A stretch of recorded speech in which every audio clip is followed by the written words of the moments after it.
Are there any constituency statements by honourable members? And I call the member for Kennedy. Madam Speaker, I rise to get the House to take note of the death of Sir Leo Hilscher and the Queensland economic miracle. It was a Cinderella state.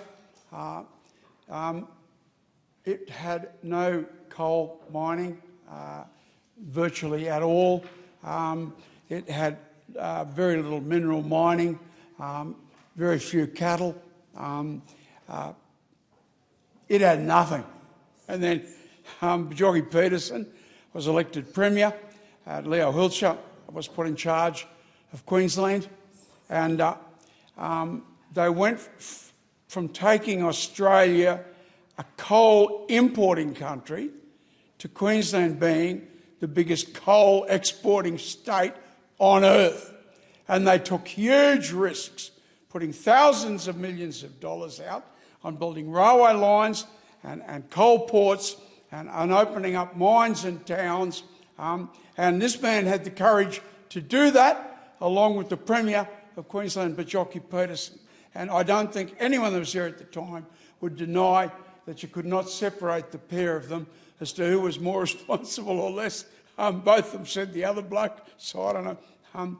But Queensland went from a coal importing state in a coal importing nation to being the biggest coal exporting state on earth, one of the biggest copper producing states on earth, one of the biggest aluminium producing states on earth. Its agricultural production quadrupled. Now, these were people that believed every day of their lives they had to strain nerve and muscle and sinew to provide work, happiness and a wonderful life for its people. That's how they were driven. Not to save the planet or some other ideological pursuit, which future generations will laugh at on a grand scale. No. These people were serious people. And Leo Hilscher, quite rightly, 2 of the 6 biggest bridges in Australia are named the Sir Leo Hilscher bridges. And look, public servants normally are bad and they do terrible things and they stop anything from happening and they make our lives miserable. But there are very rare exceptions, Leo Hilscher being one of them. And just one little story before I close. They went in and said, we want to export bauxite from Queensland. And Leo nearly died laughing, exporting bauxite. We export aluminium, not bauxite. And they said, oh yeah, we're going to get cheap electricity. We are building the biggest power station in the world and we're taking the coal for free. I mean, we're desperate for reserve resource policy on gas. We took the coal for free. You know, the biggest power station in the world, Gladstone, was fuelled on free coal. So we're the cheapest electricity in the world, and hence we got one of the biggest aluminium industries in the world. These were great men. These were truly great men.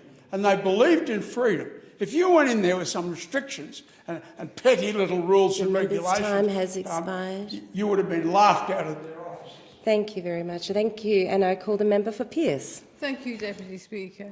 It is with profound sadness that I rise today to honour 2 extraordinary men whose passing has left an indelible void in our community, Mr Nick Trandos and Mr Bill Meredith.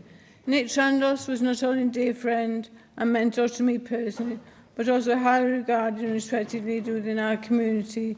For over 20 years, I was privileged to know Nick and his wonderful family. Our conversations were often filled with sound advice and sense of humour that helped shape who I am today. Nick's leadership as Mayor of the City of Wanneroo and President of the WA Market Gardens Association left a lasting impact on the Wanneroo and Joondalup regions. He massively combined professional expertise with heartfelt community service, spearheading projects that nurtured social cohesion and regional development. Beyond his professional accomplishments, Nick was a cherished son, brother, husband, father, grandfather, uncle and friend. I have fond memories of many hours around the Trandos family dining room table where we regularly put the world to rights. His wife Sophie, his soulmates and constant support, and their children, Jim, Tanya, Dixie and Arthur, embodied the strong family values that Nick treasured. His hearty laughs, his warm hugs and wise counsel will be sorely missed, but forever remembered. The community has truly lost a treasure in Nick Trandos. Likewise, we mourn the passing of Bill Meredith, a quiet achiever with a big heart, whose presence was felt far and wide. Bill was a founding member and president of the Wanneroo Business Association. He held his connection within the business community with great pride and great care. Known for his honesty, hard work and sensible advice, Bill earned the trust and respect of everyone who had the privilege of knowing him. Over 2 decades, I enjoyed a close relationship with Bill and his family, sharing moments of joy and times of grief and hardship, also strengthened by his unwavering support and wisdom. Bill's dedication to grassroots communities and volunteering was unmatched. He delighted in watching his family grow and was always available with sound advice, a comforting word and a simple hug. Only recently I remember waving to Bill as he peacefully sat in his garden, enjoying the warmth of a Western Australian afternoon, a moment I now realise was our last farewell. His genuine kindness and care made him a beloved friend and part of our extended family. Today, as we reflect on the lives of Nick Trandos and Bill Meredith, we celebrate 2 remarkable gentlemen who embodied leadership, integrity and community spirit. Their legacies live on in the hearts of their families and all those that they touched. May Nick and Bill rest in peace, knowing that their memory remains a guiding light for us all. I apologise for my voice. Thank you, Deputy Speaker. I call on the member for Indi. Thank you, Deputy Speaker. I rise today in solidarity and sadness with my community in Indi, particularly in Pawnpukka and emergency services personnel from across the Alpine Shire and Wangaratta. We are shocked and devastated by the tragic killing of 2 serving police officers in the line of duty and the serious injury of a 3rd officer. To the families, friends and colleagues of the 2 police officers who lost their lives, my heart breaks for your immeasurable grief. I join with all our community in standing by you in this, the most terrible of times. To the 3rd officer, seriously injured, also in the line of duty, I join in the prayers for your recovery. Everyone deserves to make it home at the end of their shift. It is utterly heartbreaking that 2 members serving our community will not do so. This appalling event has shaken not only Pawnpukka but communities right across the northeast of Victoria and indeed across our nation. We may be geographically spread, but we are close-knit, and in moments like this we feel the loss together. The ripple effects through the entire community will continue to be felt for very much time to come. And of course, this is not over. I want to acknowledge and thank the police and emergency services who are continuing to respond to this ongoing incident, and they are doing so in very, very difficult terrain. We can only imagine how it must feel to know the danger and to continue to put yourself in harm's way in order to keep others safe. My mind is also constantly with the community in Pawnpukka and surrounding towns. I know you must be scared. I know you must be anxious as you follow the information and advice from the Victoria Police. You've already done so much, and I want to particularly acknowledge the Principal, Jan Gillies, and her staff of Pawnpukka Primary School, who kept students safe and calm during yesterday's lockdown for many, many hours. I know you will all continue to do what is needed until this terrible matter is resolved. You will have my support. You will have my support now and ongoing for as long as it's needed. Thank you. We all stand with the community of Indi. Thank you. And I call on the member for Swan. Thank you, Deputy Speaker. To the member for Indi, thank you so much for your comments today, and the people of Swan, our hearts and thoughts are with you. And what it highlights to me is how important this place is and how important our words are, and that we need to continue to protect Australian civil society. Thank you.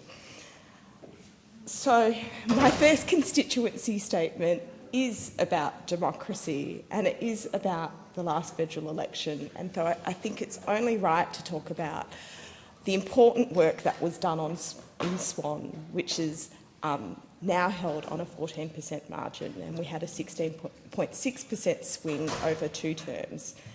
And so here, the way that I think of all the people that contributed to the campaign, it's about how we contribute to democracy and how we continue to say that we love Australia.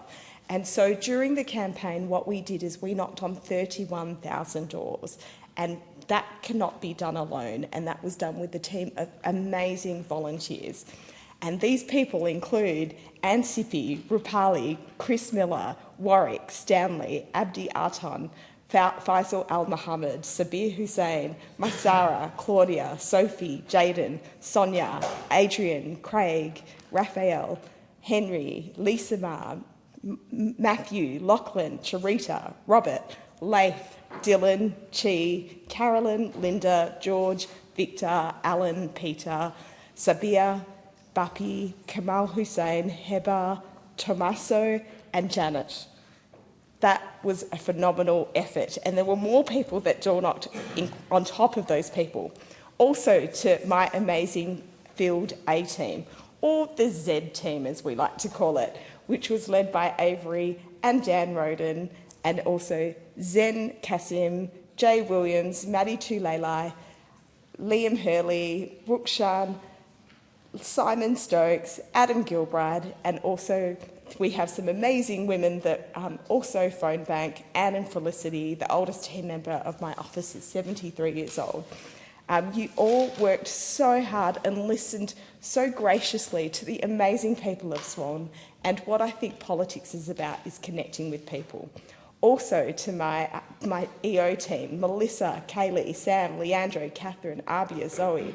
Also to the campaign director, Darcy Gunning, and also the secretary of the AMWU.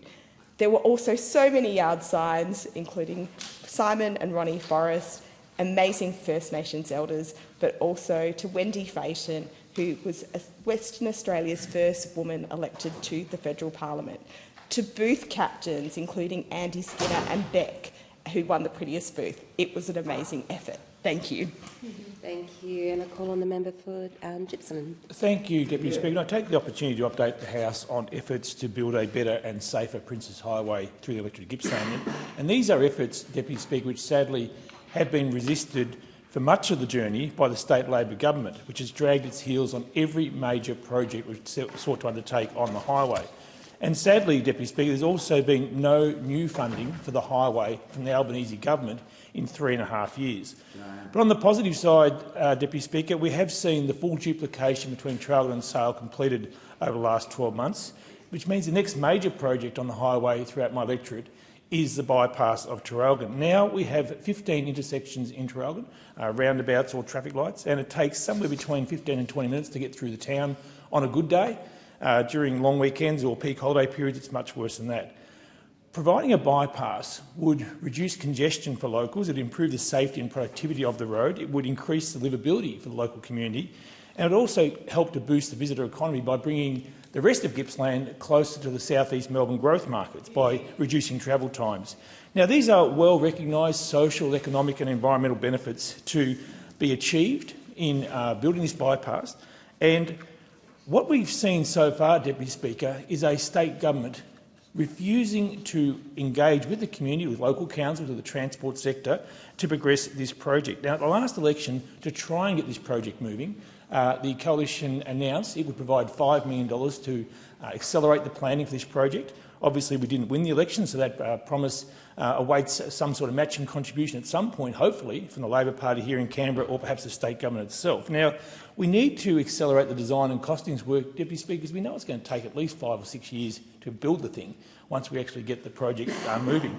So we want to see some money on the table to get this project accelerated in the interests of improving safety, obviously, for locals, but also for the travelling public.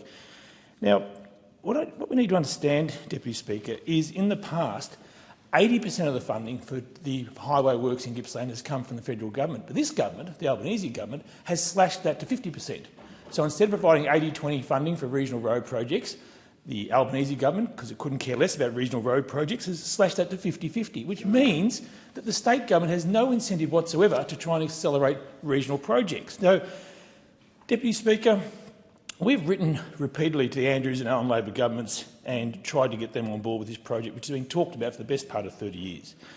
Now that the duplication work is done, the next major road transport project east of Melbourne is clearly the Traralgon Bypass. Now, I've written to the State Minister and received a response that they can't progress this project until they know what the final rehabilitated form of the Loy Yang mine looks like. Now, that is complete bulldust, Deputy Speaker. The mine will be stable.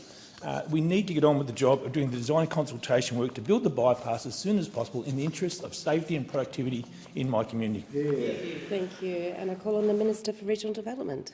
Thank you, Deputy Speaker. And I rise today to speak about some of the amazing contributions individuals make across the mighty Eden Monero. Today I'm thrilled to acknowledge the truly exceptional work of Shanoa, a proud member of the Embrace Disability Group in Jerrabomberra and a champion in every sense of the word.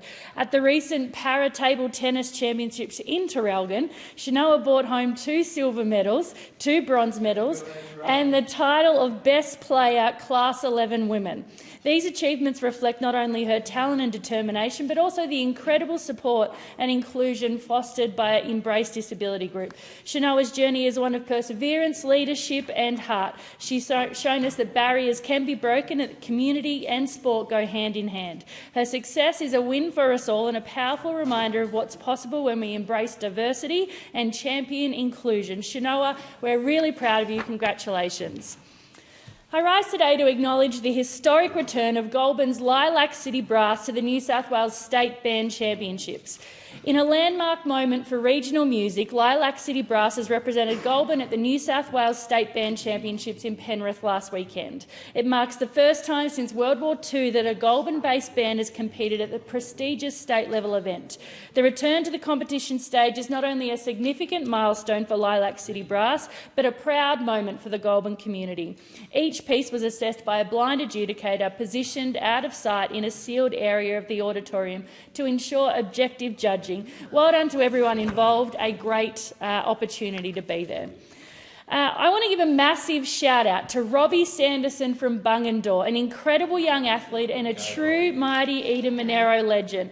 Robbie is 11 years old and has just returned from the UAE with 2 world titles to his name after an outstanding performance on the international stage. He won gold in the boys grappling under 14 45-kilo division on the 1st of August 2025, and he also claimed a world MMA title, making him a dual world champion in both grappling and mixed martial arts. This extraordinary achievement is a testament to Robbie's hard work, his discipline and his talent. We're incredibly proud of him and excited to follow his journey as he represents our region and our country with pride. I also rise to acknowledge and celebrate the remarkable achievement of Sophie Ashton from Goulburn, who is currently representing Australia at the 2025 World Bridge Team Championships in Denmark. She's the first woman to compete in the Australian Open team in almost 20 years. Her selection follows an outstanding performance after the 2025 Open playoff, where Sophie and her team came out on top. Her strategic brilliance and calm under pressure was evident throughout the tournament, and her presence in the Open team has been impactful, breaking barriers and inspiring a new generation of players. Sophie also runs a medical practice in Goulburn, so she supports our local community as well. Well done to Sophie. Thank you, and I call the member for Page.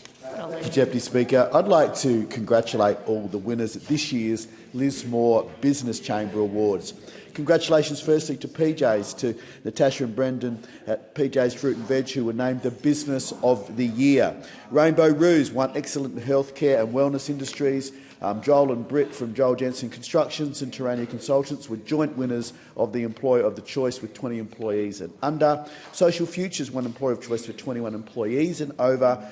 And the Bell family, Mountain Blue, won Excellence in Agriculture and Primary Industries. The 187 Katina won Outstanding Visitor Experience. Boost My Business 247 won Excellence in Innovation. Joel Jensen Constructions again won the Excellence in Trade, Construction and Manufacturing. Indigo Rose Disability Support Services won the Excellent in Diversity and Inclusion. Evolve Healthcare and Halle Brake Reconditioning, joint winners of the Excellence in Micro Business. Beyond Barriers Support won the Outstanding New Business. Joel Jensen Construction and PJ's Fruit and Veg and Tyrannia Consulting, joint winners of the Excellence in Small Business. And Tracy and the team at the South Lismore Post Office won the Excellence in Business and Professional Services. Silk Studio and the Levy Lounge and Bar, joint winners in Excellence in Creative Industries. PJ's Fruit and Veg again also won the Excellence in Retail and Personal Services. Summerland Bank won the Excellence in Sustainability. Our House won the Outstanding Community Organisation. Newton, Denny and Chappelle won the Excellence in Large Business. I'd also like to acknowledge the individuals who won awards on that night. Corbett and Michael Johnston won the Outstanding Young Business Leader. Cameron Webster won the Outstanding Employee. Daniel Winkler Maloney won the Outstanding Trainee and Apprentice of the Year. Tracy Ann and Damien Chappelle were recognised as Outstanding Business Leaders. Again, congratulations to all the winners that night. Thank you. And I call... Winners at this year's Richmond Valley Business Awards. Congratulations to the Richmond Valley Aquatics, who were named the Business of the Year, also winning Excellence in Health, Excellence in Large Business and the Outstanding Visitor Experience. Aparax won the Excellence in Trade, Construction and Manufacturing. The Casino Artisan Gift Shop won Excellence in Creative Industries. Casino Beef Week won the Outstanding Visitor Experience. Casino Neighbourhood Centre won the Outstanding Community Organisation. Connect Business Solutions won both Employer of Choice and Excellence in Business and Professional Services. Fetch Pet Resort won the Excellence in Retail and Personal Services. Kookaburra Early Learning won Excellence in Sustainability. Summerland Support Services won Excellence in Diversity and Inclusion. The McAuliffe School of Dance won the Excellence in Micro Business. Richmond Mushrooms won Excellence in Agricultural and Primary Industries. Star Fit won Outstanding New Business, and the Rod and Rule Hotel Brewery won both the Excellence in Small Business and the Excellence in Innovation. Summerland Bank won Excellence in Sustainability. Jack's Torrance won the Outstanding Employee. Kay Gator, Daniel Simpson, Kylie O'Reilly and Lynn Cinnamon also won awards. Congratulations to them all. Thank you, Member for Page. And if I can just ask those on this side just to be a little quieter. I'll call on the Assistant Minister for Mental Health and Suicide Prevention, Rural and Regional Health.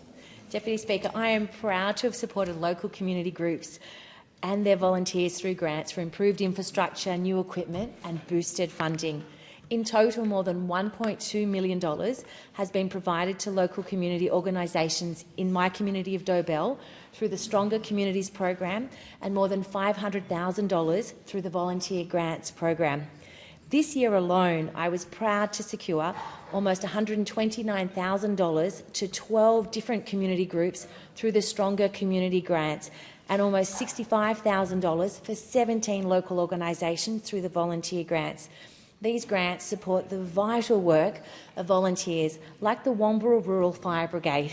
And I had the pleasure of sharing the news with Tracy McDermott that they'd been successful in receiving a grant of over $220,000 for new radio equipment. Tracy told me that this funding will mean every firefighter will have a radio when attending a job, which is vital to information sharing and community safety. Tracy said to me, and I quote, "This now means every firefighter has a fireground radio when they're on shift. All volunteers on shift are now hearing all safety alerts, changes in weather and fireground alerts. The remaining funding is also going towards purchasing additional batteries for the radios. Now we can change the batteries during the shift so there is continued safety on the job." I also spoke to Julie from Marine Rescue Norah Head and shared with her that they'd been successful in receiving a grant of $480,000 for the latest technology, including radios. Julie said to me, and I quote, "This funding is vital to ensure our volunteers remain up to date with both technology and training. It is essential that we keep up to date with the latest positioning instruments used in emergencies, as well as the constantly evolving software that supports our operations. Ongoing training is critical to ensure volunteers can use the new technology effectively. Our volunteers dedicate significant time and effort to this work, and we operate every day managing Norah Head, Tuggerah Lakes and Terrigal throughout the week."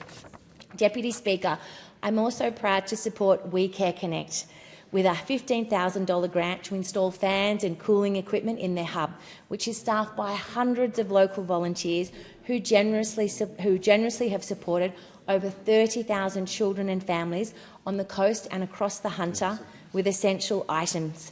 as well as a brilliant team at Toukley 50+, whose motto is, "You can teach an old dog new tricks," a local non-for-profit who received $4,750 grant for a new sound system. And I was glad to visit them a few weeks back, where I spoke with Pamela and their volunteer board. I'd also like to extend my thanks to the local selection panel made up of Scott Gould, Regional Director Business New South Wales, local councillor Margot Castles, and Wyong High School students Layla and Emma for their contribution. Thank you. And I call on the member for Wright. Well done. Thank you, Madam Speaker. And Speaker, it was once said by a Prime Minister, it was once said by a Prime Minister in this chamber that if it's free, it just means that somebody else is paying for it. And too many times we see this government failing Australians by giving away the sugar hits. Exactly.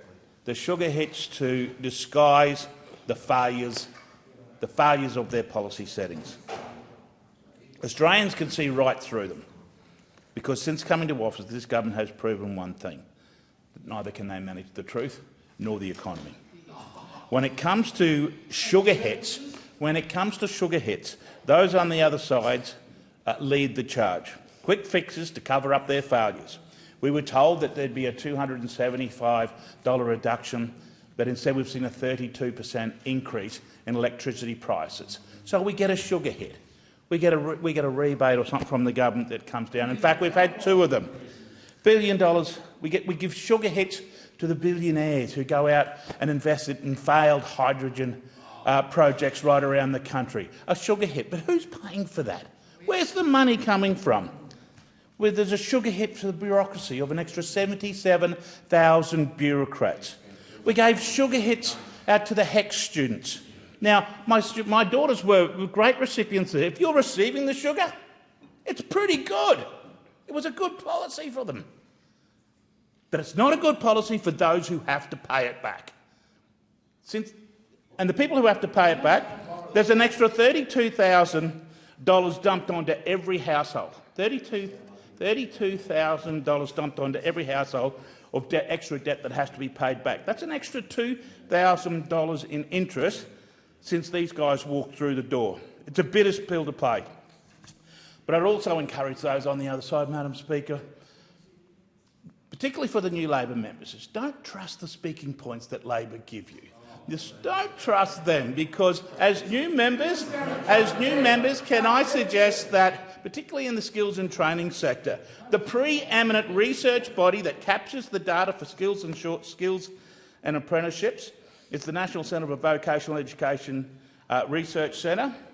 When we left office, there were over 412,000 skilled apprentices in the workforce. Today, there's 100,000 less. What these guys are doing is failing the system. The same research centre yesterday produced additional data to say since 23 to 24, in that 12-month period, under these guys' watch, and they'll continue to say, oh, it's our fault or it's our fault, there are 32,000 less apprentices. They are failing the country, they are failing the skills sector. Thank you. And I call on the member for Boothby. Deputy Speaker, I rise to honour the life of the late John Baker, AM ESM. Known to all as JB, he joined the Brighton Surf Life Saving Club in 1977 as a nipper, and I'm sure he wouldn't have minded me saying he took to it like a duck to water. There started an almost 50-year life of service to surf life saving, and through that, service to the broader community. At Brighton, he became the under-14 club champion, and as part of the famous Brighton Beach team, won 6 state and Australian titles in the following 6 years, culminating in the club trophy for Best Australian Title Competitors in 1988. He became a patrol captain in the late 1980s and eventually accumulated the highest number of patrolling hours in Brighton Surf Life Saving Club's history. After marrying Jo and starting a family, like so many committed Surf Life Saving Club members, he shared his love with his children, Harry, Kate and Annabelle, who joined him on active patrols. His service to Brighton Surf Life Saving Club didn't finish on the beaches. In the 1990s, he joined the club's management committee and then eventually became State President of Surf Life Saving SA, then National President of Surf Life Saving Australia, and eventually also Vice President of the International Surf Life Saving Federation in Belgium. In 1994, he joined the Westpac Lifesaver Rescue Helicopter, initially as a crewman on patrols and eventually as a director. His over 31 years of service to helicopter patrols will be long remembered, not least by the many in the broader surf lifesaving community who fondly remember his voice over the radio. While his service was driven by passion for the craft of surf lifesaving, not for the accolades, nonetheless he was awarded a well-deserved Emergency Services Medal in 2017 and a member of the Order of Australia in 2024. His community service to surf lifesaving was extensive, but he was generous with his time to other organisations as well. He also served on the boards of Australian Red Cross, the Smith family and the Virtual War Memorial. As with so many people who give so generously of their time, he was also very successful in his work career. He turned a BA at Flinders Uni and TAFE training in marketing into an award-winning advertising career. At the time of his death, he was Managing Director of Campaign Consultancy, Executive Director of renowned marketing communications agency KWP Plus Partner, as well as Chair of the V-Star Powered Lift Aviation. I last saw JB and Joe at the Brighton Surf Lifesaving Club Awards a couple of weeks ago, and he was, as always, in fine form. His sudden death has devastated the Brighton Surf Lifesaving community and the broader surf lifesaving community. My condolences to his wife Jo, his children Harry, Kate and Annabelle. He will be missed. His was a life well lived and a life cut short too soon. May he rest in peace. Thank you, and I call on the member for Capricornia. Thank you, Deputy Speaker. Earlier this month, the students of Serena State Primary School had an experience that they'll never forget, an opportunity to connect with our democracy in a way that was both tangible and inspiring without ever leaving their hometown. The National Flag Roadshow, together with the Parliament and Schools program, travelled to Serena, a small but proud community just 30 minutes south of Mackay. Serena is well known for its industries, sugar milling, cattle and the coal port that helps export Queensland's high-value resources to the world.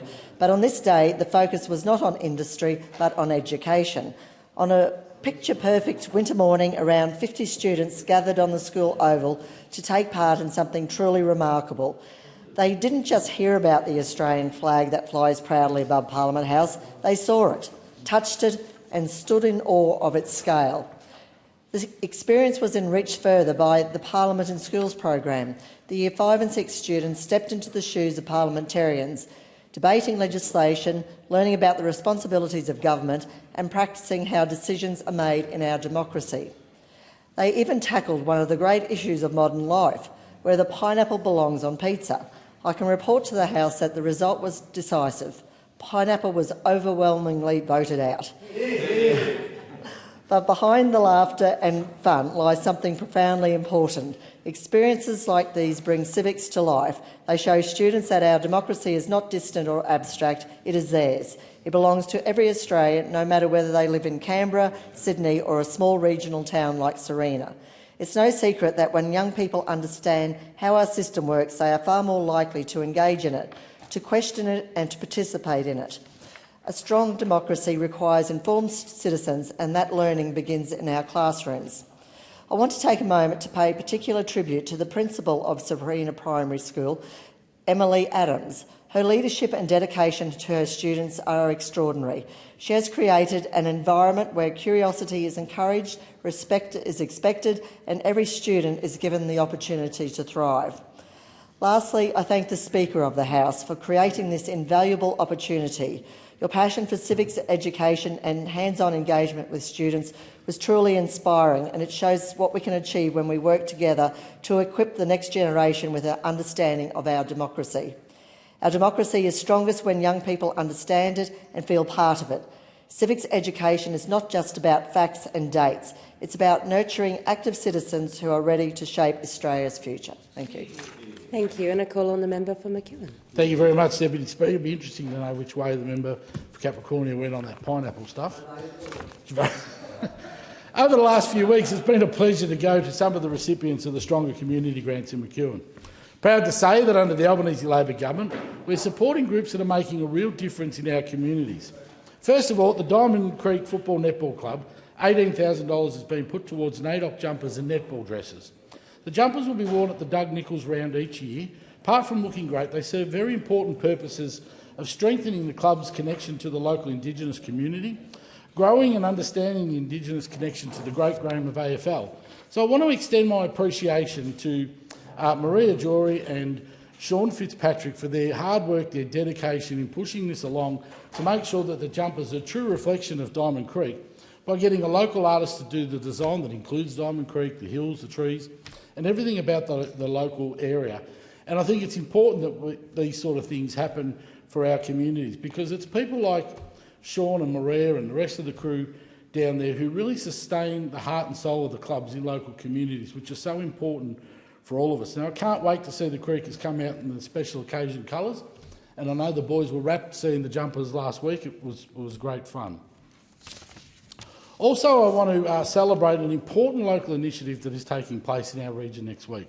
On the 6th of September, another Fishing for Mental Health Day will take place at Kyneton at Lauriston Reservoir.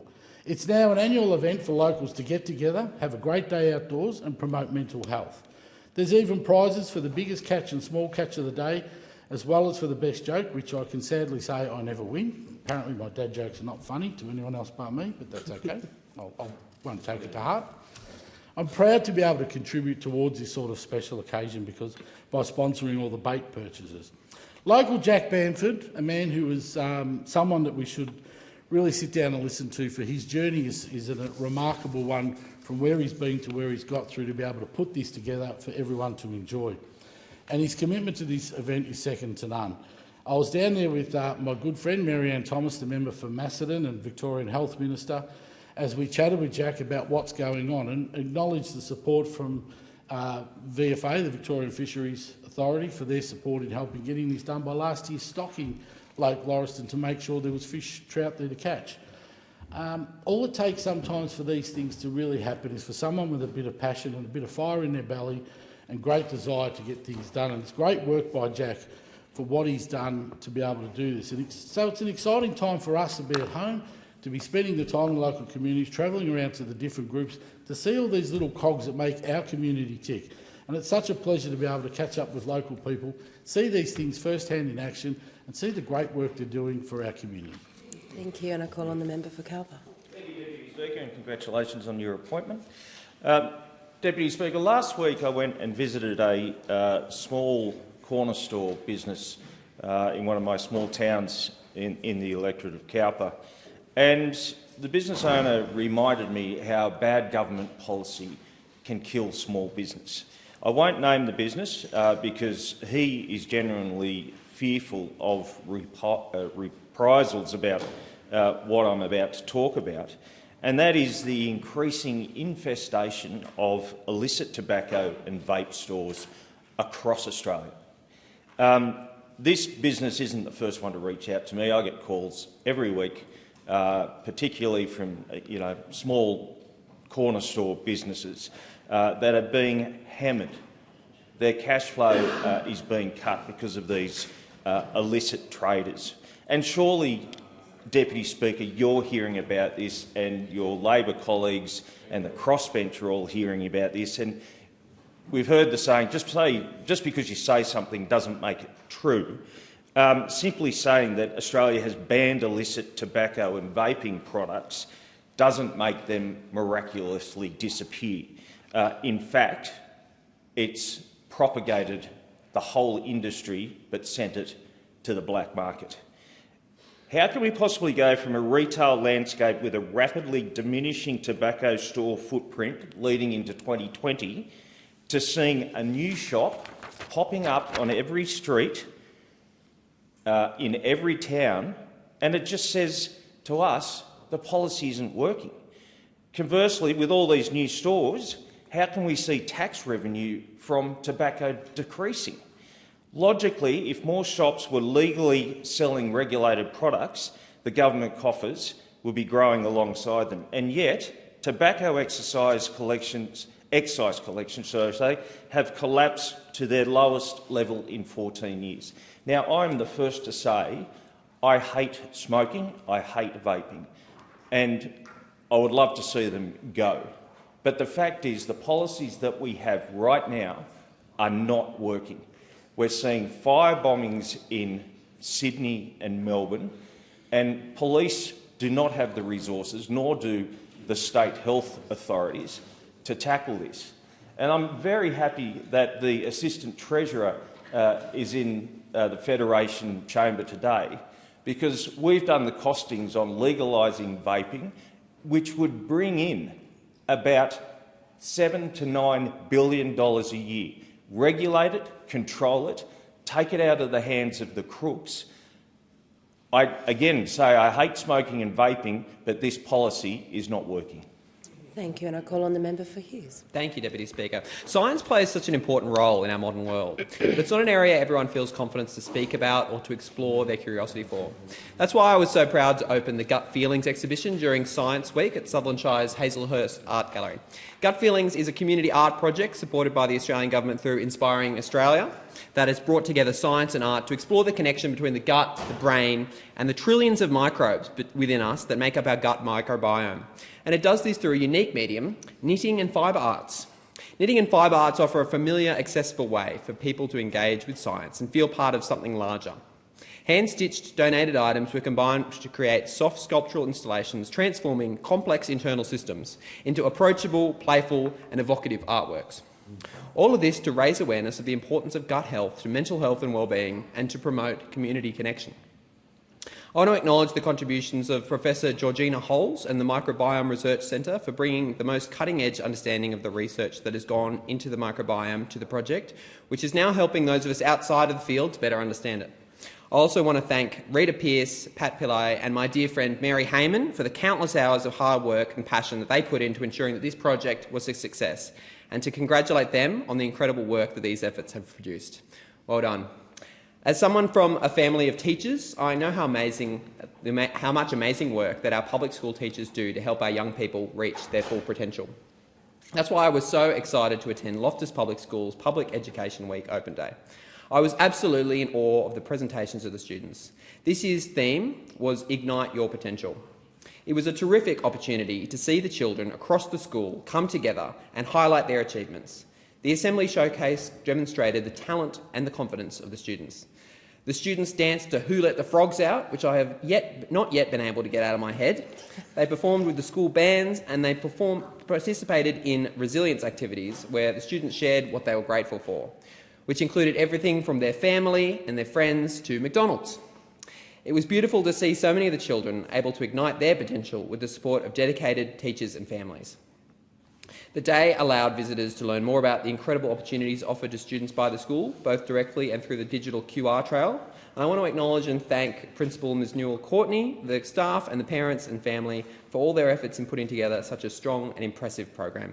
Thank you so much to all our public school teachers. Thank you, and I call on the member for Lyne.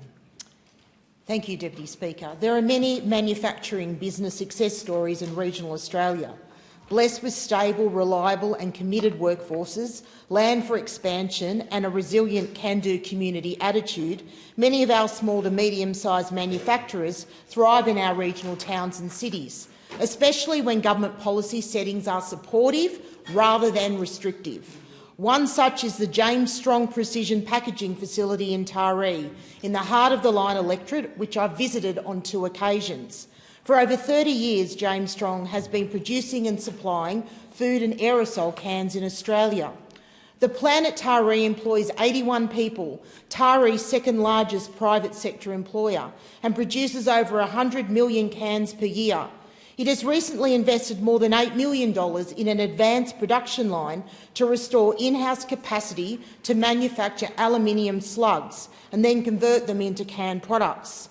This allows the company to secure a domestic supply chain, reduces reliance on imports and allows a recycled aluminium to be incorporated into the process.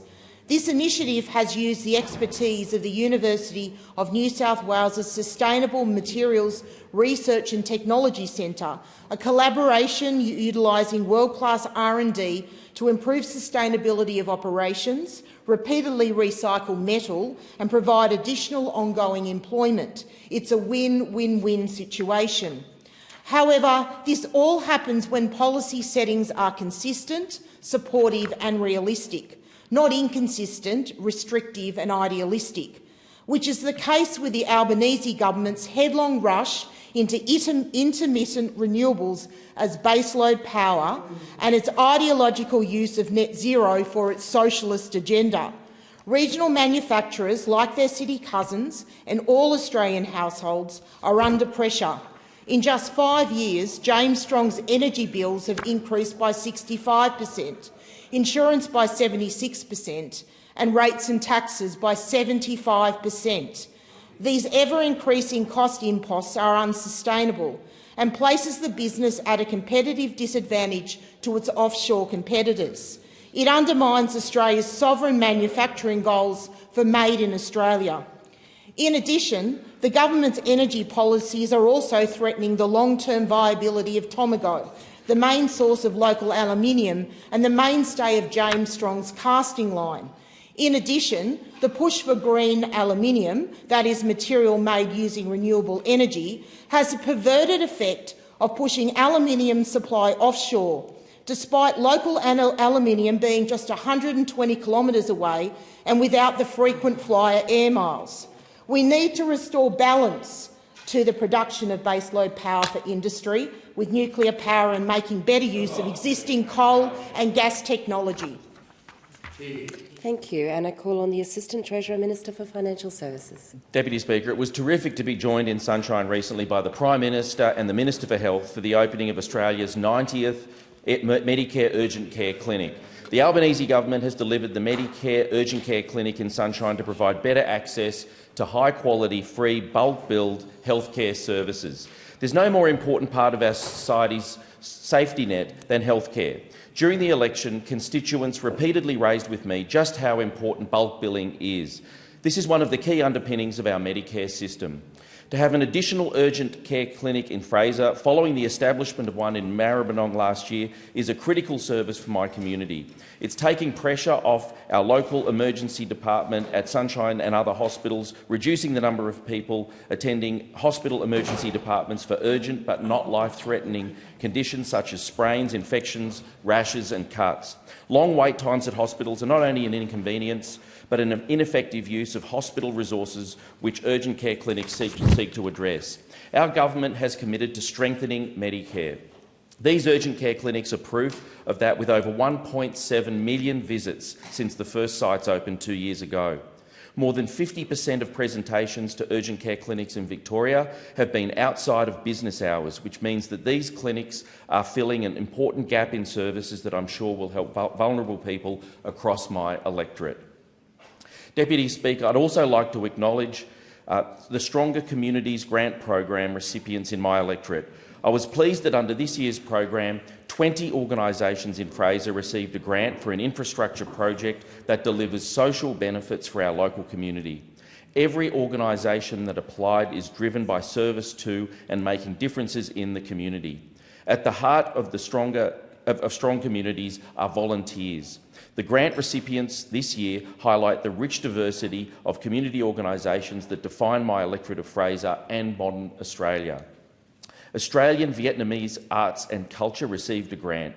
They will use the funding to purchase equipment to produce a documentary for the 50th anniversary of Vietnamese settlement in Australia.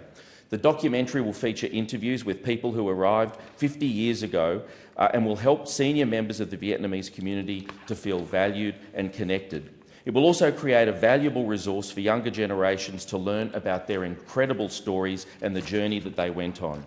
Another recipient is the Western Eagles Soccer Club, which is receiving a grant to help fund the construction of women's change room facilities. Upgrading these change rooms will create a more inclusive and welcoming environment for all players, improve local participation and support the growth of women's football at the Western Eagles Football Club.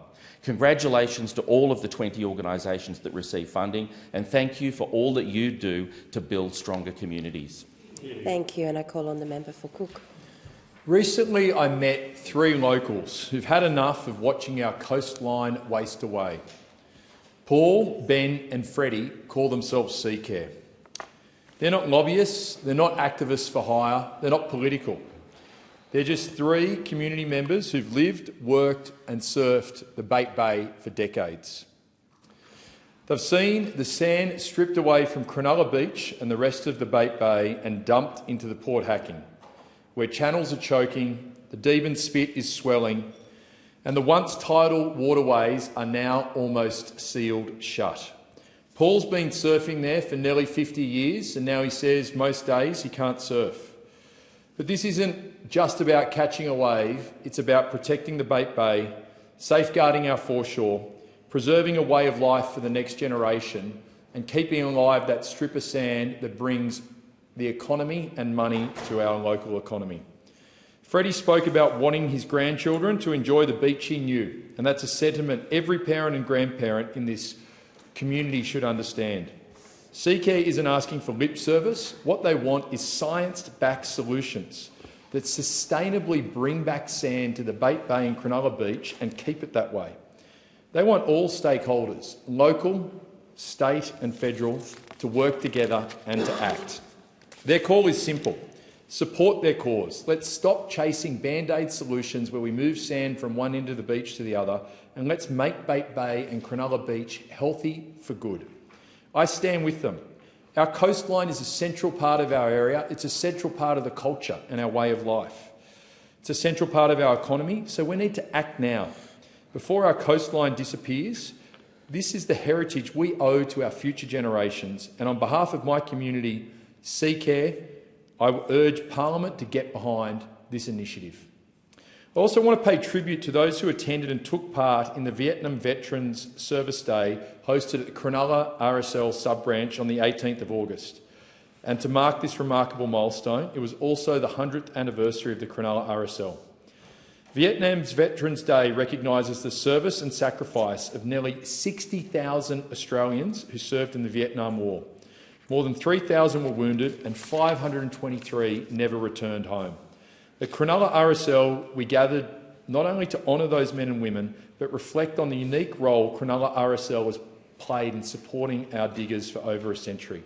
Established in 1925, Cronulla RSL has stood for 100 years as a piece of remembrance, service and community. It has been a place where veterans and their families have found support, they've found community and found where their service is celebrated and recognised. On behalf of this Parliament, I thank Cronulla RSL for 100 years of dedication, and I thank every Vietnam vet for their service. Thank you, and I call on the member for Menzies. Thank you, Deputy Speaker. I was out door knocking in Warrandyte recently, a beautiful bushy part of the electorate I'm fortunate to represent. It's a community that understands the importance of preserving our environment and addressing climate change. I knocked on door after door where people said they were looking forward to accessing the government's solar home battery scheme to save money on their power bills and to play their part in reducing Australia's emissions. The 30% discount provided enough of an incentive for them to take up the step of investing in a home battery. It's this kind of demand that means that almost 40,000 households nationally have taken up the solar home battery scheme. We already have the highest rates of rooftop solar in the world. This scheme will better allow us to make the most of our abundant renewable energy and take pressure off the grid. I also popped into Warrandyte Football Club, who was successful in the recent Volunteer Community Grants program, and saw the Bloods play their semi-final match amongst the beautiful gum trees at Warrandyte Reserve. I'd like to congratulate the seniors, reserves and under-19s for making it into the grand finals. Go Bloods! Finally, I was also lucky enough to visit the Manningham Chinese Senior Citizens Association recently, another successful recipient of the Volunteer Community Grants, who received a grant of around $2,000. It is one of the largest social clubs in Menzies, with over 1,000 members, and also one of the most active. They conduct activities 5 days a week, ranging from Chinese opera, mahjong, tai chi, traditional and contemporary dancing, and they also put on an affordable and delicious lunch. It was clear to me how much joy and community the attendees get out of these activities. I was fortunate to narrowly avoid being dragged into singing karaoke by some of the very spirited participants. Thank you to Celine, Stella and other volunteer community members for bringing so much happiness to the older Australians in my community. I'd also like to congratulate Manningham SES and the wonderful Volunteer Community Committee on raising $70,000 at their recent Thunderball event. These funds will go towards equipment to support the amazing SES volunteers who are always one of the first on scene during floods, fires, fallen tree branches and other emergencies that happen in the area. It was an unforgettable night when people hit the dance floor early and we were treated to the James Bond-themed video presentation, giving the Manningham SES the opportunity to showcase their acting skills. Congratulations to Manningham SES. I also rise today to talk about one of the most pressing generational challenges facing the people of Menzies, which is housing. We're bringing forward the 5% deposit guarantee scheme to ensure that young people across Menzies will be able to get into their first home sooner. Thank you. And I call on the member for Canning. Thanks very much, Deputy Speaker. Well, last Saturday we hosted the 10th annual Canning Shakespeare competition, which is a competition I run every year. And for 10 years now, we've had more than 120 kids step up onto the stage and bring Shakespeare's words to life. And when I started this competition a decade ago, the goal was simple: to give young people in our community an opportunity that they might not otherwise have. And I'm always grateful to Mr Ben Elton AM, the co-writer of Blackadder, Mr Bean and Upstart Crow, who was there to launch our first competition. The reason I do it is that kids in outer metro and regional areas often don't get the same opportunities in the arts as those in the capital cities, and I believe in a fair go, which is why we put this competition on. Talent isn't limited by geography, and opportunity should not be limited by it either. And we've had a number of kids come through, engage with the arts, gain performance experience and wrestle with one of the toughest playwrights you can perform. I'm proud to say that we've had one of our winners be accepted into the West Australian Academy of Performing Arts and launched from our competition, which is great. But Shakespeare just isn't about theatre. He's part of the Western canon, a body of work that has shaped our civilisation and the way that we speak. If you say phrases like "to break the ice," you're quoting Taming of the Shrew.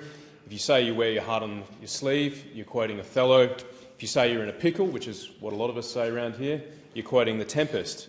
Shakespeare continues to shape our language. It also stretches our imagination, it sharpens our mind, and it helps young people to understand the full breadth of the human condition, from our strengths, our flaws, to understand ambition, and of course our many failings.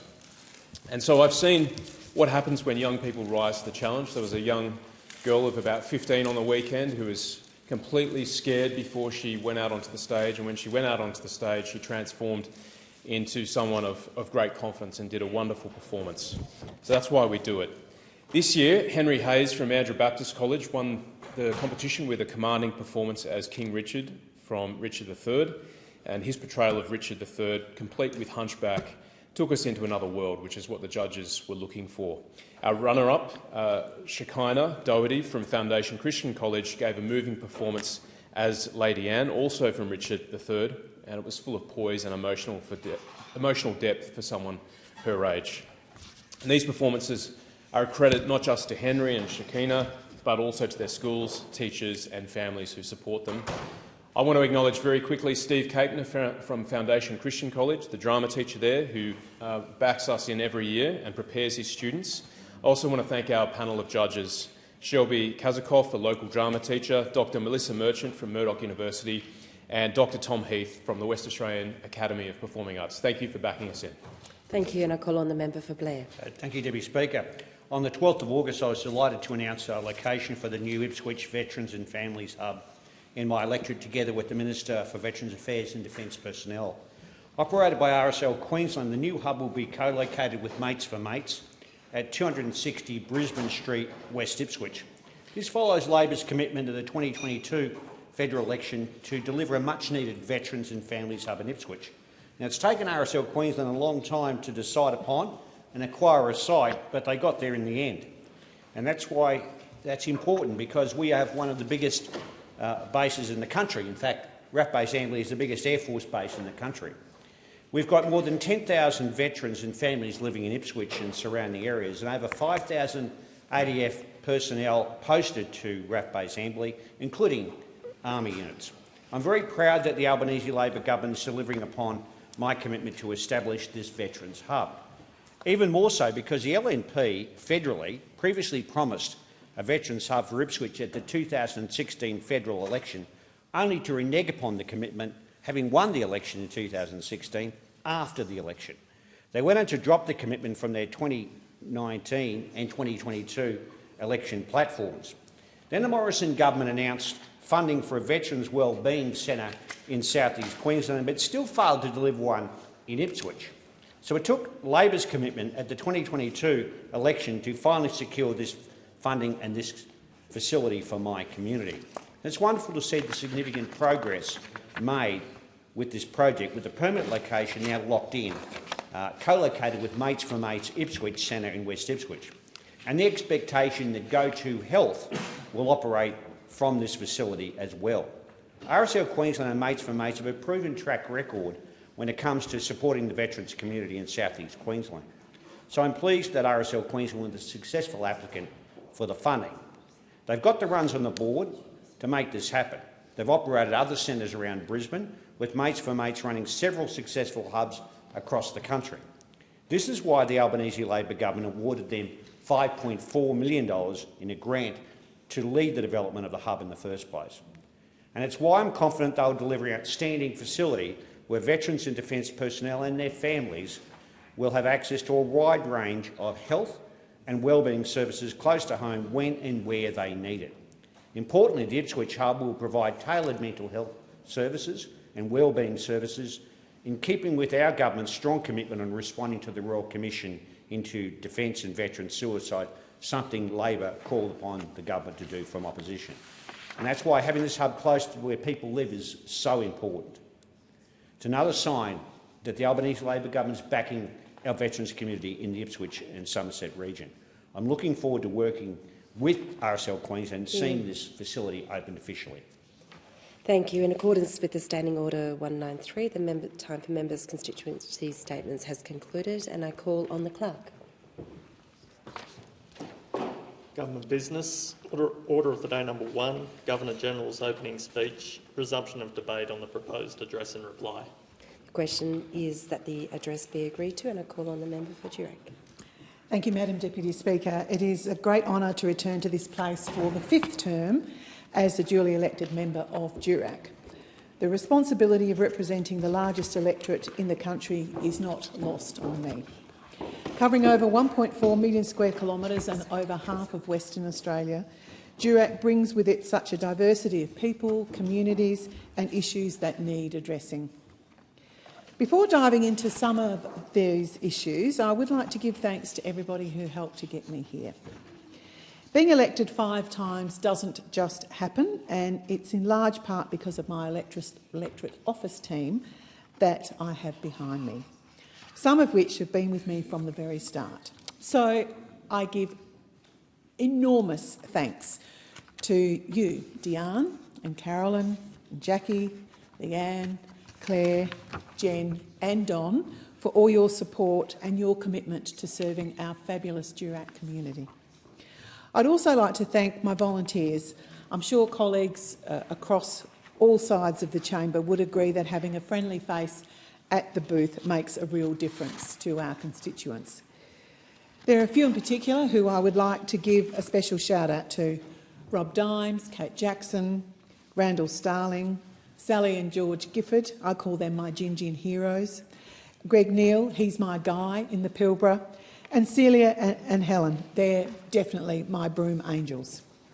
And, of course, a very special mention to my Brad for all his care and support during and after each of the 5 campaigns.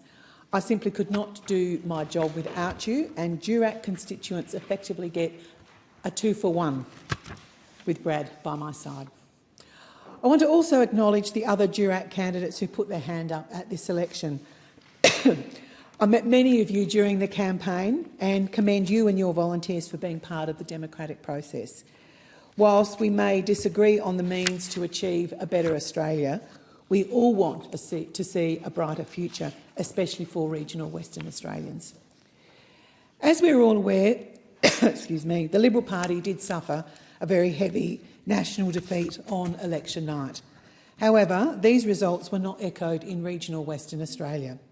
In my own seat of Durack, Labor went backwards by 5.5%, and in the member for O'Connor's seat, Labor went backwards by 6.6%.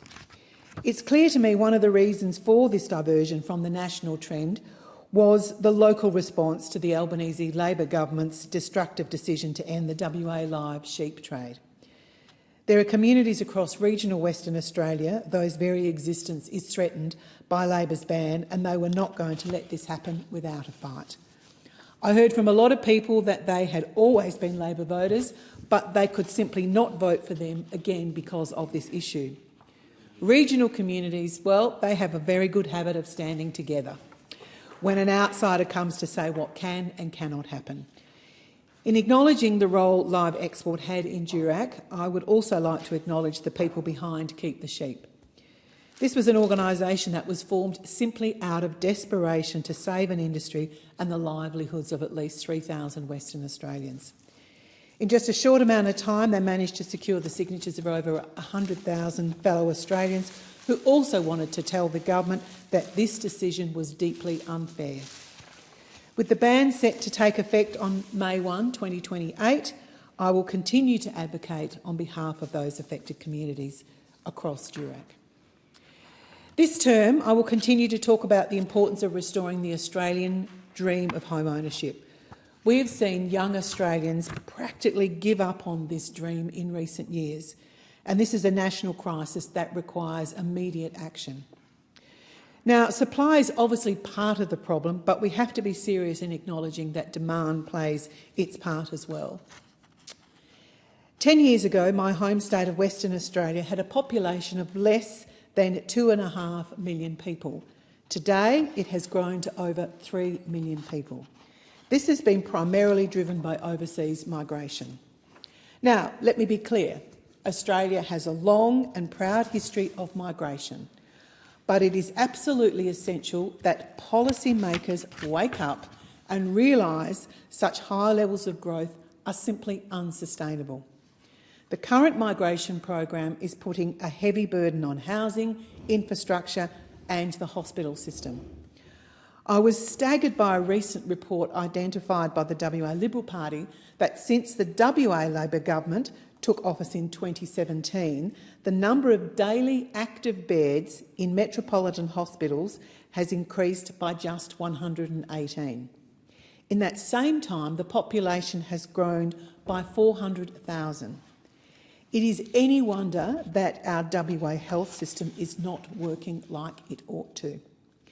The Albanese Labor government sought to neutralise this issue before the last election by promising to curb international student numbers and insisting that net migration would come down. Just 3 short months later, however, the government has announced that they will increase the international student cap by 25,000 per year. This follows the net migration numbers being consistently higher than Labor's budget's projections. Now, let's be clear about this. Labor's broken promises on migration are just pouring more fuel on the fire.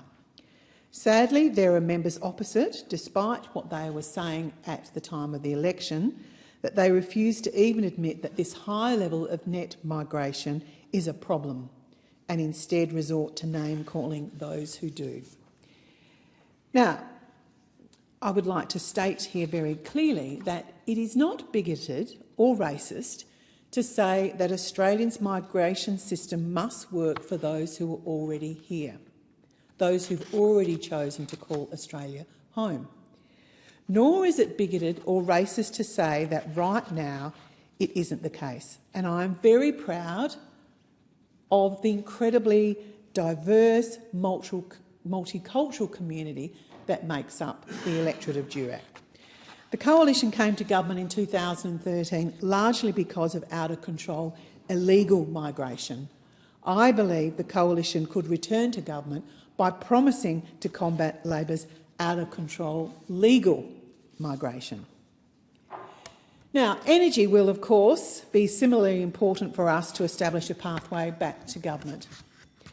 Australians are figuring out on their own that Labor's farcical renewables-only strategy is not working. They figured that out all by themselves. They see this in their power bills, which have not gone down by the $275 as promised by the Prime Minister. The Coalition has announced a policy development process relating to the energy and emission reduction policies we will take to the next election.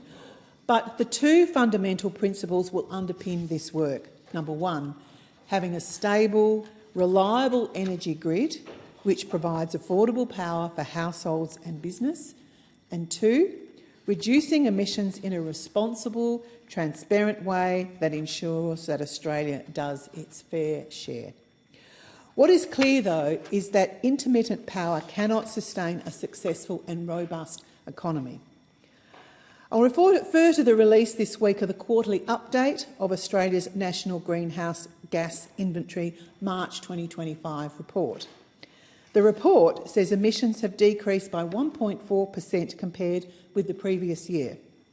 Well, Madam Deputy Speaker, that sounds like good news, doesn't it? Sounds like the government's got this all under control. Because if you investigate the numbers as to why they've gone down, you might think again. Emissions linked to industrial processes and product use emissions decreased by 4.7% over the year to March 2025. Now, guess what the primary driver of this decrease was? It was with respect to a decrease in steel production. Similarly, emissions from agriculture are down because of a reduction in livestock numbers. Now, as I've previously said, there is no way Labor will meet its emissions targets, but that's not entirely true. There is a way for them to do so, and sadly it is by decimating our heavy industry and sending those opportunities offshore. You can do that. You can send industry offshore and reduce your emissions, but is that good for our country? I don't think so. You see, domestic industries that no longer exist, well, they don't produce any emissions. So there you go, solve the problem. Close down industry and you get a reduction in emissions. So much for the future made in Australia. Madam Deputy Speaker, as the member for Durack, I also proudly represent the second largest Indigenous population of any MP. Improving outcomes for Indigenous Australians and the communities they live in has always been a priority of mine. And I was deeply troubled to see the news recently that just 4 of the 19 Closing the Gap targets are on track. Now, while the Prime Minister, he was at Garma announcing a bunch of money previously slated and talking about an economic plan he'd referred to the year before, I was honoured to join the Leader of the Opposition, Susan Lee, and the Shadow Minister for Indigenous Australians in the Kimberley. There, we had the great pleasure of meeting with community leaders, local business people and health professionals who are committed to making a real difference. We understand that prioritising symbolism over practical action, as this government has done repeatedly, won't improve the outcomes for Indigenous Australians nor the communities that they live in. As the Leader of the Opposition has said, we will continue to fall short until we address the early years and making sure our kids go and stay in school. The mismanagement of taxpayer dollars, as plenty of money is spent, but not too much keeps going to the same. But too much keeps going to the same things over and over. And we need proper training and real jobs. These are all important issues that we as an opposition will need to respond to through effective policy development, and I note the measured approach outlined by the Leader of the Opposition. As Susan Lee has said, we will be constructive where we can, but critical where we must, and that while our policies are under review, our values are not. To be clear, the Liberal Party stands for individual freedom, reward for effort, limited government involvement, and a prouder and stronger Australia. On top of being returned as the member for Durack, it is an honour to have been appointed as the Shadow Minister for Cyber Security and as the Shadow Minister for Science. Shortly after I was announced as the Coalition Shadow Minister for Cyber Security, Qantas was subject to one of the biggest cyber breaches in Australia's history. With 5.7 million accounts impacted, this was a nationally significant incident, and many in this parliament were affected as well. While no credit cards, financial information, passport details or passcodes were accessed, Australians still needed to take care of the data extracted to make sure that others can't take advantage of that information. Australians who have trusted a business with their personal information should have faith that their information is safe. The Qantas breach and the TPG IINet breach in recent days demonstrates that this data is vulnerable, and I think that Australians deserve better. I've outlined to the Minister for Cybersecurity that we are prepared to work with the government to better protect Australians' data, just as we did in the last parliament. Australians are also right to be concerned about malicious cyber activity threatening our national security. As the government's own latest annual cyber threat report outlines, Australia is confronting its worst complex strategic environment since World War II, and this includes growing threats in cyberspace. State-sponsored cyber operations, they are ongoing and they are an escalating concern, particularly as strategic competition intensifies across the Indo-Pacific. These actors are engaged in intelligence gathering, interference, coercion and attempts to gain a foothold within critical networks. Should the strategic environment deteriorate significantly, Australia could face major and disruptive cyber attacks. The Director-General of ASIO recently announced the cost of espionage adds up to $12.5 billion a year, much of which is conducted in the cyberspace. He outlined that the nations trying to steal our secrets include China, Russia and Iran. We should not be afraid to acknowledge the threat such nations pose, and we must improve our capacity to respond, particularly as the strategic competition increases. We should take reports that China is winning the cyber war very seriously and respond with immediate action. We must work with our partners, especially the United States, as well, to create a strong and united bloc that can withstand and respond to attacks. Now, advancing cyber capabilities is, of course, an important aspect of AUKUS Pillar 2. To be clear, cyber security is national security. The Coalition has called on Labor to commit to increasing defence spending to at least 3% of GDP. This is incredibly important if we are to deliver AUKUS and to project collective strength.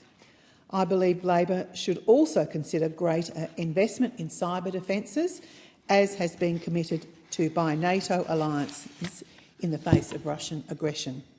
NATO's recent commitment was to lift core defence spending 3.5% of GDP and a further 1.5% of GDP on broader defence and security-related investments, including cyber. I'm also very pleased to be returning to the science portfolio. I had the great honour of being the Minister for Science and Technology during the Morrison government, and it has been so good to reconnect with stakeholders from that time and new ones as well. I'm particularly excited to be back involved with the Australian civil space industry. When we were in government, we established the Australian Space Agency and invested a record amount aimed at growing this very important industry. I moved a private member's motion on Monday in this place, outlining that unfortunately a lot of this investment was wound back in Labor's first term. Very disappointing for the Australian space industry. As I know Madam Deputy Speaker, being a South Australian, will understand that only too well.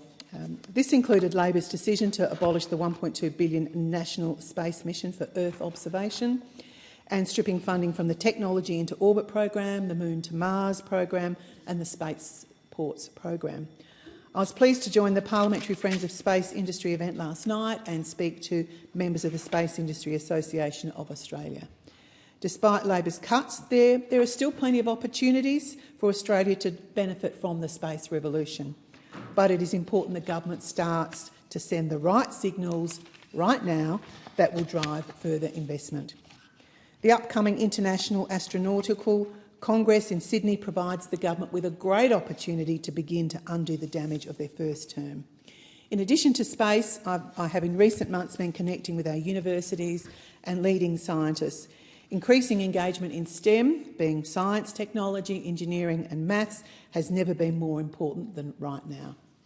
These are the skills Australia needs, and making sure more young Australians, and women in particular, move into STEM is a priority for me in this portfolio. I wrote to the Minister for Science, Senator Tim Ayres, in July requesting a briefing on the government's plan for the science portfolio. I'm yet to hear back from Minister Ayres, but I've said before we will work constructively with the government where we can. I look forward to receiving a response from Minister Ayres. So, Madam Deputy Speaker, I'll conclude by again thanking my electorate of Durack for again giving me the great honour of once again serving as their federal representative. I will work every day to ensure their voices are heard and will try my best to represent both those who voted for me and those who did not. As a member of the opposition, it is clear we have a big job ahead of us, but I can guarantee the people of Durack that we are up to it. Those opposite, they currently hold 94 seats, an almost unimaginable result before election day. It is clear that the Prime Minister and the members behind him, well, they're still riding high, still feeling pretty good about themselves, and anyone watching Question Time has already seen the hubris from those opposite coming across the chamber. But I'd like to remind those opposite that politics should not be about personal victories. Politics must deliver tangible results for Australians, for all Australians. It is my hope that this 48th Parliament delivers far more than the 47th. I thank the House. I thank the member. The question is that the address be agreed to, and I call the member for Macnamara. Thank you very much, Acting Speaker. And I would also congratulate the member for Durack on her re-election. And it is a very challenging electorate, being so big, but I congratulate her on it. And she's right, that politics shouldn't be about hubris, it shouldn't be about congratulating oneself, it should be about policy outcomes for the Australian people. And in listening to the member for Durack, I would also put forward the fact that what wasn't in her speech was the fact that the Coalition came to an election with a policy to invest hundreds of billions of dollars into nuclear energy while refusing to visit the sites that they were proposing to build those nuclear power plants. They had an industrial relations policy that they scrapped about a month out before the election that was going to force people to work to stop working from home. They had a defence spending announcement that the member for Durack called for to lift our defence spending, but they announced it 2.5 weeks before the election and couldn't tell us where exactly they proposed to spend the increased defence spending. They wanted to increase taxes on Australians by not supporting our income taxes or not supporting the reduction in HECS debt or not supporting the range of policies that were going to build housing or build to rent. They're still trying to do that, and they were also, at the time when the MAGA movement was proposing and putting tariffs on Australian products, they were walking around this country with hats on saying, "Make Australia great again." There is absolutely a need for us to remain focused on the Australian people, but it is also incredible that the Coalition seem to have not learnt any of the lessons of the last election and spend their weekends at conferences talking about what policy they can put forward to undermine their leader. While that happens, though, we have a job to do, and that is to deliver on the election commitments that we put forward at the last election. And let me say here, in this address and reply, that the most important message I have as part of this contribution is to say thank you to the incredible people of Macnamara. Acting Speaker, our little nook of Melbourne is both this tourist and iconic hotspot of Melbourne that welcomes people in as part of culture and restaurants and food and tourism on, right across in St Kilda, Port Melbourne, South Bank, all of the amazing parts of my electorate that help make Melbourne so iconic and such a wonderful place to visit. But it is also home to local communities and community organisations and sporting clubs and faith-based organisations and civil society organisations, LGBTIQ groups. It is a hub of life, and it represents the very best of Melbourne and the very best of our country. And to be re-elected as the member for Macnamara for a third time, Acting Speaker, is the greatest privilege of my working life. It will be the greatest privilege of my working life. And no matter what role I hold in this place, being the member for Macnamara is always the first and most important part of my responsibilities as a Member of Parliament. And I owe a great deal to the incredible people of Macnamara, and I say thank you. And the team that we had in our campaign understands how important it is and the privilege it is to be involved in politics and how important it is to have these positions to represent our community, and they all worked so hard to fight for that privilege yet again. And I would say to my campaign team and my staff and everyone who contributed in our campaign in Macnamara, I watched and saw people take autonomy and ownership over a campaign and worked not based on hours but based on this internal desire to be a part of something and to do something for our community and to support me. And I couldn't be more proud and I couldn't be more appreciative of the efforts of so many people.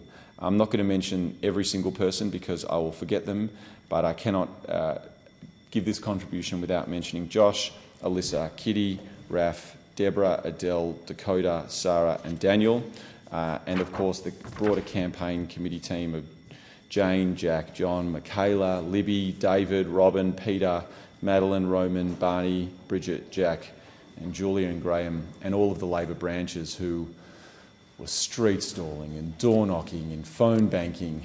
We set up our campaign office in Port Melbourne on Bay Street, and it was such a hub of activity and of campaigning and of events, and it was a place where people were just dropping in and people in Port Melbourne were walking by, and it was just such a great place to be based, and I loved it.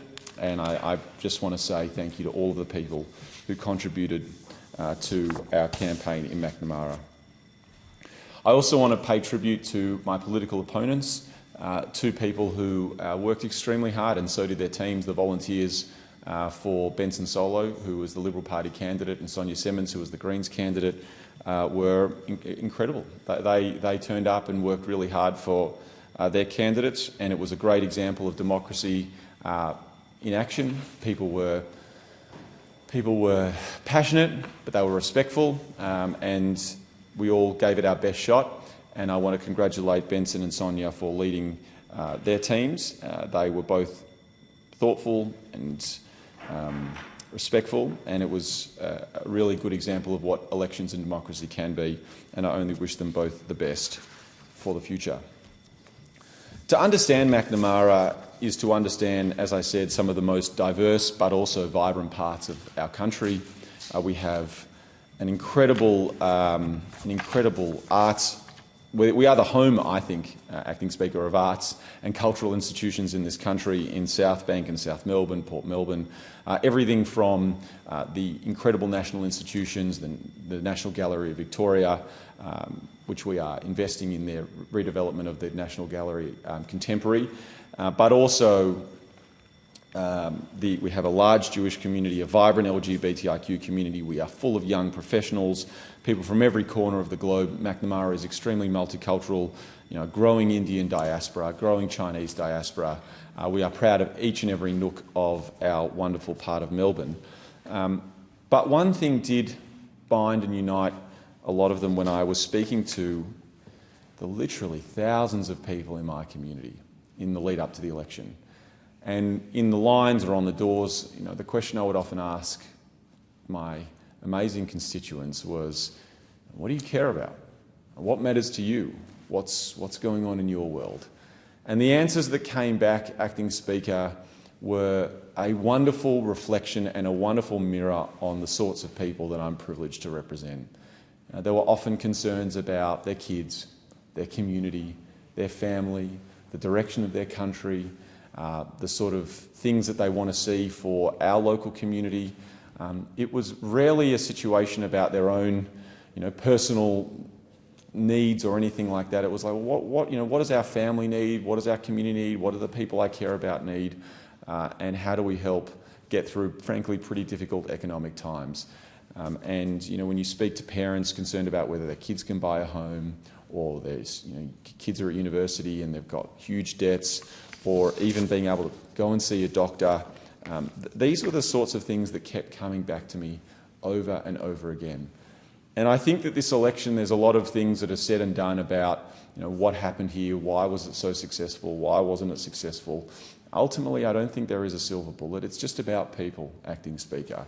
And what I heard from the people of Macnamara was that people cared about healthcare, they cared about jobs, they cared about being able to have financial security, they want to be able to buy a home, they want to be able to do things for themselves and their family and the community that they love. They want to be safe, and they want Australia to stand up for the values that they feel and that they feel as representative of our community. I don't think it's more complicated than that. I don't think it's about tricks and campaigns and all of these sorts of other things. I think it's ultimately people think about their own lives. And they think about what matters to them, and they think about what matters to their family. And for every single person I spoke to in Macnamara, it was clear that the people that live in our community, they are thoughtful. They do watch politics in as so far that they think about what does it mean for them, their family and our community. And that was ultimately what I think we got an endorsement from, not only the community of Macnamara but the broader Australian public, in order to deliver on. We got a mandate to deliver on policies that will hopefully make a tangible difference to the lives of Australians. And we've already started to roll them out and already started to deliver them in this place. The first bill that we all voted on was to reduce university debts by 20%. And that is a fantastic acknowledgement of the genuine difficulties that young people and people with HECS debts are facing, but also the importance of what this place can do and the meaningful difference it can have. And if it means someone leaving university is going to have $5,000 or $10,000 less to pay off at HECS over the life of the loan, well, I think that's an important contribution and one that I was so proud to support and one that we got done already. And even this week we announced that we are bringing forward the 5% home deposit scheme, which is going to help first home buyers. And that is something that kept coming up over and over again. You know, what matters to you? Well, we'd like to be able to buy our own home. And in Macnamara, I met hundreds and hundreds of people and couples and families saying to me that's something they want to do, but it's just not possible. And it's not possible because of the first home deposit. And the conversation that often came back to me, Acting Speaker, was, yeah, I mean, it is really hard. We're not saying it needs to be easy, but it just needs to be possible. And without being able to get into the housing market, it's just not possible. And the deposit for too many people is the biggest barrier. While you're paying rent, rents are expensive in my community. It just was impossible for people to be able to get into it. But that policy is really important. It's going to mean that thousands of people across my electorate are going to become homeowners. They're going to move out of the rental system and into the homeowner market. And I think that that's something that is really important and something that we, as a government and as a Labor Party, need to be doing more of supporting ambition, supporting people accumulate assets and find financial security in this country. But it is not just the national policies that are so important at this election, but also the local ones.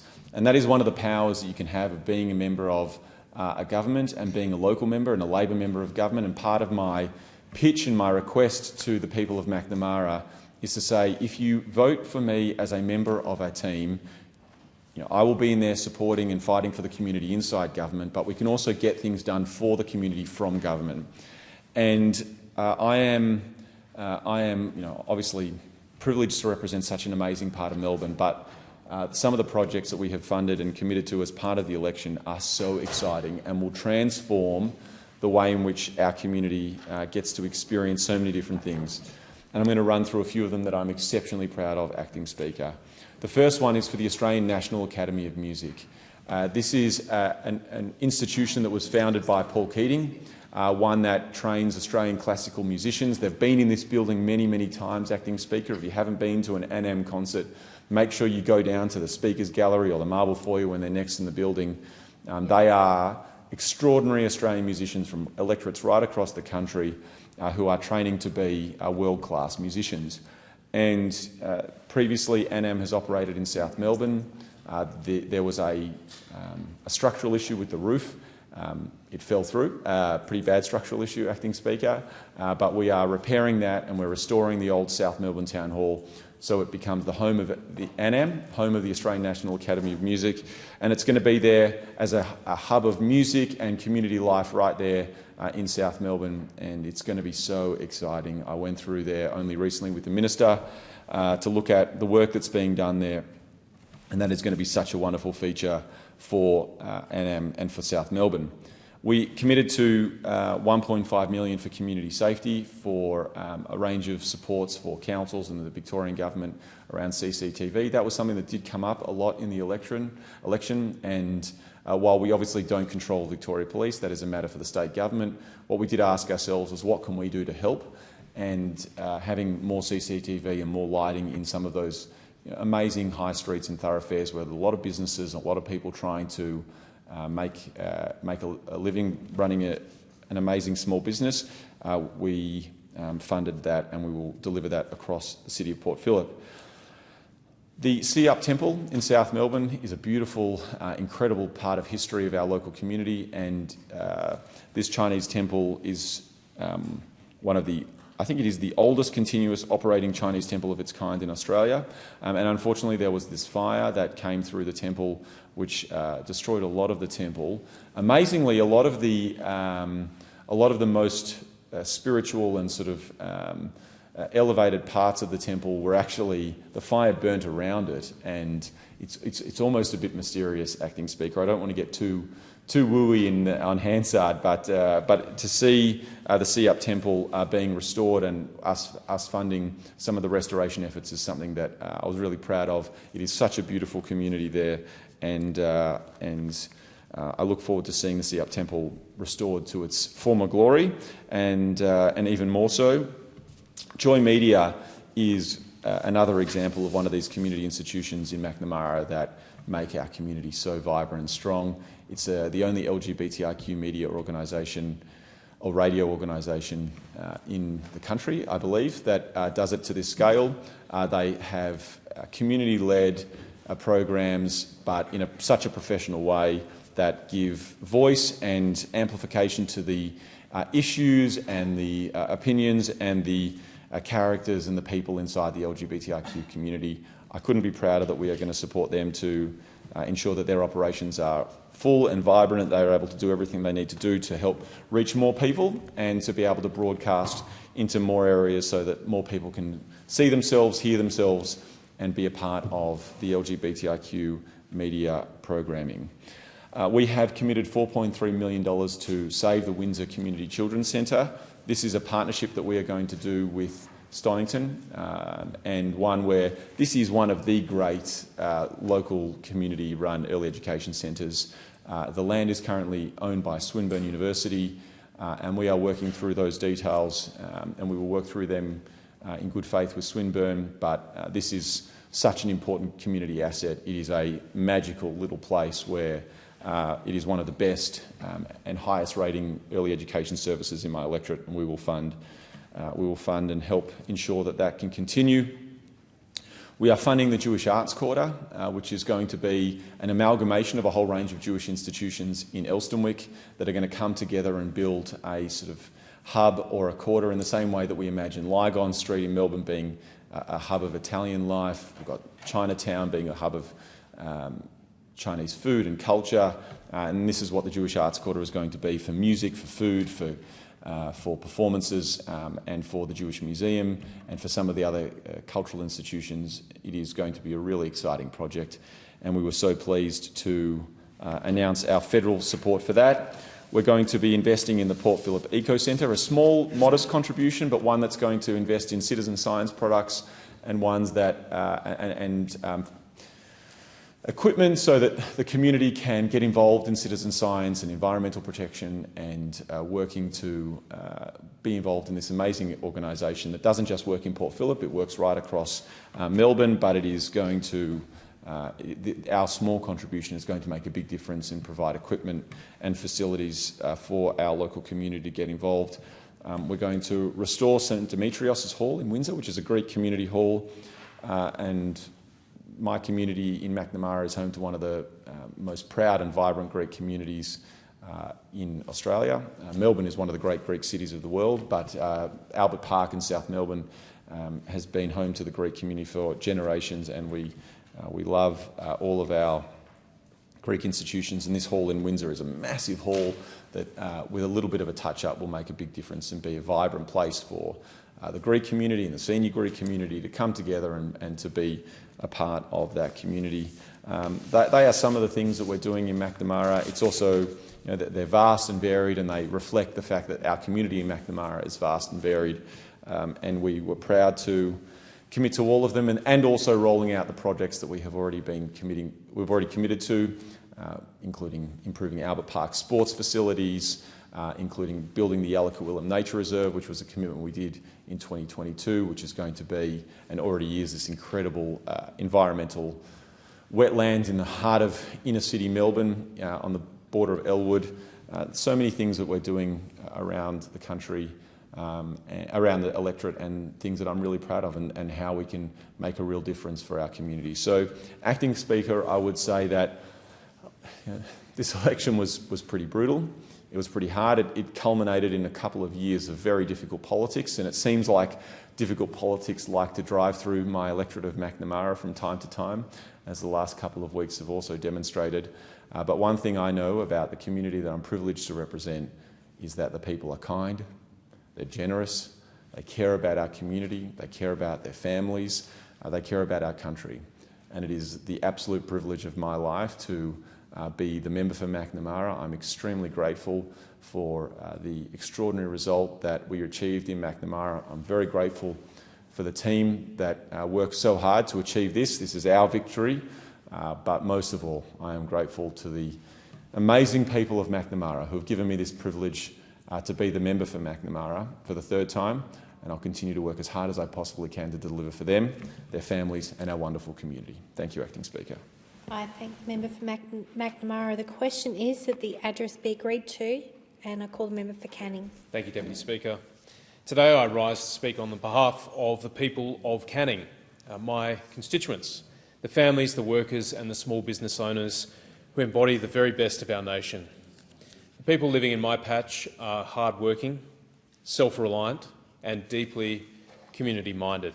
They don't ask much from government, just a fair go, respect and the freedom to get on with their lives. And our community is resilient, ambitious and proud. We stand together in tough times and we celebrate each other's success. And that's the spirit of Canning, which is the Peel region, for those of you who don't live in WA, and I'm very proud to represent them in this place. This year I was honoured to be re-elected as the member for Canning.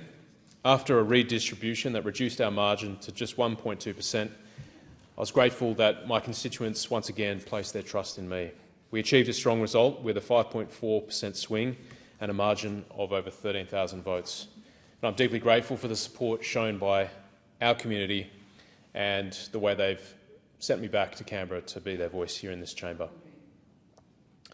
Our result was a testament to the strength and unity of our local community, and the grassroots campaign we ran focused on issues that affect real people. We didn't campaign in the abstract, we campaigned very much in concrete terms.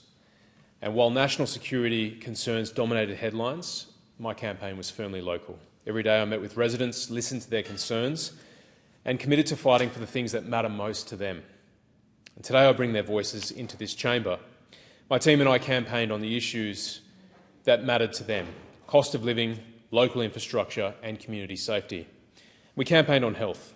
And for nearly a decade, the Western Australian Government has promised to a $152 million upgrade to the Peel Health Campus. When they put that figure to the public in 2021, $152 million, that was before we'd seen inflation over the last 4 years. That's now about $180 million. They haven't increased the funding in real terms, so we've actually taken a $30 million cut to the upgrade. Now, that promise has been repeated in press releases, budget papers and media statements, but the reality on the ground hasn't changed. 1 year after the hospital was handed back into public hands, with great fanfare from Labor, there's still been no redevelopment, no new facilities and no relief for the families, children and seniors in my community. Ambulance ramping is at record highs, doctors and nurses are exhausted, and clinicians warn the system is in a death spiral. It's not just incompetence, this is actually really dangerous. People are left waiting in emergency, people are even sent away, and I have countless stories from seniors particularly who are really struggling. For seniors who need to see a geriatrician, they have to wait up to 18 months. And some of them, by the time they get to see a geriatrician, they've had further decline, whether it be physical or cognitive, and some have even passed on. So we have a very acute health crisis in my electorate. Now, Labor's own member for Mandurah has admitted the funding isn't enough, yet the Premier continues to sit on a multi-billion-dollar surplus while our hospital bursts at the seams. We all know the WA budget is doing better than most other jurisdictions, and yet we're not seeing the investment in our health system that we need. And so locals are angry. They've shared their shocking experiences at Peel Health Campus. They're angry, and they have every right to be. And I'm calling it as I see it. This is a betrayal of my community. So I'll keep fighting until the Peel Health Campus is fixed. No more spin, no more empty promises, just action. Because, Deputy Speaker, our community deserves better. And it's not just in health. Right across the Peel region, we are being let down on the infrastructure that underpins our daily lives. We need infrastructure that keeps pace with growth, roads, public transport and community facilities. People travelling to and from Perth every day on the Kwinana Freeway experience a massive opportunity cost. A journey that used to take about 70 minutes now can take up to 2 hours at a time, and that opportunity cost is time with family, time exercising, time doing admin and other important things that happen in our daily lives.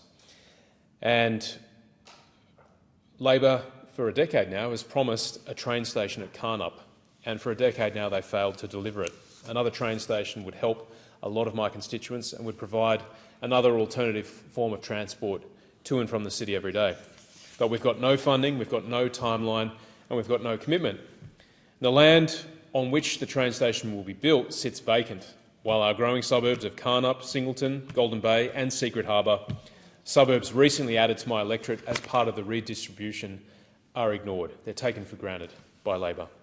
Not even a mention in the latest state budget. It's pretty shameful, and a lot of people agree. These are vibrant, fast-growing areas, and they deserve the same level of infrastructure investment as the rest of the region. I'll also note that they're also part of the AUKUS catchment, so we have a growing presence of Royal Australian Navy families, defence families, people involved in the future AUKUS industrial base. And I should also add that we're going to see Americans moving in over the next couple of years as well. Admiral Cordell, who's a senior US naval officer, said from 3,000 to 9,000 Americans over the next 5 years or so. That's a lot of people to integrate into our community. They're very welcome to come. I'm sure they'll bring a lot of opportunity as well. There are a lot of spouses in the US military who are teachers and nurses. We have shortages in both. And I hope this government here is working on ensuring that they can be employed in our communities when they arrive. I also want to note as well that my electorate will take in about 25% of the new defence housing which has been slated to support AUKUS. So we need more investment from the federal government and from the state government as well. But instead we're being left behind. The Carnup train station is a key data point for that. Labor's failure to act is not just a broken promise, it's a clear message that these communities just aren't a priority.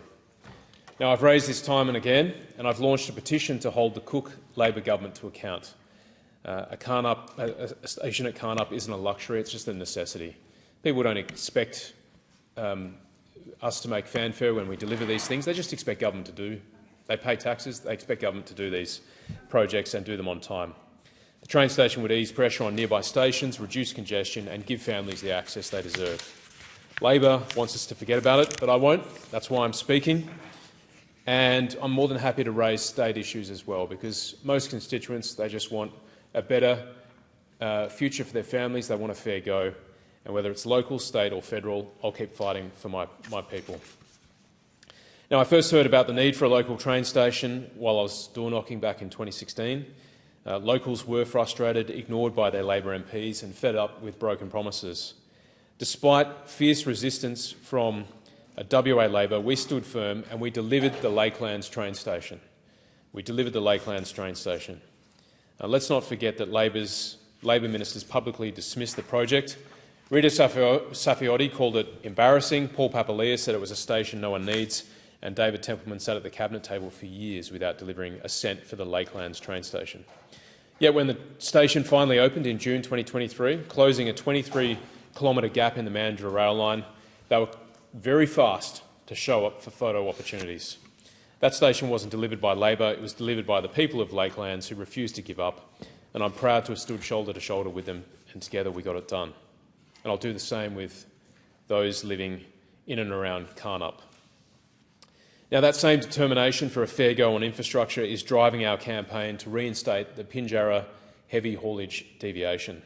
This is another critical infrastructure project that WA Labor abandoned, despite its clear benefits to safety, heritage and quality of life. Hundreds of trucks thunder through the heart of Pinjarra. Pinjarra is a beautiful old historic town right in the centre of the Peel region, settled around the 1830s. And every day we have these big trucks carrying huge loads, whether it be Jarrah logs, whether it be minerals, critical minerals that have been mined, or whether it be massive mining equipment, which often needs an escort front and rear. These trucks pass through our little town, and people are getting tired of it. We've invested money to make that a tourist town, and these big trucks make it very difficult for locals. So the deviation would divert heavy vehicles away from the town centre, it would protect local families, businesses and the character of our community, which is sitting there on the Murray River, very beautiful part of the world. Now, Labor's decision to cut funding for the deviation is short-sighted and reckless. We're not backing down. Just like we did with the Lakelands train station, we'll keep fighting until Pinjarra gets the infrastructure it needs.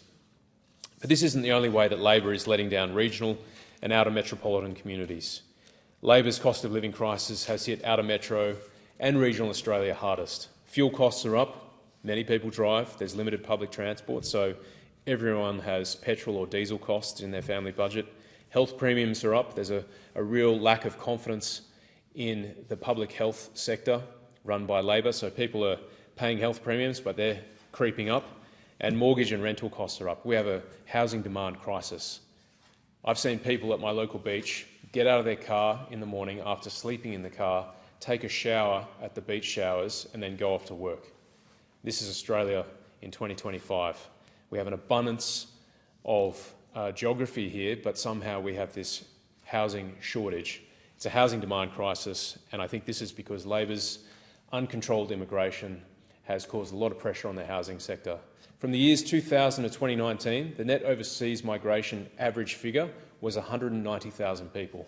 Labor in the last 2 years has brought in about 500,000 people, and we wonder why we're struggling for housing.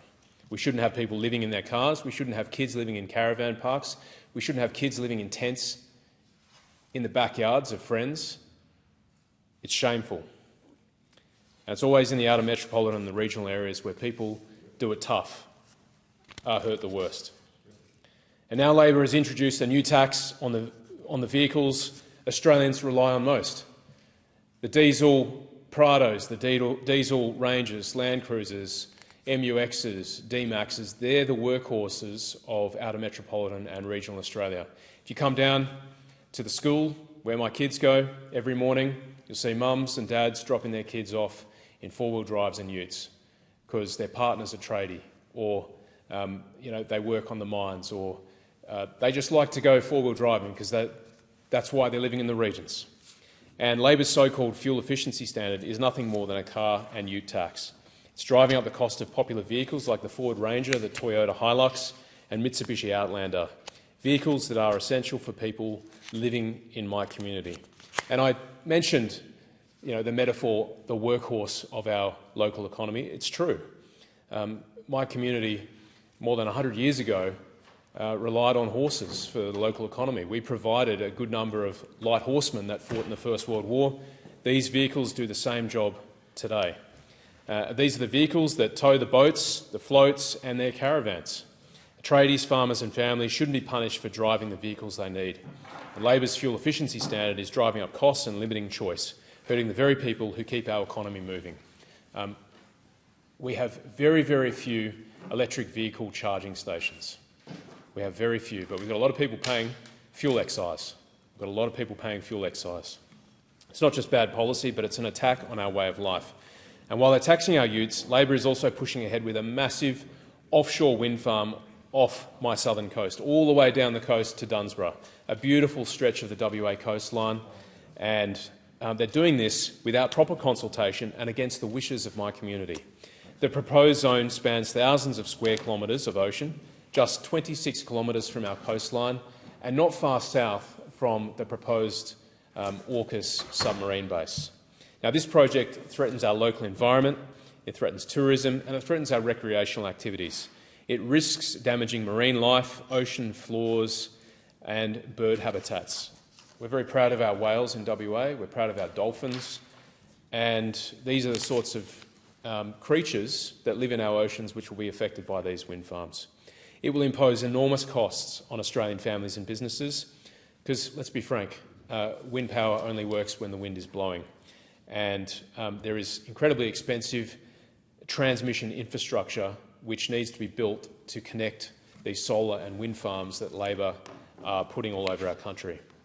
And I think one thing that is overlooked is that these wind farms and a lot of these solar panels, if not all, are manufactured overseas, often in China, using our fossil fuels, whether it be coal or gas that we export. It's a reality that this country exports 25% of the world's coal, 20% of the world's liquefied natural gas. It's a huge source of revenue. It underwrites the NDIS, it underwrites health, it underwrites our welfare system. And so whilst Australians are being forced to pay more for their energy needs, countries who we export are getting their energy much, much cheaper, which makes them more competitive long term. And so what we're doing is under this government, we're seeing local communities and their wishes overridden. We're seeing inefficient, expensive and environmentally damaging solar and wind farms pushed on local communities. They're outsourcing emissions. This is a government that does a lot of carbon leakage. They claim they're green, but they do a lot of carbon leakage. And they're increasing our dependence on foreign supply chains. We're not building these wind farms. We're not making the solar farms. We're importing them from China. So effectively, we're dismantling our comparative advantage in energy, which comes from our coal, our gas. We could have nuclear power because we've got a lot of uranium. We're dismantling that comparative advantage and we're making ourselves dependent on the importation of power made overseas. I think it's unfair and it's unsustainable. Now, another issue is the unbearable odour affecting residents in the northern suburbs of my electorate. And for those here, it might sound like a minor inconvenience, trivial even, but for those living with it, this smell emanating from waste and compost facilities is making homes unlivable and outdoor spaces unusable, particularly in summer when temperatures hit 35 plus and you get a roaring easterly out to the coast. These smells are dumped on a lot of our coastal community living in the north of the electorate. Kids can't play outside and people can't open their windows in the middle of summer. In fact, I still remember door knocking in Singleton and an elderly couple came to the door and everyone else in the street was talking about the stink and they said, we can't even turn our air conditioning on because it smells like blood and bone in our living room if we do. So this is a serious disruption to their lives, their health and their homes. I've held community meetings, I've called for action from the Department of Water and Environmental Regulation and invited the Minister for Environment to see the impact firsthand. And this is just one of the many challenges facing our community.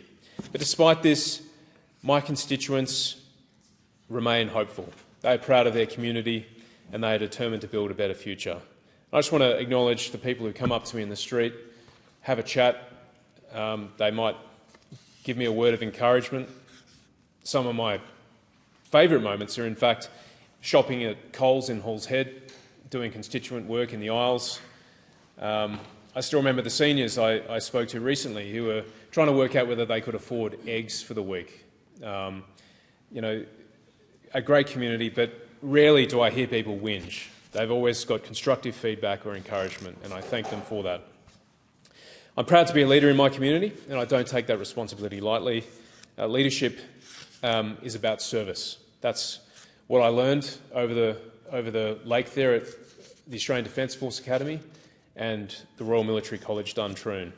The motto for ADFA is to lead to excel, and at Duntroon it's learning promotes strength. Leadership in those institutions was always about service, and it's a privilege to continue doing that in public office in this parliament. It's about listening, learning and standing firm in the face of adversity. It's about representing the values of the people who sent us here: hard work, honesty and a deep commitment to our country. Mr Speaker, our schools are filled with bright, curious and capable young Australians. They're ready to take on the world, but they need a future that they can believe in and one that they want to step into. A future built not on debt and decline, but on opportunity, stability, cohesion as a country and national pride. And that future begins with a commitment to the people we serve, not just in election years, but every single day. And it's not easy. We're all imperfect people. There is not a single perfect person on this earth, And particularly in politics, our imperfections can sometimes be magnified. That's just what comes with public office. But nonetheless, we need to fight for our constituents, for fairness, for prosperity, and for the dignity of every single Australian. That's what leadership demands. It's about standing firm when it counts, speaking up when others stay silent, and never forgetting who you represent. Now, before I conclude, I want to thank my campaign team who worked tirelessly through the rain on hot days because they believe in our community and our cause. I want to thank our volunteers who gave their time, energy and heart to our campaign. It's always encouraging when you meet new people who are willing to put on a T-shirt and stand with you.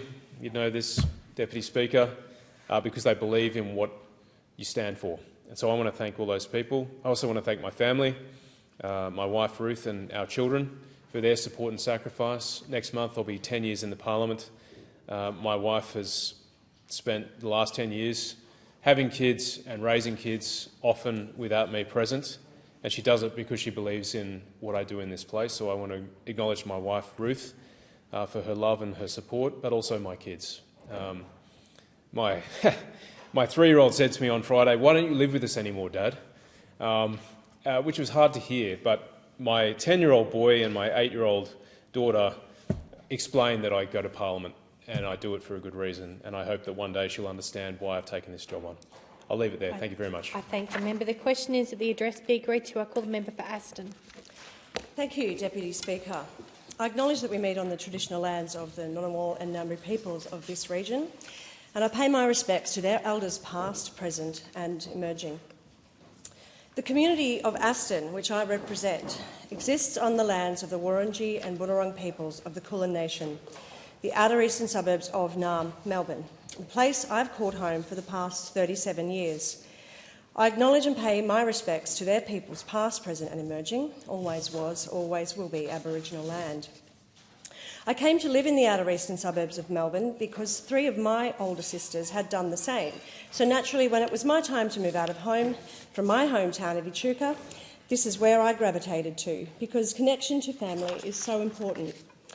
I'm the proud mum to my 24-year-old son Clancy and my 21-year-old daughter Lillian, and the proud great auntie to 19-year-old Jamila, who came into my care 5 years ago at the age of 14, when her beautiful mum, my niece Melanie, tragically died from a brain aneurysm at the age of 42. This sudden devastation occurred in Tasmania not long after the start of the COVID lockdowns in 2020. Having Jamila join Clancy, Lily and me in our home was something I never questioned, as she needed connection to her mother's family. Being re-elected as a member for Aston was an enormous honour, one that was so humbling. It was also akin to being welcomed back to a family of sorts, in fact a couple of families. The family of the electorate of Aston, such a vibrant, multicultural community, one where I have gained all kinds of siblings, maybe a few different mums, dads, grandparents, aunts, uncles, nieces, nephews and cousins. Then there's my family of colleagues in Canberra, the MPs and senators I have come to know and respect, and their staff members too. It's good to be back in the big house, and that's an enormous honour as well. Having run 3 elections in 3 years has been a lot of fun, well, some of the time. In 2022, when I ran against the former member for Aston, Alan Tudge, it was a steep learning curve for me as a first-time Labor candidate. At that time, in 2022, Aston had been Liberal since 1990, and my fledgling campaign for Aston was extremely grassroots. I shared a campaign office with 2 other first-time Labor candidates, the now current member for Deakin, Matt Gregg, as well as the Labor candidate at that time for Menzies.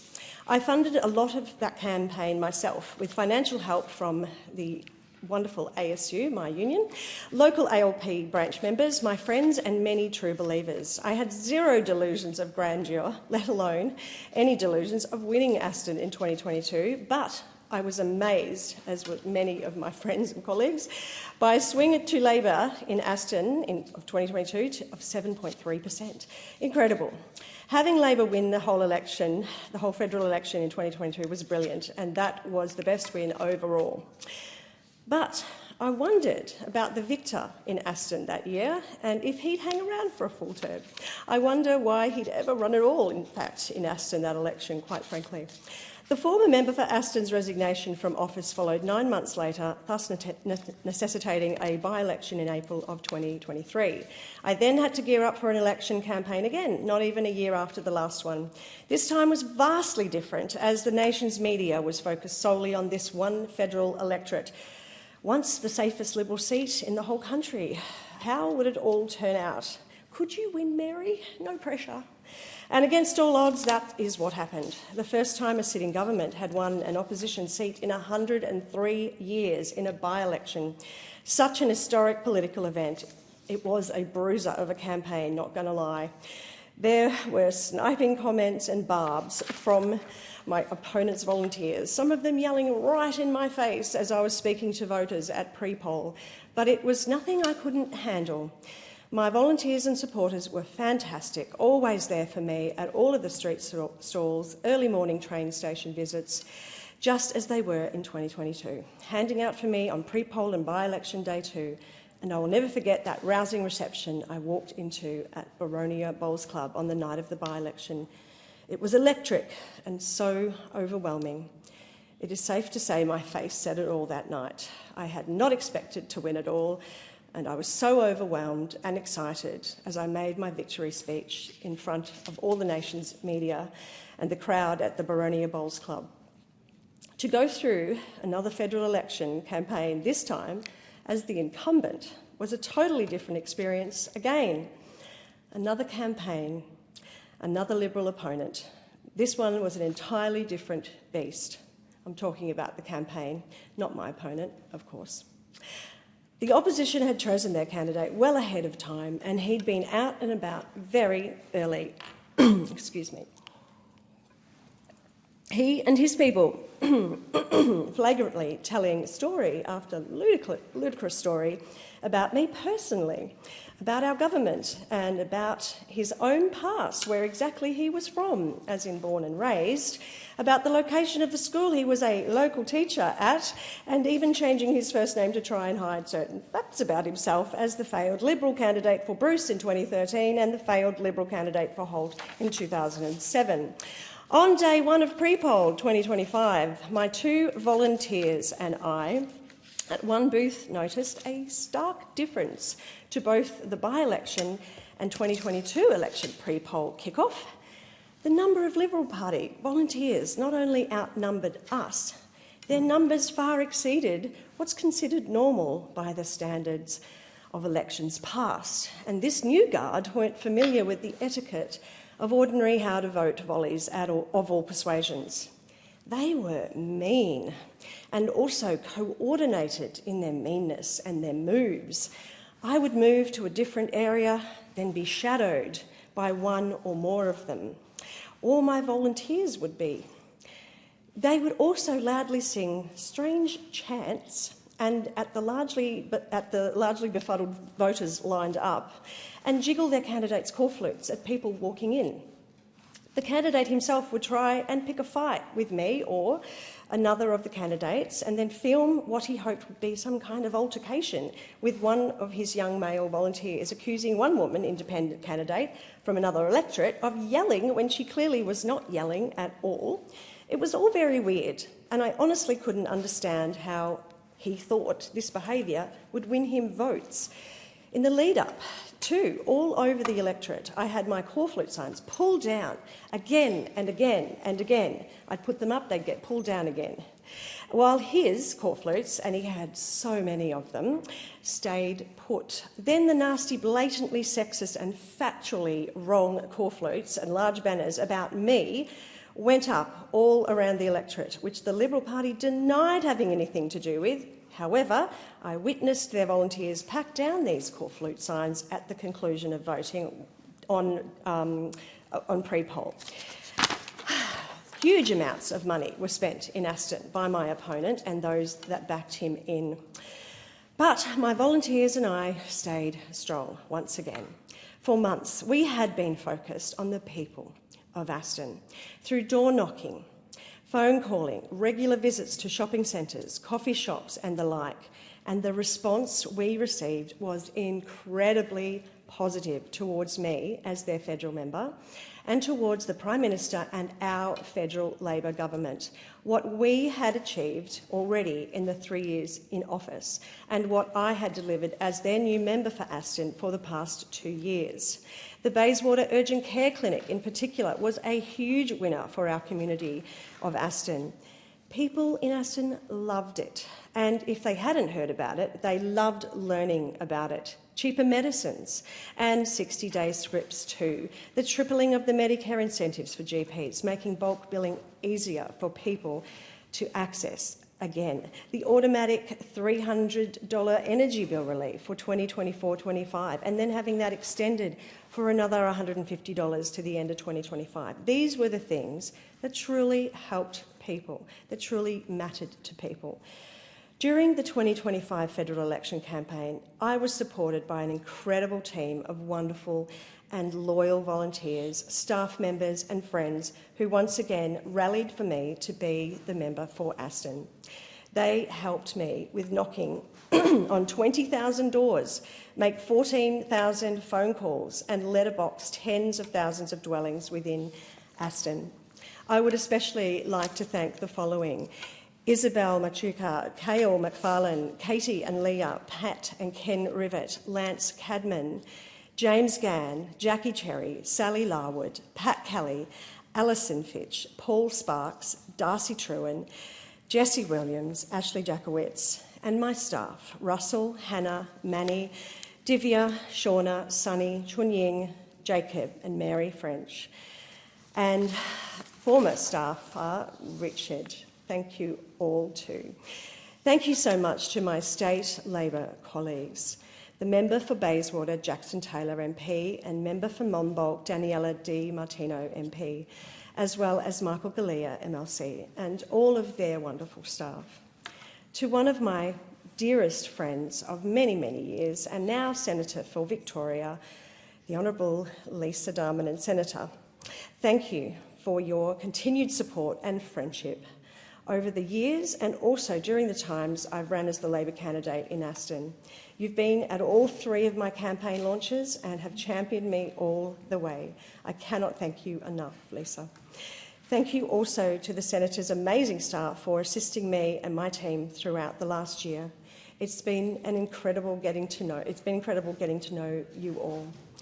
To Senator Jess Walsh, thank you for all your assistance with door knocking and for your support and friendship during my election campaign as well. Excuse me. Thanks also must go to those ministers, assistant ministers and senators who came to visit my electorate of Aston during the last term, and some during my re-election campaign too. Senator Penny Wong, Senator Katie Gallagher, the member for Chifley Ed Husick, the member for Isaacs Mark Dreyfus, Minister Claire O'Neill, Assistant Minister Jed Carney, Minister Catherine King, Minister Christy McBain, Minister Matt Keogh, Minister Tony Burke, Minister Annika Wells, Minister Amanda Rishworth, Minister Anne Ali, Minister Andrew Giles, and of course Prime Minister Anthony Albanese. Having you all visit Aston was most welcomed by me and our community of Aston. Thank you to all the wonderful people of Aston who came out to support me and to re-elect me. As your MP in Federal Parliament, I am here to listen to you, learn from you and advocate for you to the best of my ability. Thank you for putting your trust in me. And I'd also like to thank my wonderful family, Clancy, who's here today for me. Thank you, Clancy, for being here. Thank you to my wonderful partner, Anthony, and Lily, my daughter, and Jamila, my great niece. Thank you. Thank you to the member for Aston, and Clancy, it's great to have you here today. The Minister for Aged Care and Seniors. Thank you, Deputy Speaker.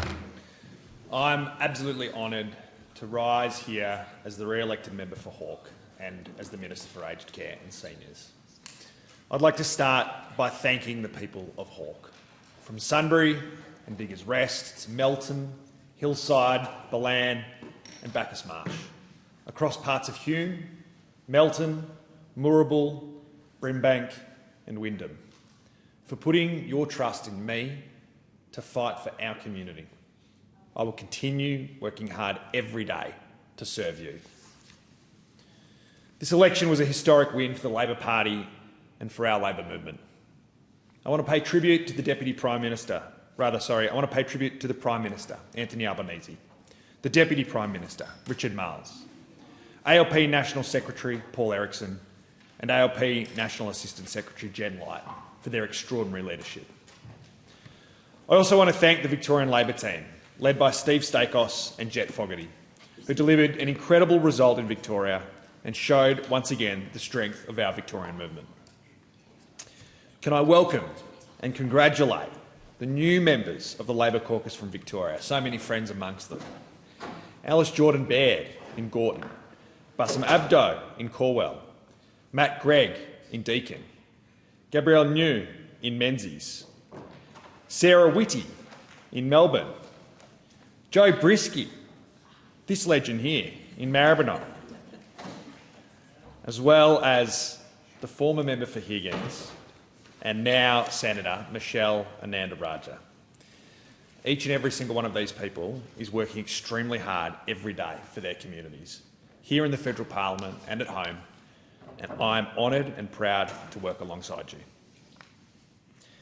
Australians went to the polls on May 3 asking for real cost of living relief. They were given a choice between a government delivering lower taxes, lower inflation and higher wages, and an opposition obsessed with waste and who promised to legislate higher taxes for every Australian taxpayer. The scale of the Albanese Labor government's victory and our mandate shouldn't be surprising. We listened to Australians and we made a promise to deliver on the things that matter to them. And we haven't wasted a single moment getting on with the job. From the 1st of October this year, first home buyers will be able to purchase with a 5% deposit without paying lenders' mortgage insurance, brought forward so that more Australian families can get the keys to their first place sooner. That's practical help for millions of families across Australia, including in my electorate of Hawke. We passed legislation to cut student debt by 20%, wiping billions from the balances of around 3 million Australians and lifting the minimum repayment threshold, fairness for graduates and apprentices who keep our economy moving. And from 1 July, we extended energy bill relief, an extra $150 off household power bills in the second half of this year, supporting families while inflation continues to moderate. We've backed this with investment in skills. Fee-free TAFE is becoming a permanent feature of our training system, building a pipeline of workers in priority areas like construction, clean energy and care, which is critically important to me in my role as Minister for Aged Care. We've delivered to make medicines cheaper, first with 60-day prescriptions, and now we're capping scripts so that Australians will pay no more than $25 under the Pharmaceutical Benefits Scheme. Labor's free TAFE program, just another thing the opposition threatened to gut, delivers training for our next generation of workers, allowing young people to access the qualifications they need at no cost. My home, Hawke, is one of the fastest growing parts of the country, and it's where I'm proud to be raising my family. People moved west for affordability, for community and for opportunity, and our responsibility to them is to make sure that services keep pace with their ambition. I was proud to make commitments throughout the campaign that I know will make a difference to families in my community. This included $1 billion to upgrade the Western Freeway, and we backed in the electrification of the Melton Line, both of which my community has campaigned hard for.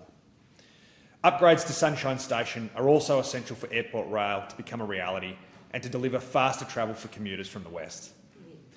We'll build the Diamond Interchange at Calder Park Drive to finally fix one of the region's most dangerous and congested pinch points. And we promised to deliver the Bacchus Marsh indoor pool, which I know many families, including my own, are excited about. These are real investments that cut travel time, improve safety and connect people to their jobs. As the newly appointed Minister for Aged Care and Seniors, my priority is to deliver the historic reforms to our aged care sector that give older Australians the safe, dignified and high-quality care that they have always deserved, but that a system neglected for a decade was failing to provide. We're hard at work preparing for the transition to the new Aged Care Act on the 1st of November, which will put the rights of older people first and make our aged care system more sustainable for generations to come. The Support at Home program will also kick in to replace the old home care packages program, giving people higher levels of care so they can stay in the comfort of their own homes and communities for longer. We've already delivered historic pay rises for aged care workers, because valuing care means valuing our dedicated, hard-working, highly qualified and passionate carers and nurses who work around the clock to care for our loved ones. Locally, aged care matters. In a community where parents are caring for their parents while raising kids and paying mortgages, reliable home support, properly staffed residential services and fair worker pay are not abstract policies, they help local families every single day. We're strengthening Medicare, investing in bulk billing, primary care and the urgent care network so people can get help earlier and stay out of hospital. I'm proud to say that the Medicare urgent care clinics are now operating in Melton and Sunbury, providing free extended hours walk-in care for urgent but non-life-threatening needs, taking pressure off emergency departments and saving families time and money. Door knocking across Hawke through the election, I met dozens of families who have used these services, whether it's sick kids or injuries on the footy field. In fact, my own family has seen the inside of the urgent care centre pretty regularly, and we're very grateful for the care and support that the nurses and doctors there continue to provide. Labor governments will always protect and strengthen Medicare, and I'm proud to see firsthand the differences that these policies make to families in my community. People in Hawke are often young, first home buyers, looking to settle down close to essential services. Homes for Australia is the centrepiece of the Albanese Labor government's plan to cut costs and give Australians a leg up. Already, Labor's expanded home guarantee scheme is helping first home buyers into a home of their own, with a 5% deposit and no lender's mortgage insurance. We've delivered a 45% increase in Commonwealth rent assistance, the biggest back-to-back increases in more than 30 years.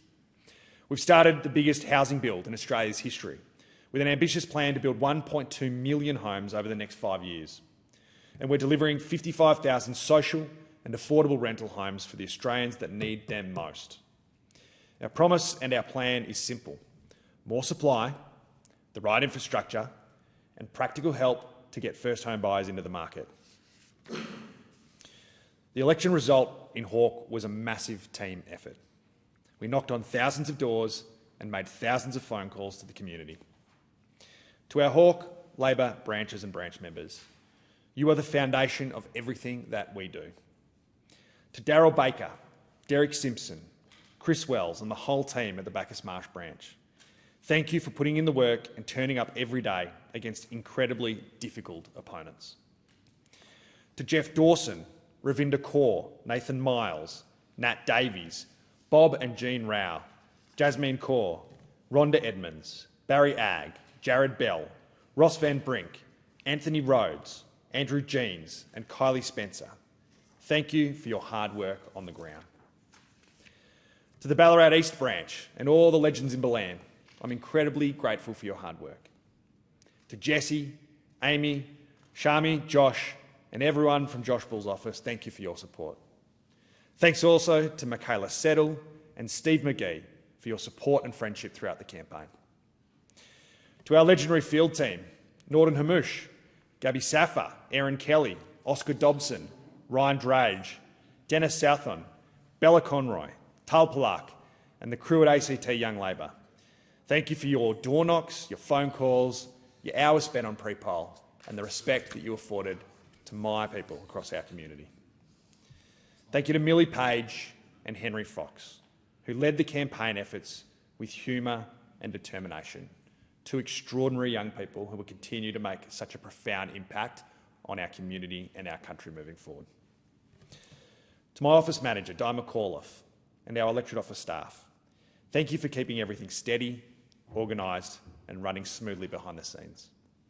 To Avtar, Gadashan and the community at Calcasione, thank you for your friendship, your faith and your overwhelming support. To my friend Sam Lynch and the mighty Transport Workers Union, my union, thank you for being there every step of the way. And to the RTBU, the AMWU the HSU and HACSU, thank you for standing up for working people and standing with us through this campaign. To Victorian Trades Hall, thanks for backing us and fueling this campaign with your strength and your solidarity. To my mum Penny, and to my partner Zoe and our kids, Honey, Banjo and Mac, thank you for keeping me grounded. I couldn't do any of this without your extraordinary love and your support, and I love you all so very much. Serving the people of Hawke over the past 3 years has truly been the greatest privilege of my professional life. Earning your support and your trust to represent our community for another 3 years continues to be the honour of my professional life.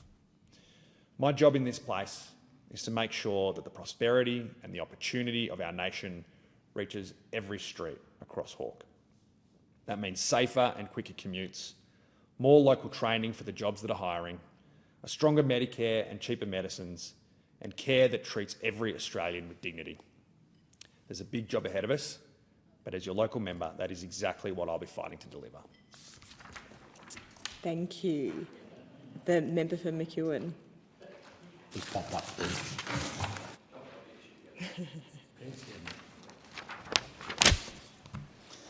Thank you, Deputy Speaker. On the 3rd of May this year, I was given the great honour of being returned to this place by the people of McEwen. And I've said before in every one of these addresses, I pledge to work day and night to fulfil my commitments to them. I pledge to do that all that's within my power and the power of this government to make our lives better. I will always bring their interests to this place and give our communities a seat at the table. It's a great privilege and honour to have this job. In Canberra, we each speak with the voice of over 100,000 people and we act in their interests. We have spent the last 3 years in government listening hard and laying the foundations for our nation for the next 3 years. We see those foundations everywhere in McEwen. In May 2022, Australia voted for change from 9 years of stagnation, rorts, rip-offs and scandals under those opposite. I'm proud to report this change has been seen across our towns and our communities in McEwen. Over the last 3 years, we saw essential programs expand their reach in the communities, be that in health, education, whether it cost of living support or, importantly, roads and infrastructure. And I point that out because one of the biggest challenges we face is the infrastructure in our communities and roads. Under the Coalition, our state, which is 25% of Australia's population, received only 7% of infrastructure spending. Now, I'm glad to report Victoria is now receiving the funding that it deserves to maintain and develop our state road network, and our communities see these benefits happening. In the last 3 years, there has been a lot of change and growth in McEwen. We have seen a series of major grants. We secured $1 million to expand the Diamond Creek Men's Shed. We'll deliver the space to expand their operations, supporting the mental and physical well-being of men in our community. It's a success measured in mateship, in conversations that would have gone unheard. It's also a chance and an opportunity for men to talk about their health and well-being, and a great opportunity for them to be able to have those conversations comfortably and talk about things that we don't normally like to talk about. But it's important we do that, and it removes the isolation for many people in our towns. In 2022, we secured disaster relief funding after the Darra-Gwyn floods. The government supported locals through this time as they dealt with damage to their homes and to their lives. We invested $7.1 million for the Johnson Road estate in Mernda through our Housing Support Fund to help the City of Whittlesea meet the growing residential demand. We are delivering on our major commitments, something that has been dear to me from day one, to always make sure that I deliver what I promise. We secured $900 million for Camerons Lane Interchange and the Beveridge Intermodal Precinct. And I'm pleased to see the planning is well underway with the state government delivering this project. We are commencing stage 2 of the Macedon Ranges Sports Precinct in cooperation with Macedon Ranges Shire. And works are well underway with the $1.5 million investment in the Diamond Creek Pool upgrade, which I just spoke to the Mayor upstairs, and we're getting ready for a fantastic summer. There's also the Hilltop Splash Park in Mernda, something we promised, somewhere that's free for families to be able to take kids on hot days and have a great bit of fun.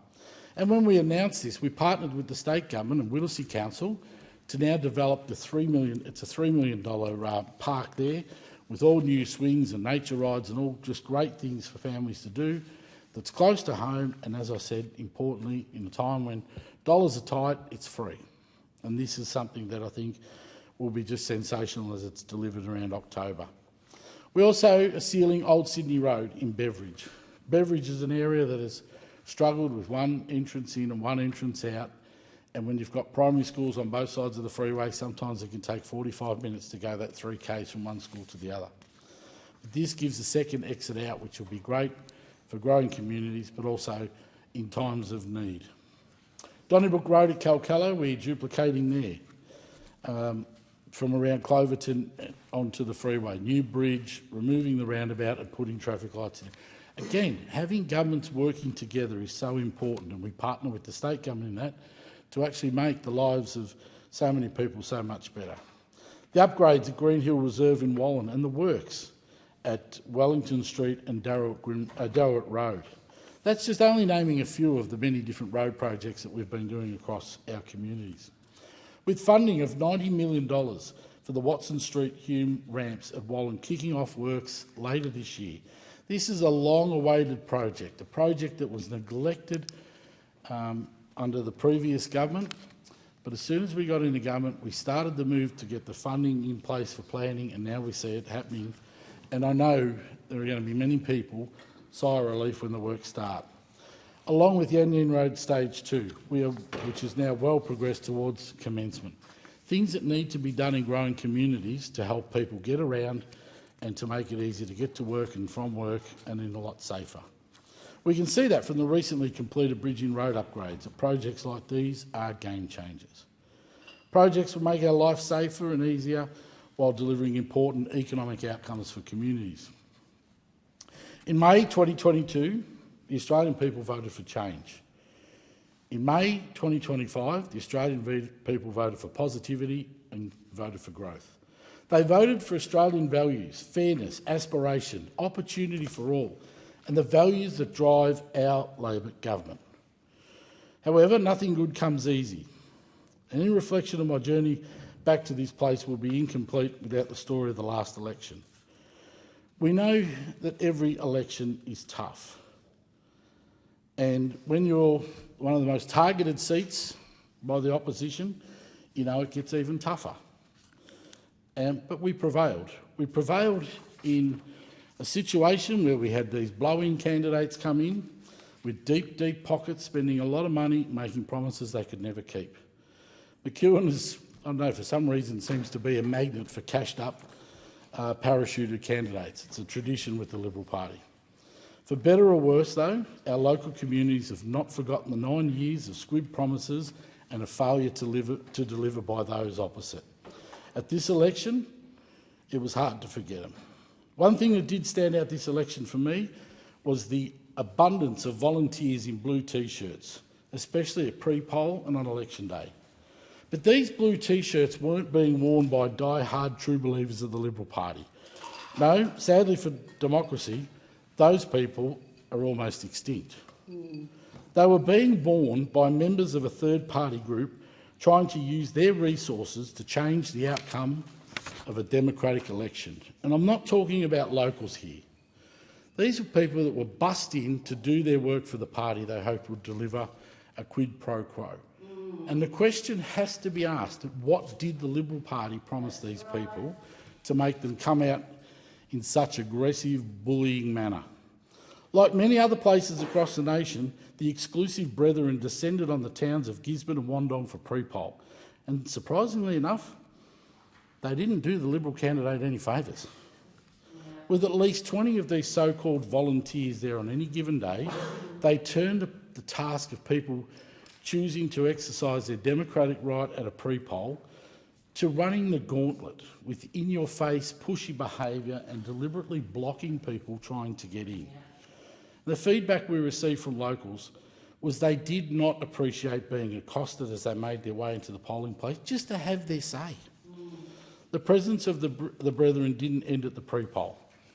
On election day, it was worse, with many of our volunteers subjected to the aggressive methods of these thugs as they harassed people while handing out for the Liberal Party. It's bad enough with Liberals not being honest, but these parasites were openly and deliberately lying to people.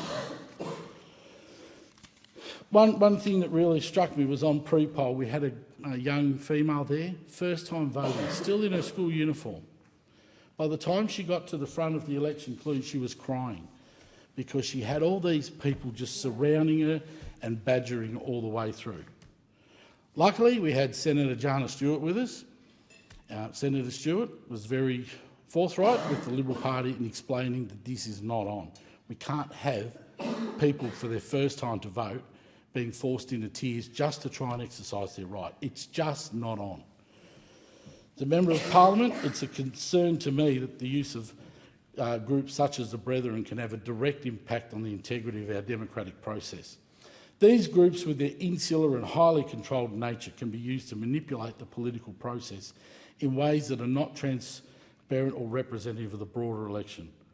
And I would absolutely recommend this matter being looked into by the Joint Standing Committee on Electoral Matters and any other authority which has the jurisdiction on election interference by these so-called third parties.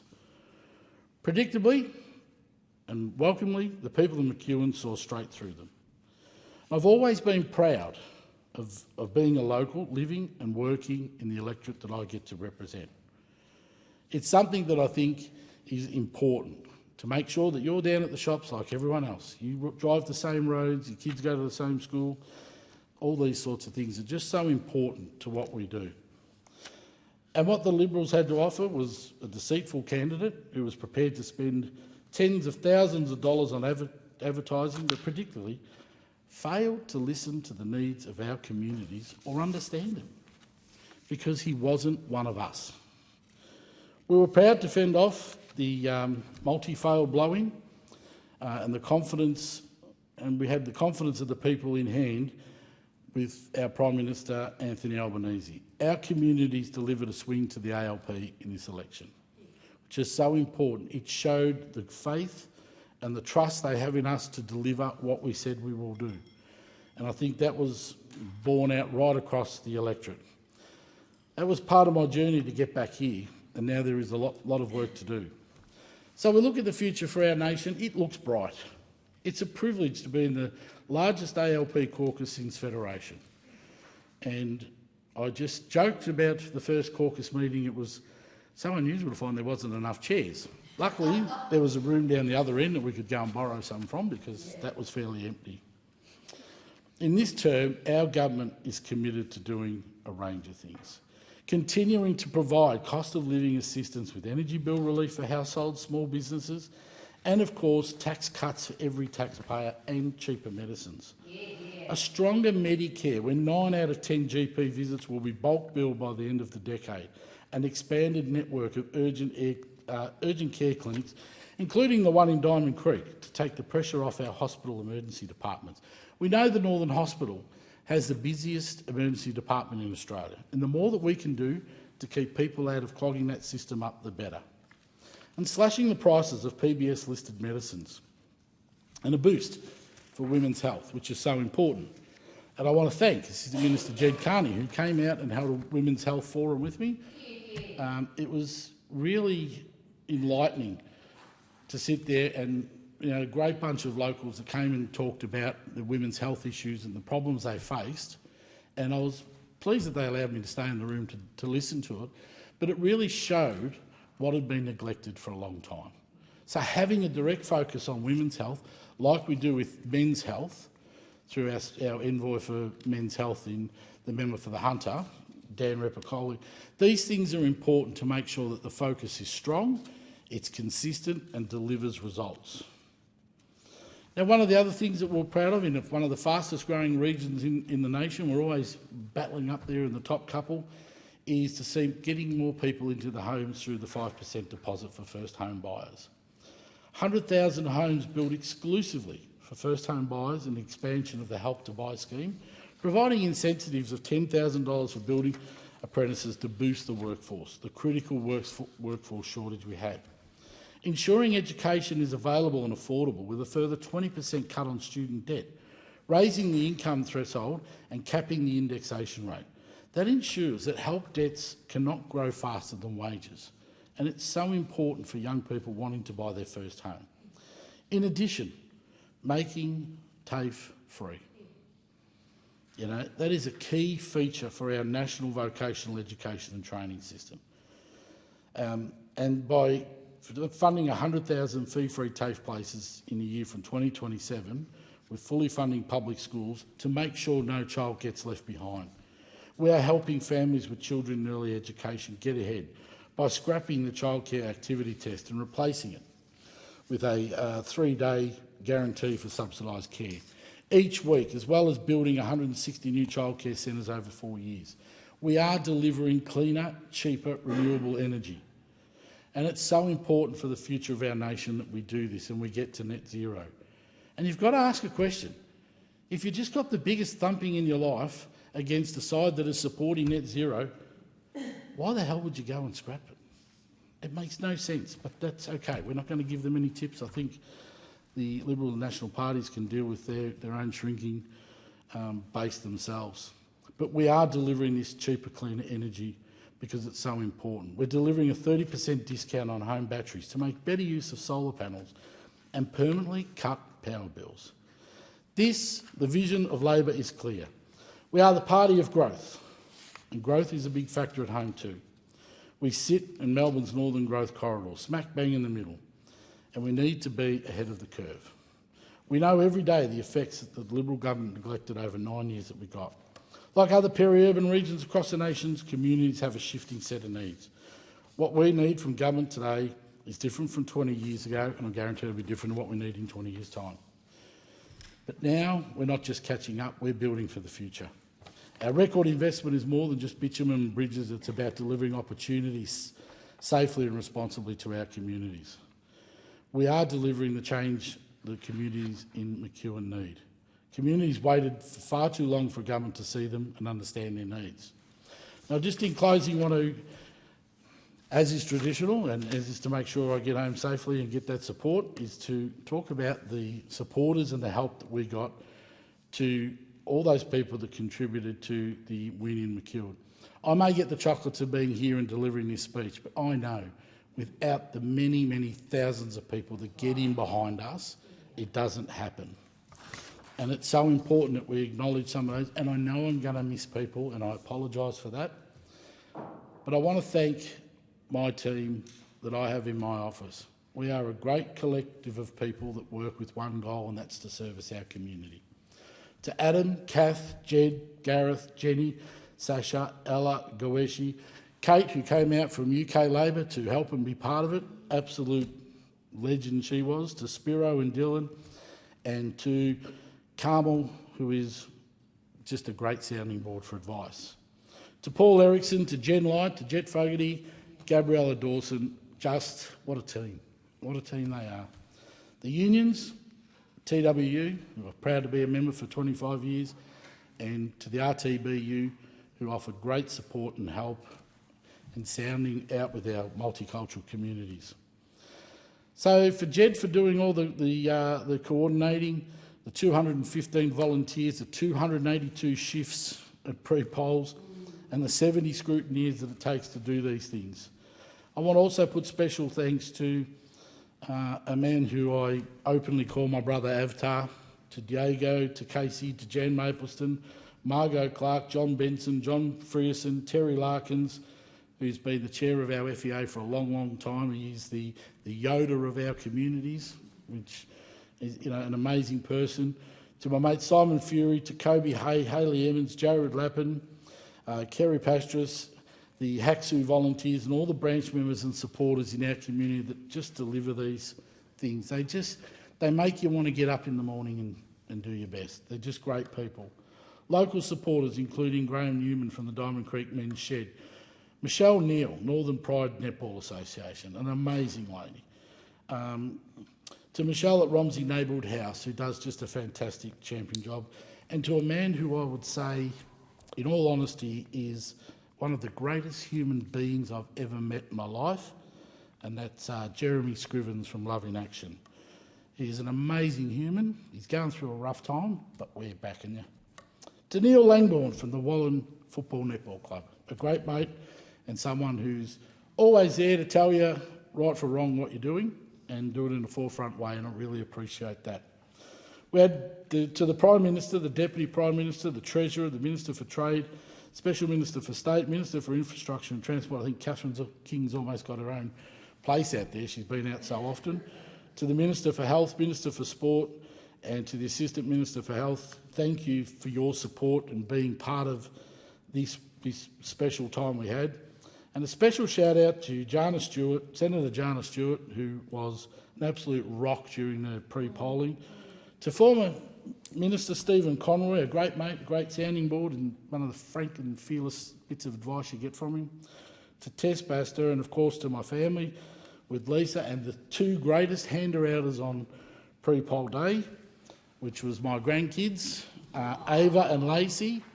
They did a wonderful job. They kept a tally of who took the pamphlets and who did it, but it was great to have both of them out there. It really just, really warms your heart to see, and it was just great to have those two kids there. And of course to Hawker Britton, who just never let us down. So with that, as I said, I'm very thankful for this opportunity again to be here, and I won't waste the day. Thank you. The member for Corangamite. Thank you, Deputy Speaker. I'd like to begin by acknowledging the traditional owners of the land on which we meet, the Ngunnawal and Ngambri people, and pay my respects to elders past, present and emerging, and to the First Nations people of my region, the Wadawurrung. It is my great honour to stand here as the elected representative for Corangamite for the third time. I thank the people of my region for placing their faith in me. That trust I carry with me every single day. It drives me to work hard on behalf of my communities that are diverse, thriving and resilient. From the Surf Coast to the Bellarine, from Geelong to Armstrong Creek, my region is growing rapidly. We are one of the fastest growing regions in the nation. And while we have seen much change, our character remains. The character shaped in the swell of Bells Beach, forged in the old factories of Grovedale, Marshall and Moolap, and nurtured by the farms and schools stretching from Torquay through to Queenscliff. This is who we are. We are resilient, caring, compassionate and creative. We love our unique natural environment. The sharp red cliffs of Jan Juc, the sweeping grasslands of the Bellarine and the rolling hinterland, yellow glums that stretch from Armstrong Creek to Point Addis. Together we share a commitment to protecting our unique natural environment and our ocean. We look out for one another, and like all Australians, we value fairness. Together we are determined to make a positive difference. And Deputy Speaker, on May the 3rd, my communities made their priorities heard for the future.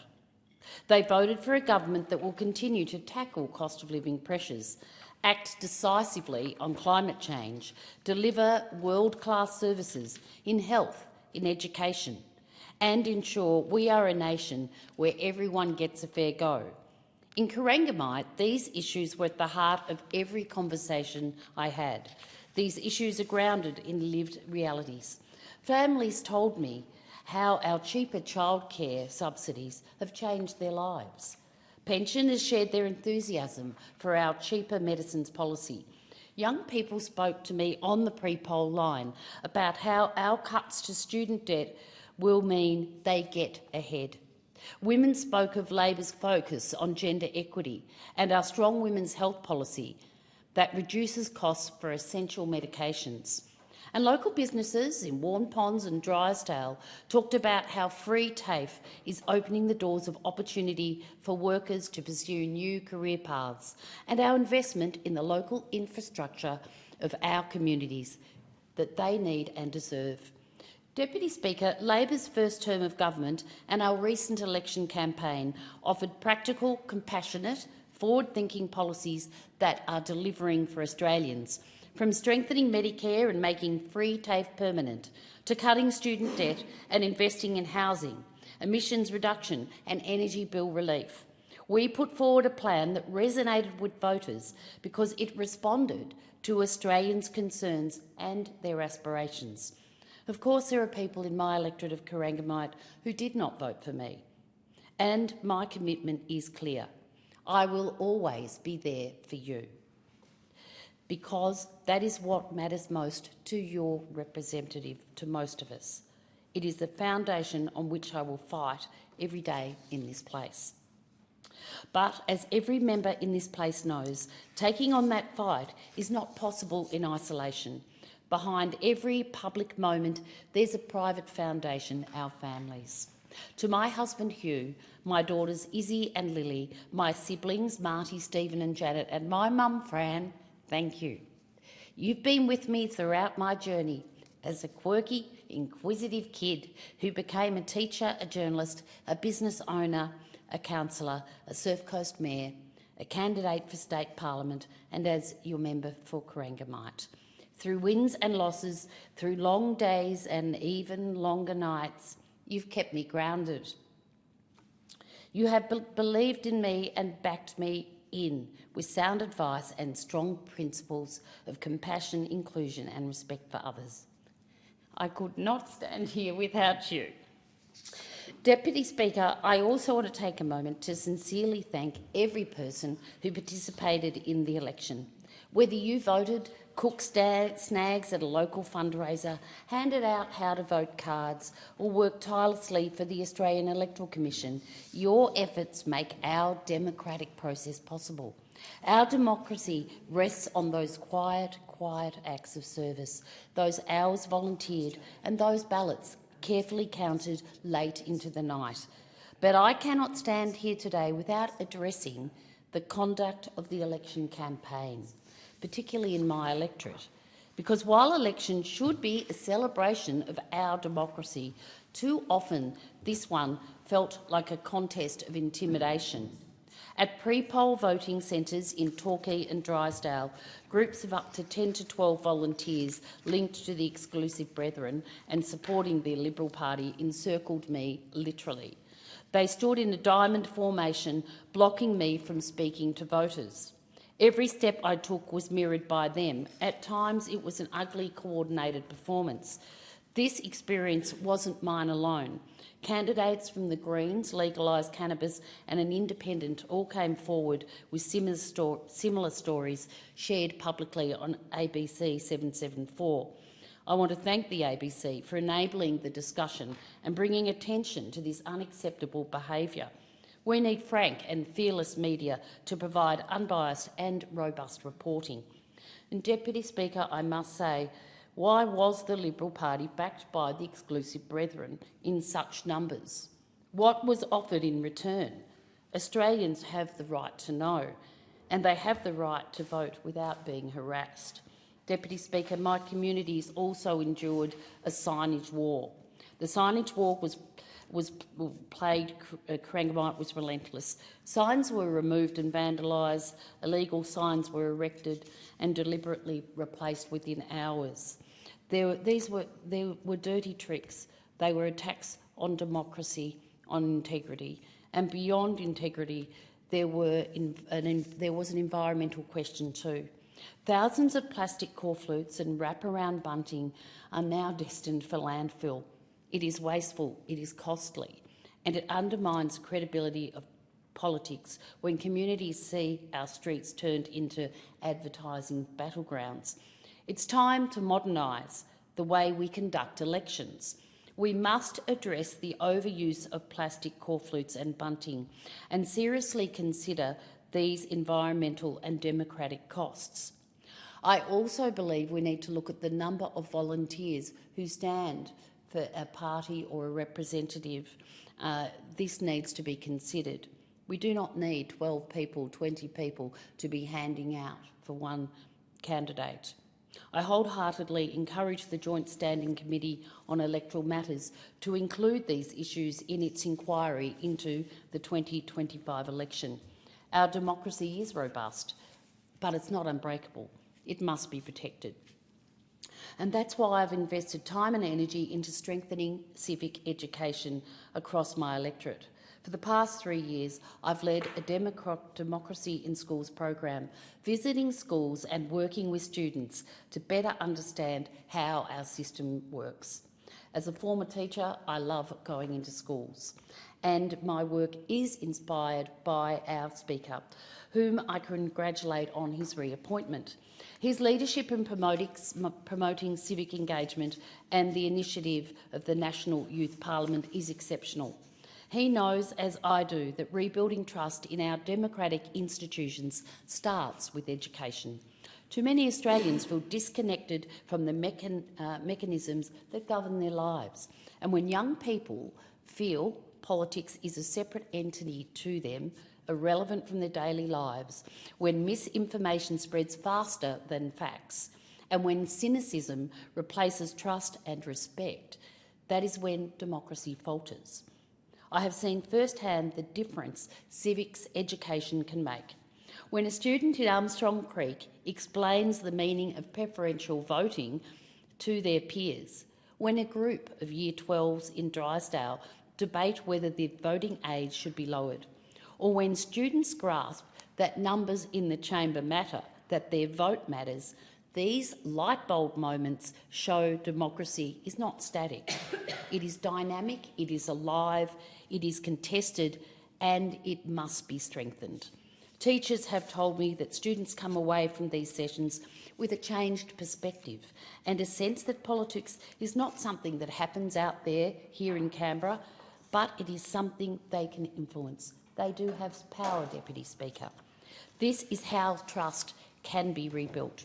Trust must also be restored in one of our most important social programs, the National Disability Insurance Scheme. The NDIS changes lives. It is a Labor reform, and it has given people with disability choice, control and dignity.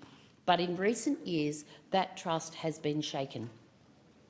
And our government is absolutely committed to restoring that trust and to ensuring that the scheme delivers on its promise to Australians with disability and their families. This is a monumental task, but is one that, together with the disability community, our government is committed to tackling. And that's why I'm deeply honoured to have been reappointed Chair of the Joint Standing Committee on the NDIS. I take this responsibility seriously. With my friend and colleague, Senator Jenny McAllister, the Minister for the NDIS, and Minister Mark Butler, I'm committed to working alongside my committee to help rebuild the confidence of participants and their families in the scheme. Deputy Speaker, like Medicare and superannuation, the NDIS is a symbol of what we can achieve when we prioritise fairness, dignity and opportunity for all. It represents the very best of who we are as Australians. And Deputy Speaker, if there is one theme that comes up again and again across my electorate, it is the opportunity to get a good job and to learn new skills. That's why Free TAFE has been an absolute game changer. I have met students who never thought tertiary education was for them, young people who left school early, parents retraining after time at home with kids, workers who've lost jobs in old industries. Free TAFE opens doors. It is a pathway into areas we desperately need workers in. Areas like nursing, aged care, disability support, early childhood education, clean energy, construction and advanced manufacturing. And I would like to take a moment to acknowledge the Minister for Skills and Training, who is driving reform in this space. Deputy Speaker, in my region, the clean energy transition is not an abstract debate. It represents jobs being created in wind and solar, in building new transmission and in advanced manufacturing that underpins it all. Local apprentices and workers are wiring solar panels, laying transmission lines, installing subsidised batteries in homes and businesses, and welding the infrastructure that will power our future. And when people in Corangamite look ahead, they can see a future of secure, well-paid jobs. That is what the Albanese Labor government is determined to deliver. And Deputy Speaker, this term of government is about delivery. We have already cut student debt by 20% for university and TAFE graduates, increased the HECS repayment threshold from $56,000 to $67,000, allowing people to earn more before repaying. Reduced the cost of medicines on the PBS to $25 from January next year, made free TAFE permanent and nationally accessible, and expanded marine protected areas to more than 50%. And we're not stopping there. We are undertaking the biggest investment in Medicare since its inception, rolling out more bulk billing and giving Australians better access to primary care without out-of-pocket costs. And we've expanded paid parental leave to 26 weeks by mid-next year. And we're including superannuation, because having a child shouldn't come at the expense of a woman's retirement. Labor is also delivering infrastructure that shapes our communities and sets us up for the future. In my electorate, that means funding Stage 2 of the Barwon Heads Road upgrade, a new Medicare urgent care clinic in Torquay, a Medicare mental health prevention hub also in Torquay, and significant sporting infrastructure in Leopold, Drysdale, Grovedale, Barwon Heads and Ocean Grove. These projects are not just about roads, buildings, footy and netball facilities. They're about connection, opportunity and care. They're about creating spaces where young people can thrive, where families can access urgent care and where local communities can come together. And of course, at the heart of building stronger communities for the future is housing. Young families in Armstrong Creek want the chance to buy their first home close to work and schools. That is why Labor's investment in housing is so critical. And it's why our announcement this week to fast-track the 5% home deposit scheme is such a game-changer for people across my electorate. This is not only an economic reform, it is a social reform that underpins security and dignity for every Australian. And it's part of a broader agenda to build 1.2 million homes in the next 5 years. And Deputy Speaker, as we build at home, we must also continue to stand up for Australian values on the world stage. I want to acknowledge the work of our Foreign Minister and Prime Minister for their measured leadership on the humanitarian crisis in Gaza. The scene from Gaza is horrific. Children starving, families displaced, hospitals overwhelmed. Our government continues to call for a ceasefire, the release of hostages and the genuine advancement of a two-state solution. And let me be clear, Israel does have the right to exist and Palestinians have a right to statehood. And I'm proud that Australia has joined our international partners in calling for this to occur. Recognition must come, not as a gesture, but as a genuine step towards peace. It is the right thing to do, it is the fair thing to do, and fairness is at the heart of what we stand for as Australians. Deputy Speaker, none of the work that we do in this place would be possible without the people who put in the long hours behind the scenes. To our grassroots volunteers, thank you. I would not be here but for your passion and your commitment to Labor values. You know who you are. Your friendships matter so much to me. Thank you. I'd also like to thank Maddie, Atticus, Lottie and Alfonso for their tireless work. I'd also like to thank Paul Erickson. To the Australian Union Movement, particularly the Australian Services Union and the United Workers Union, you are the engine room of Labor values. Your fight for fairness inspires us all. I'm deeply grateful to my parliamentary colleagues who stood with me on the pre-poll line and in the community.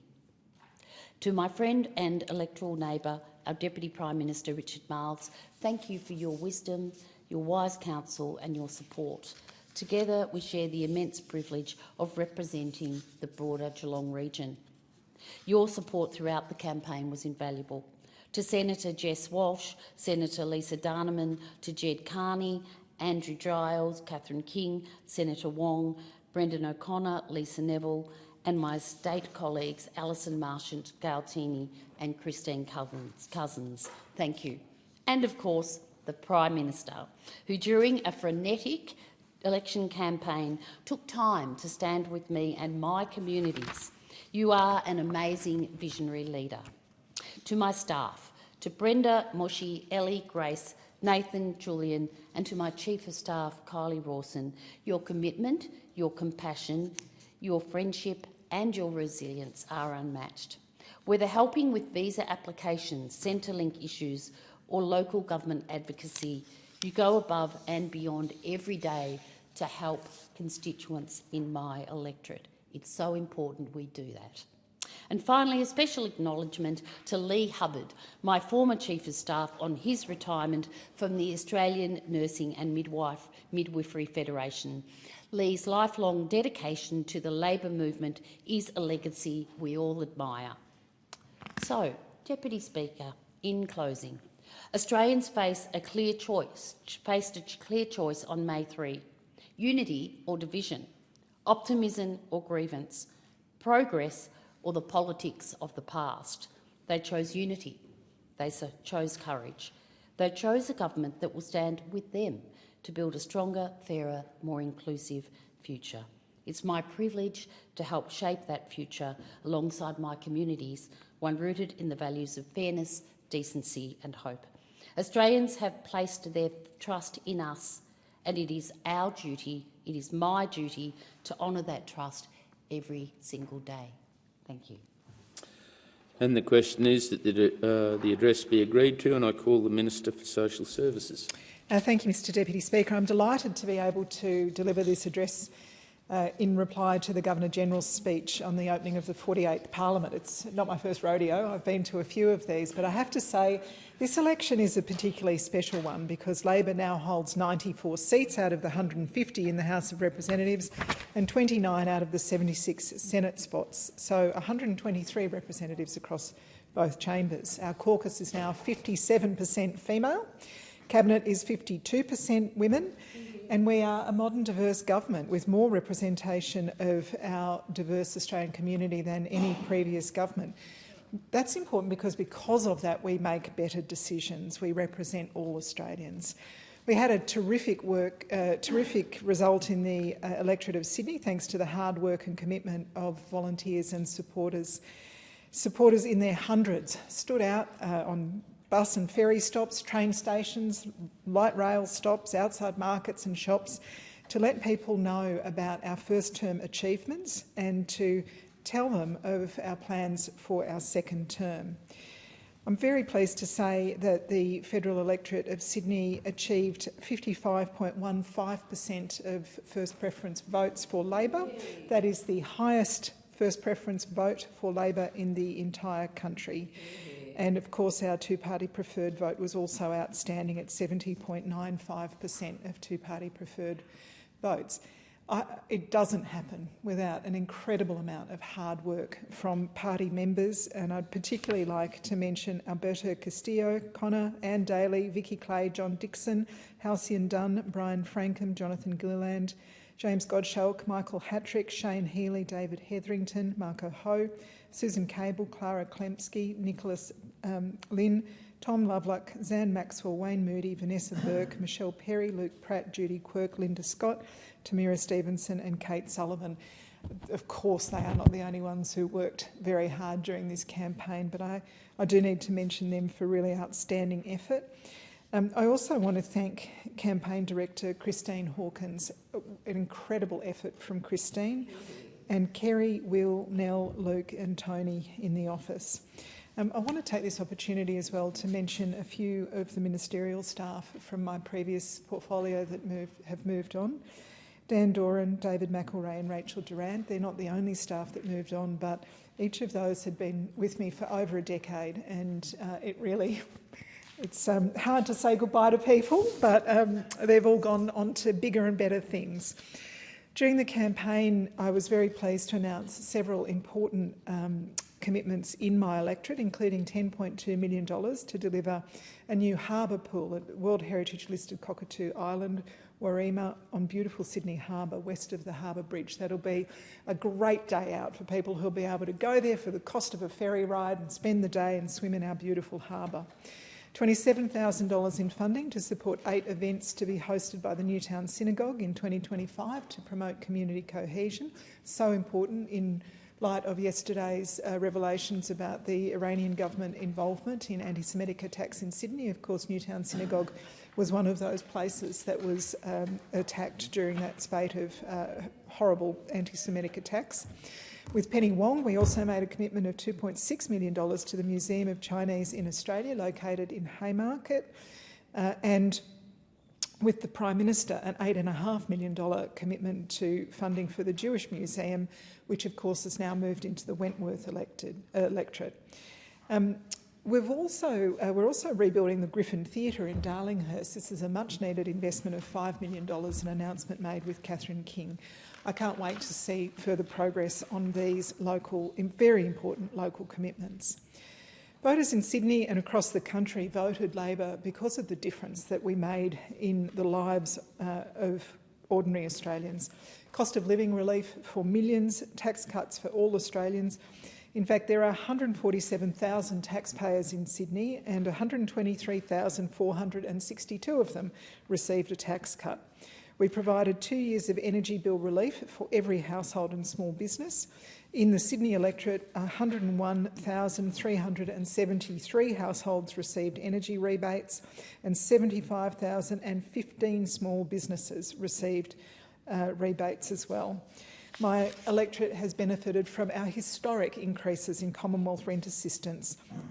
We've helped 6,330 households in the Sydney electorate in 2025 with increases to Commonwealth rent assistance, particularly important in an electorate like mine where rents are so expensive. We funded a 15% pay rise for early childhood educators and aged care workers while making sure that childcare centres cap their fees to support affordability and fairness, making sure that early childhood education is more affordable for families. Out-of-pocket costs were cut by an average of $7,000 for a family earning $168,000. We introduced 60-day prescriptions and triple bulk billing incentives, saving electors in the electorate of Sydney around $9 million so far. We've wiped $3 billion from student debt for more than 3 million Australians in Sydney. That's more than 1 in 5 voters who will benefit from that, cutting the average student debt by $6,820 and delivering $183.9 million in direct financial relief to 26,972 individuals in my electorate. Our fee-free TAFE funding has been wildly successful and it's benefited over 3,500 students in the Sydney electorate. We now see across the country same job, same pay, now law. Gender pay gap, the lowest it's ever been, with women $1,900 better off a year because of that.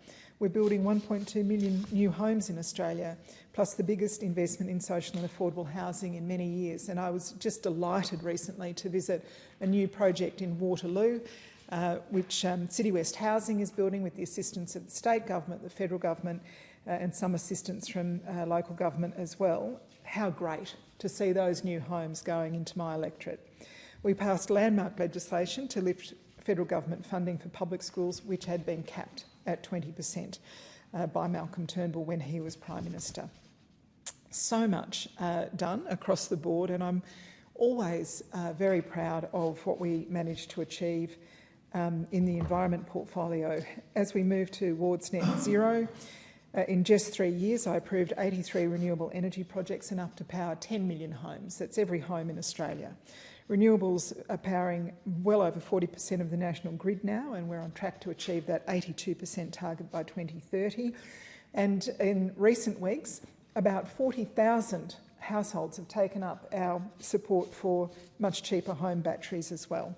We invested $550 million to protect threatened species, including Lord Howe Island's phasmid and little mountain palm. Lord Howe Island is a beautiful part of my electorate, Mr Deputy Speaker.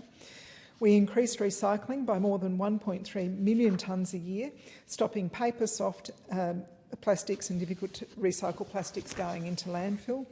I was the first Environment Minister to block a coal mine. We protected almost 100 million hectares of land and sea, an area bigger than Italy, Germany and Norway combined, massively expanding the Heard Island Marine Park, Heard Island and McDonald Island Marine Park and Macquarie Island Marine Park, amongst others, beginning the World Heritage listing process for Murujuga and Cape York, setting up new Indigenous protected areas, expanding the Indigenous Ranger program, stopping Jabiluka from being mined from uranium, and a range of fantastic projects around Australia, including supporting a bid to include the original 1978 Sydney Gay and Lesbian Mardi Gras parade route on the National Heritage List, and the Melbourne and Broken Hill trades halls on World Heritage listing for workers' architecture around the world. Since that time, of course, Minister Watt has been doing a wonderful job in this important portfolio, and I wish him all the very best. I'm delighted to take on the portfolio of social services, and I'm very grateful to Minister Rishworth for her extraordinary work and skilled stewardship of the portfolio in our first term. The social services portfolio is where you see Labor's DNA. Neil Blewett, Brian Howe, Carmen Lawrence and my very dear friend Jenny Macklin have held this vast and vital portfolio since the 1980s and have led some of the most important reforms that Labor governments look back on with pride. To give a sense of the scale, the payment system supports around 5.5 million people, family payments support around 1 million families, and the child support scheme supports around 1.1 million children. Overall, the system supports more than 6 million Australians at a cost of $152 billion in 2025-26, almost 20% of all government expenditure. Shows why it's so important to steward this scheme right and to make sure that we've got the settings right. Since the election of the Albanese government, we've made considerable strides in improving job seeker, Commonwealth rent assistance and paid parental leave payments and arrangements. And that really makes a difference in people's lives. A single-age pensioner in receipt of a full pension now receives $1,178.70 a fortnight, about $5,000 more each year than when we came to government, and an additional $1,800 per year if they're renting. We value a system where resources are directed according to need, and we're always looking for ways of making sure our system is fit for purpose. We've been very lucky over the years to receive expert advice, the Henderson Poverty Line, the McClure report on the adequacy of social security payments, Jeff Harmer's report on pensions and other payments. Those processes have changed the thinking of communities and they've helped drive really durable change. The equivalent today is the advice of the Economic Inclusion Advisory Committee, that's known to most people as EAC. The Albanese government has the great good fortune to draw on Jenny Macklin's skills and enthusiasm as the chair of the Economic Inclusion Advisory Committee. Some of EAC's 2025 report considerations reflect interest in making sure that we integrate services and invest early in prevention rather than focusing once disadvantage has already taken hold. I'm very grateful to EAC for their work, and I'll continue to work with them to make sure that our system is fair. Australia is an enormously prosperous country and we've got one of the best performing economies in the world, but the benefits of economic growth haven't reached everyone equally. There are 235 communities in Australia that together account for the top 10% of disadvantage in the country. 65 of these communities are home to more than half of Australia's most disadvantaged people. These communities face complex, persistent social and economic challenges that can't be solved by one-size-fits-all universal programs. This is where place-based work comes in. Local leaders who are embedded within their communities know the solutions that are needed in their communities. But aligning the services of government departments with the community sector and philanthropy is challenging. This term will see me focus more on place-based approaches which require local and joint decision-making with investment guided by locally developed data-driven plans. We now have an opportunity to bring the many place-based approaches which are working in different parts of Australia together to share effective practices and to extend these benefits to more communities. Our $230 million Targeting Entrenched Disadvantage package has laid the groundwork for place-based work in Australia and will continue to do that work with the community and not-for-profit sector. Community sector organisations help to advance many of our social goals. These organisations run parenting programs, playgroups, counselling services, crisis response teams and so much more. They foster community resilience, cohesion and wellbeing. Currently, many organisations have to apply for numerous small grants over long periods of time, piece together the funding they need to work holistically with individuals and families. With every grant program comes a range of duplicative and unnecessary administrative burdens. The key takeaway from our partners in the community and not-for-profit sector is that we need to move towards funding models that are simpler, longer term, more relational and which reward success. Reporting should be focused on outcomes and provide meaningful insights back to the sector about what is and isn't working so that we can continue to improve outcomes for people who need a hand. We've seen amazing employment growth numbers since coming to government, 1.1 million new jobs created, the minimum wage up by $9,000 a year since we came to office, but too many people are still locked out of the labour market. We need to make sure that our social security settings support and incentivise people wishing to take up work or to increase their hours, and that we stimulate demand to employ people from groups who have a greater distance from the workforce, especially Australians living with a disability. Because work is about a lot more than just a paycheck. It shapes our identity, it builds confidence and self-esteem, and it connects us with our communities. My focus is on supporting more Australians into the benefits of work. It is disconcerting that in 2022, just 60.5% of people with disability aged 15 to 64 years were in the labour force, compared to 85% of people without a disability. We have to do much more than just provide payments to these people. We need to make sure that we are unlocking opportunities for people to join the labour market. We need to, as a government, work to reduce complexity within the social security system, improve communication to encourage people to take up work and to ensure the system supports people to move easily from income support into work. As you know, Mr Deputy Speaker, we are also as a government committed to closing the gap, and in my own portfolio, Closing the Gap Target 12, reducing children in out-of-home care, and Target 13, reducing family, domestic and sexual violence, are top of my list of responsibilities. Mr Deputy Speaker, First Nations children have survived and prospered in this country for millennia, but today we find we are going backwards with too many children entering out-of-home care. We know that the earliest years of a child's life lay the foundations for who they become and what they might achieve. It is not okay that Aboriginal and Torres Strait Islander children are 12 times more likely to be in out-of-home care or connected with the child protection system. We have to do much better than that. I've recently appointed Sue Ann Hunter as the Aboriginal and Torres Strait Islander Commissioner to elevate the voices of Aboriginal and Torres Strait Islander children and young people. I'll work with the Commissioner and all my colleagues to try and reduce the placement of First Nations kids into care. And on family, domestic and sexual violence, Closing the Gap Target 13, the figures here too are stark. Aboriginal and Torres Strait Islander women are 33 times more likely than other Australian women to be hospitalised due to family violence, and up to 7 times more likely to be homicide victims. No one thinks this is acceptable. Aboriginal and Torres Strait Islander women have been calling for targeted programs to prevent violence, and they've been calling for a standalone Aboriginal and Torres Strait Islander Family Safety National Plan. We've heard those calls and we're in the final stages of developing that plan and establishing a peak body to oversee the delivery and the implementation of that plan. More broadly on family, domestic and sexual violence, across our nation, rates of family, domestic and sexual violence continue to be tragically and unacceptably high. On average, each week, a woman is killed by a man's use of violence, in almost every instance, a man that she knows.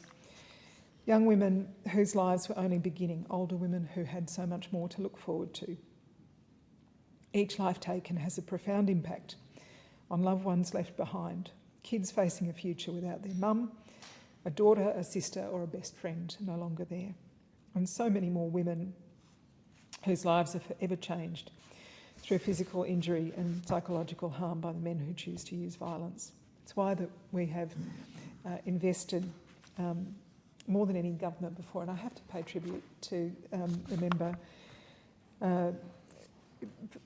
for the work that you did, Justine, in the last term. Really was transformative. More than ever before, $4 billion across government focusing on specialist services for women, tailored support for children and young people to heal and recover, and on men's behaviour change. We've invested $700 million in new matched funding with states and territory governments for frontline services so women and children can live more safely. We're investing almost $1 billion in making the leaving violence payment permanent to make sure that women have the support they need to leave a violent relationship. And we're making that payment permanent. We're investing around $1 billion in emergency and transitional housing. We've committed $27 million over 5 years to work in partnership with all states and territories to explore innovative approaches to address perpetrator behaviour. And because if we want to see change, we need to make sure there's accountability. And during the election campaign, we announced another $8.6 million to add to that work, including approaches like electronic monitoring or ankle bracelets, intensive behaviour change and specialist early intervention for young people who are at risk of using violence. And we've reformed the family law system. We've invested with the E-Safety Commission. We've had targeted education campaigns for young people to understand consent and sexual violence. We're working in the higher education sector and so much more, Mr Deputy Speaker. It is indeed a big term and coming, and I'm hopeful that my time in this portfolio will be marked by a sense of urgency, purpose and engagement, making sure we do what works to make people's lives better. Thank you. The question is that the address be agreed to, and I call the member for Richmond. Thank you, Deputy Speaker. And can I say what an honour it is to be here and to have been re-elected to this Parliament, the 48th Parliament. And I really want to thank the people of Richmond for putting their trust in me for the 8th time.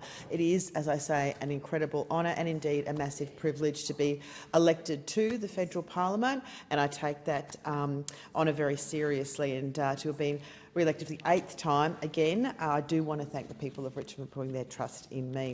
And of course, nationally, Labor won the election and won with a very large majority, 94 seats, and more seats than any political party in Australia's history. And right across the country, we saw that people voted for Australian values of fairness, aspiration, opportunity, and these are the values that drive our government, the Albanese Labor government. And of course, our caucus is much bigger and so much more diverse, with 56% women and our new members being incredibly diverse and bringing a whole range of different skills and histories to our caucus and to the Parliament. And it's wonderful to see, I think we all agreed from seeing the first speeches, the incredible array of people that have been elected to the 48th Parliament. And of course, since we've been back here, our government's been extremely busy on delivering on particularly many of our election commitments, reducing HECS debt by 20%. Now, this was a huge issue, Deputy Speaker, in my electorate, out and about talking to locals who had those huge HECS debts. To have that decreased by 20% will make such a big difference to them. And of course, also, since we've been back, we're ensuring that medicines are cheaper. Again, vitally important in areas like mine, far north coast of New South Wales, and we have a large proportion of elderly people. So ensuring their medicines are cheaper, ensuring it's cheaper for families, all vitally important. And also, since we've been back, working to protect penalty rates, one of our many election commitments, because we know how important it is to have penalty rates in place. And Australians know that they can only rely on Labor to deliver for them when it comes to their working conditions and particularly protecting their penalty rates. Now, in terms of my seat of Richmond, I really want to thank all those that work so hard for Labor to retain the seat, and I really do want to thank those that assisted on polling day, pre-poll, door knocking and the phone calls.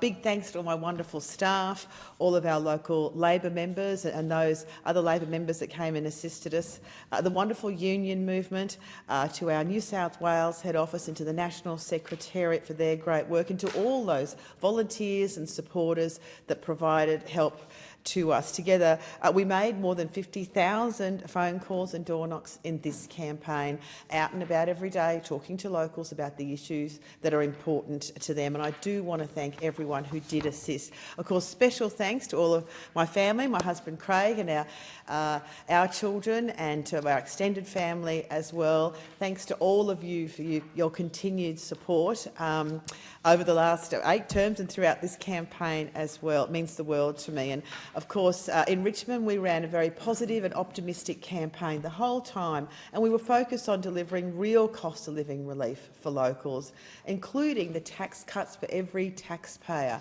incredibly important in my area, strengthening Medicare, an issue that comes up all the time, fixing our housing crisis, which has made it so difficult in terms of people being able to access a house, housing affordability, rentals, also investing in renewables, boosting wages, free TAFE, which has been a real game changer across the country, and in my seat of Richmond, more than 5,000 people have been able to access our free TAFE plan, and what a difference it makes, not just for them getting those increased education, but also their capacity to find work, and it strengthens our economy as well.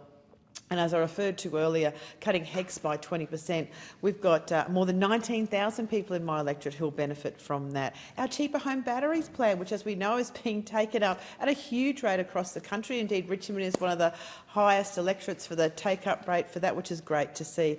Other policies like energy bill relief for every household, cheaper childcare and medicines, more rent assistance, again, making a big difference. And of course, we've also always had a very strong focus on strengthening our economy, creating more than 1 million jobs in that last term of government, keeping our economy strong so we can keep delivering on all the vital services that we do. And of course, the campaign, like all, as we know, all tough campaigns, we had on one hand the Liberal National Party, who were in disarray and talking most of the time about their nuclear policy, which I know, speaking to all those people in my community, they totally rejected that. The cost of it, just the danger of it, they were just honestly thought it was quite absurd, and clearly that's what Australians thought right across the board. And of course also in my electorate the Greens were rejected as well, again because of the extreme nature, particularly blocking so many good initiatives like housing. Everywhere I'd go people would say to me they were done with the Greens in terms of the fact they were blocking really good initiatives that we have, and I think that both the Greens political party and the Liberal National Party did pay the price for constantly blocking our initiatives, and I think the Australian people have spoken very loudly and clearly to both those political parties that Australians don't want to see constant blocking. They want to see improvements, and they wanted to see in place the improvements that we had, particularly when it comes to housing. Now, of course, throughout the campaign, full credit goes to our wonderful Prime Minister. He was out there every day focused on building Australia's future and talking about Labor's positive policies. And I made it very clear during the campaign to my community they could always count on me to keep delivering for our region as part of an Albanese Labor government. And at the election there was a very clear choice between building Australia's future with us or taking Australia backwards with the Liberals and Nationals, which we know would have left us all worse off. And we pointed out, and I point out every day in my region, that our cost of living relief was all at risk under the Liberals and Nationals because they opposed every single one of Labor's cost of living measures and even voted against tax cuts as well. People just found that absolutely appalling. And as I did point out many times, Peter Dutton, the former opposition leader, when he was health minister, he wanted to scrap bulk billing and introduce a tax on every single visit to the GP, started a 6-year freeze on Medicare rebates and cut $50 billion from our hospitals. So locals know that when the Liberals and Nationals say that they'll cut public services, that affects Medicare, bulk billing, our cheaper medicines, veterans' claims and the age pension as well. And indeed, Peter Dutton himself had said there were too many free Medicare services, and locals completely rejected all of any of the measures by the Liberals and Nationals when it comes to healthcare because they don't trust them. But indeed, since the election, unfortunately, we've seen no reflection or change or policies from those opposite or from the Greens political party. No lessons have been learnt. They haven't listened to the community right throughout the country in terms of why they've been rejected. And I think they all need to be doing that and reflect upon the policies and their actions as well. Because the fact is, Labor is strengthening Medicare, and we're very, very proud of that, with more bulk billing and training more doctors and increasing the Medicare rebate. It's so important. And of course, also in my region, I made a number of election commitments, like the free bulk bill Medicare Urgent Care Clinic, the Medicare Mental Health Centre, the Crime Action Plan, and funding for the Byron Bay Wildlife Hospital. Again, initiatives that I'll detail in a minute that will really have positive improvements for the New South Wales North Coast.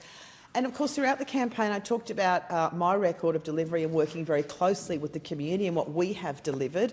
And indeed, I've delivered more than $3 billion, in fact, for our area, including all of my previous election commitments from the 2022 election. And I'll run through those in a minute in a little bit more detail. We've got the new Animal Power, the new Veterans Hub, Social Enterprise Laundry, and the Lennox Head Village upgrade, because people know that when I make a promise, I will always deliver on it, and we've seen all of those election commitments delivered. Now, to the 2025 election, earlier this year I announced that a re-elected Albanese Labor government would deliver a Medicare urgent care clinic for the Tweed region, and we're now delivering on that with the tender process started and underway from the 22nd of August, and that will identify a provider to operate that Tweed urgent care clinic. And this clinic will give more locals access to high quality and free walk-in urgent health care that they need. And I've said to many people in our community, as your local Labor MP, you can count on me to deliver that urgent care clinic in the Tweed region so you can get the free, fully bulk billed urgent care you need. All you'll need is your Medicare card, not your credit card. And the new Tweed Valley Medicare Urgent Care Clinic will be open over extended hours, 7 days a week, with no appointment needed, and all patients will be fully bulk billed. And what a difference it will make. And the clinic, of course, is intended also to take the pressure off the Tweed Valley Hospital, and will fill an important gap in services across extended hours and over the weekend. A tender process led by North Coast Primary Health Network has commenced, as I said, to identify that provider to operate the new clinic. It'll be open to general practices, community health centres and Aboriginal community-controlled health services. And this really does extend on the Albanese Labor government's commitment to strengthen Medicare. And of course, we've had the single largest investment in Medicare since its creation more than 40 years ago, and we are very, very, very proud of our continued investment in Medicare. Now, I also announced earlier this year that a re-elected Albanese Labor government would establish a Medicare mental health centre in Tweed Heads. And when we have that, it will mean that locals will have access to free walk-in mental health care when that centre is open. Again, it'll be open for extended hours, no appointment needed or referral to access those services, just walk in and they are free. It'll be staffed by qualified mental health professionals to provide the support for what people need. And it's, again, it will be a tender process through the North Coast Primary Health Network, who will commission the Tweed Medicare Mental Health Centre. And this is really important because, as we've discussed here, we discussed a lot at home too, the mental health needs of my community, indeed throughout the country, are quite extensive, and particularly in our region after our devastating 2022 floods.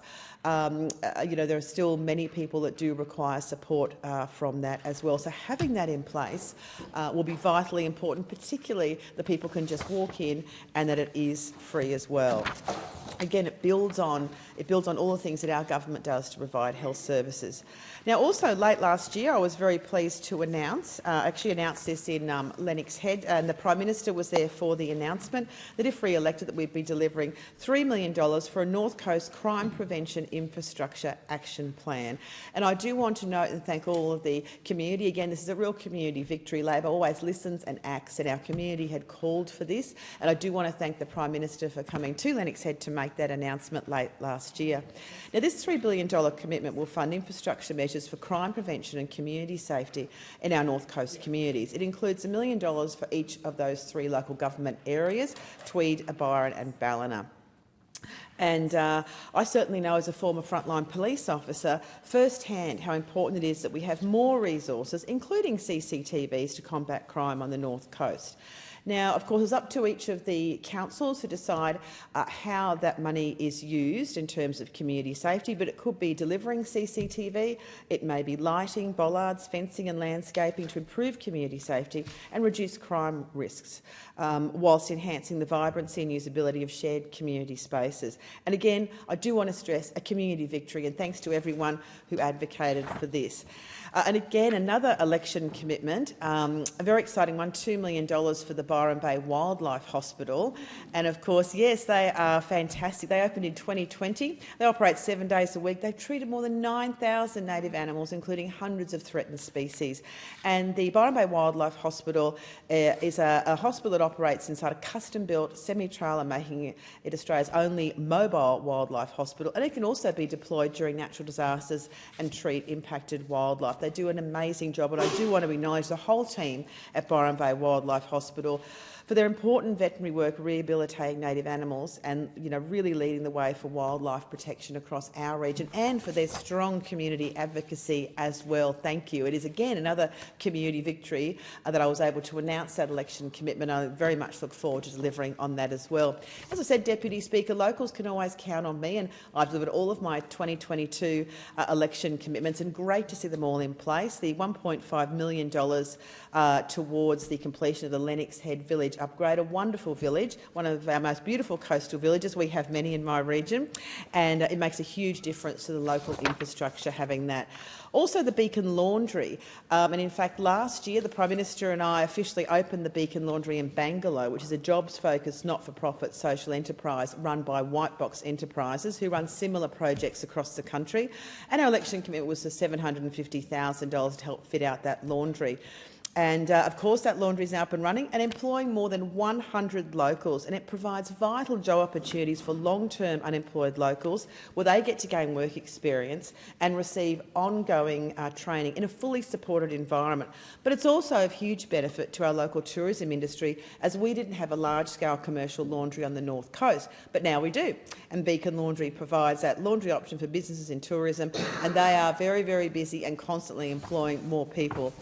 And also, my election commitment of $5 million for the Veterans Hub, and the temporary hub's now open, and it's fantastic. It's in Tweed Heads, and I really want to acknowledge RSL Life Care Veteran Services and RSL New South Wales, who we work closely with to get that open. It's located in Wharf Street, Tweed Heads, and the temporary hub's and the permanent hub's opening in the same spot. And they've got tailored veteran supports and services, and that's so important for local veterans to improving their health and well-being and whatever services they may need. Important to provide that for those who've bravely served our nation and for their families as well. And I know these Veterans Hubs have been a great success across the nation, so very proud to have one in our region.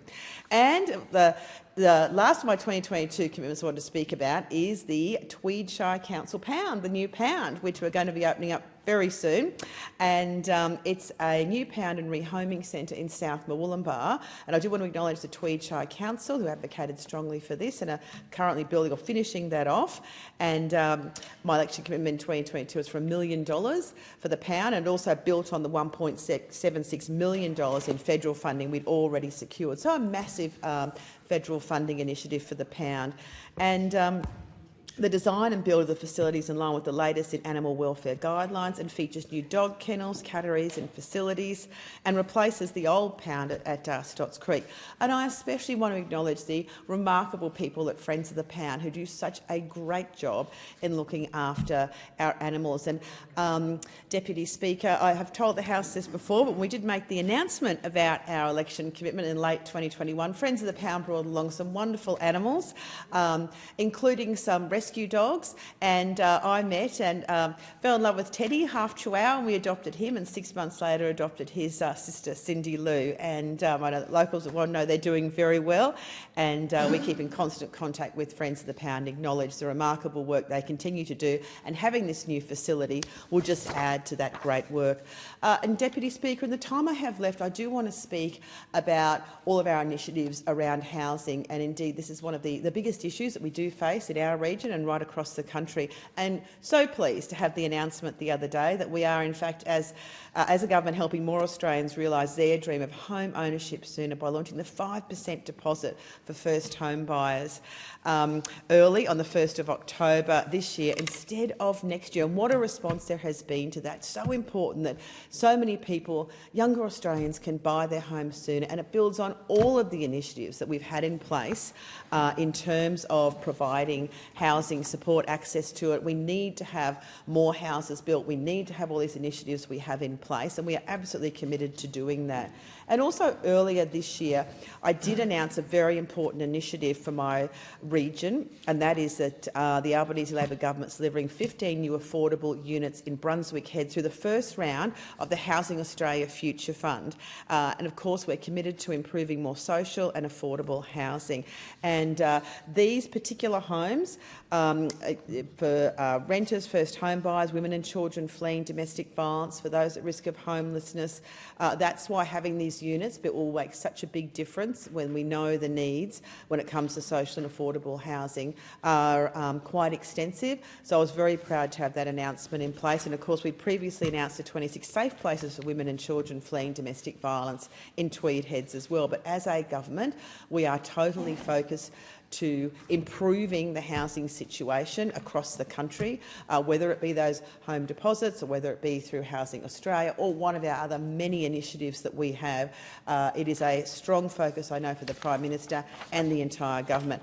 And just lastly, I do want to mention yet again another great initiative from our government that helps us so much in terms of healthcare. There was a reclassification of Murwillumbah from a city to a regional area, which meant it was a game changer for those local GPs and patients. It meant they could bulk bill more and they could also attract more doctors. And I really want to thank the Health Minister for one, visiting Murwillumbah and saying it's not a city, a regional area, and that it needed to be changed. And we corrected a mistake by the previous Liberal National Government, which was making it impossible previously to get bulk billing in Murwillumbah. But the Albanese Labor government listened, we changed it. There are now so many more doctors that are bulk billing. In fact, we've had a practice that now is universally bulk billing everyone ahead of our 1st of November changes.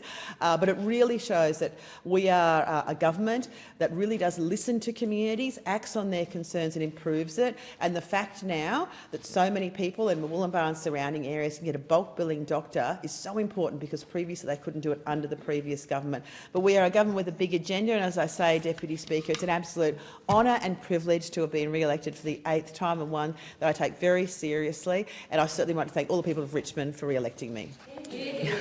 The question is that the address be agreed to, and I call the Assistant Minister for Social Services and Prevention of Family Violence. Thank you, Deputy Speaker. And I rise to speak in reply to the Governor-General's address, and I thank her most warmly for her wonderful service. Well, the 2025 election was won by an Albanese Labor government, and it was won based on a belief towards a more equal and caring Australia, with greater opportunity for all.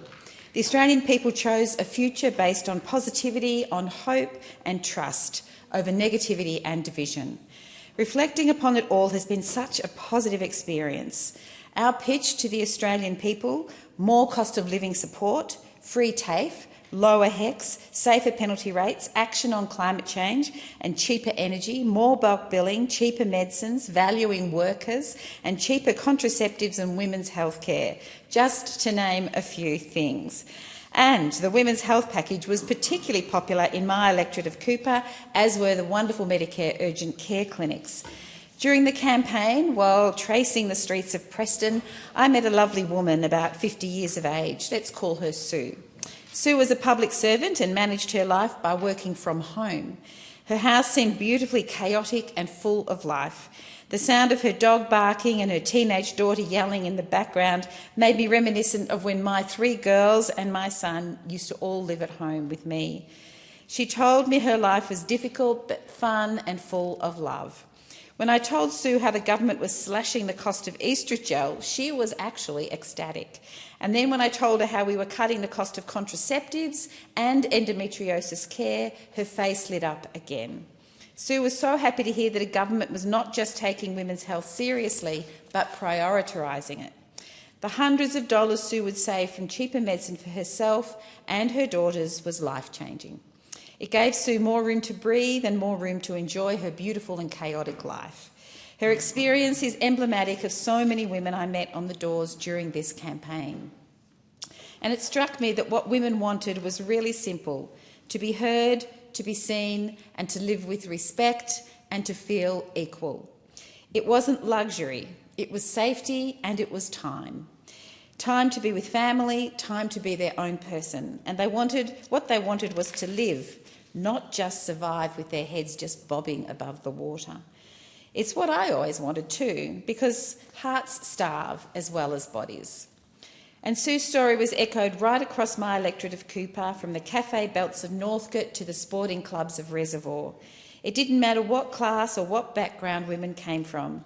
That desire for dignity, for fairness and for joy, not just the daily grind, is what I heard again and again.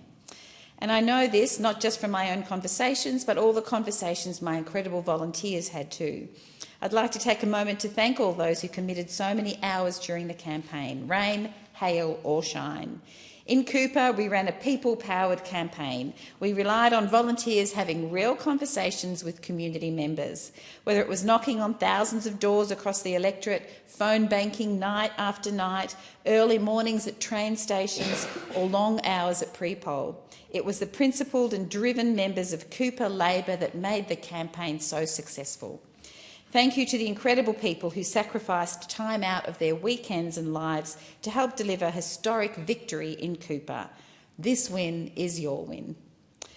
To Daryl, Stefan, Aston, Tharun, Thomas, Shelley, Christine, Vasilius, Matt, Emily, Tracy, Phil, Geraldine, Peter, Kate, Georgie, Cheryl, John, Jordan, Kiz and Div, David, Rami, Coda, Riley, Jane, Marco, Andy, Masada, Arjalil, Brendan, Jane, Charlotte, James, Chris, so many others. Thank you so much. And of course, all of the Northcote and Preston Labor branches, Uni Melbourne Labor, La Trobe Labor, my staff and my wonderful family, thank you. Your energy, your care and your belief in something better was the heartbeat of the Cooper campaign. During the election, we spoke to thousands of women and men, of course, across Cooper about their concerns and had some very frank conversations, good conversations, and we made some very big promises. Cooper is a place of radicals and pragmatists, workers, business owners, professionals and academics, and people from every background and walk of life. And people in Cooper are incredibly politically engaged. They keep me on my toes and they know my every movement. They hold me accountable. So often I would knock on a door, a person would answer it, they would recognise me, lean on the side of the door and say, "Jed Carney, have I got something to say to you?" Sometimes I would worry, but most times it was because they cared deeply about the many things that I care about the environment and climate change in particular. In fact, during the campaign, there was one man in his 40s I met in Reservoir who managed to list almost every single climate initiative, from the Future Made in Australia bill to our solar initiatives and subsidies for home batteries. As a young father to young daughters, he expressed a terrible sense of dread about their future. Yet when he was met with a choice between voting for the Greens candidate or myself, he chose me. He chose to vote for me because he knew that only a Labor government would deliver practical change, and he knew that I would fight for that delivery. I do not take his vote lightly. My fight is quite easy with a climate change and energy minister like Minister Bowen. However, who made some genuinely progressive and impressive commitments during the election.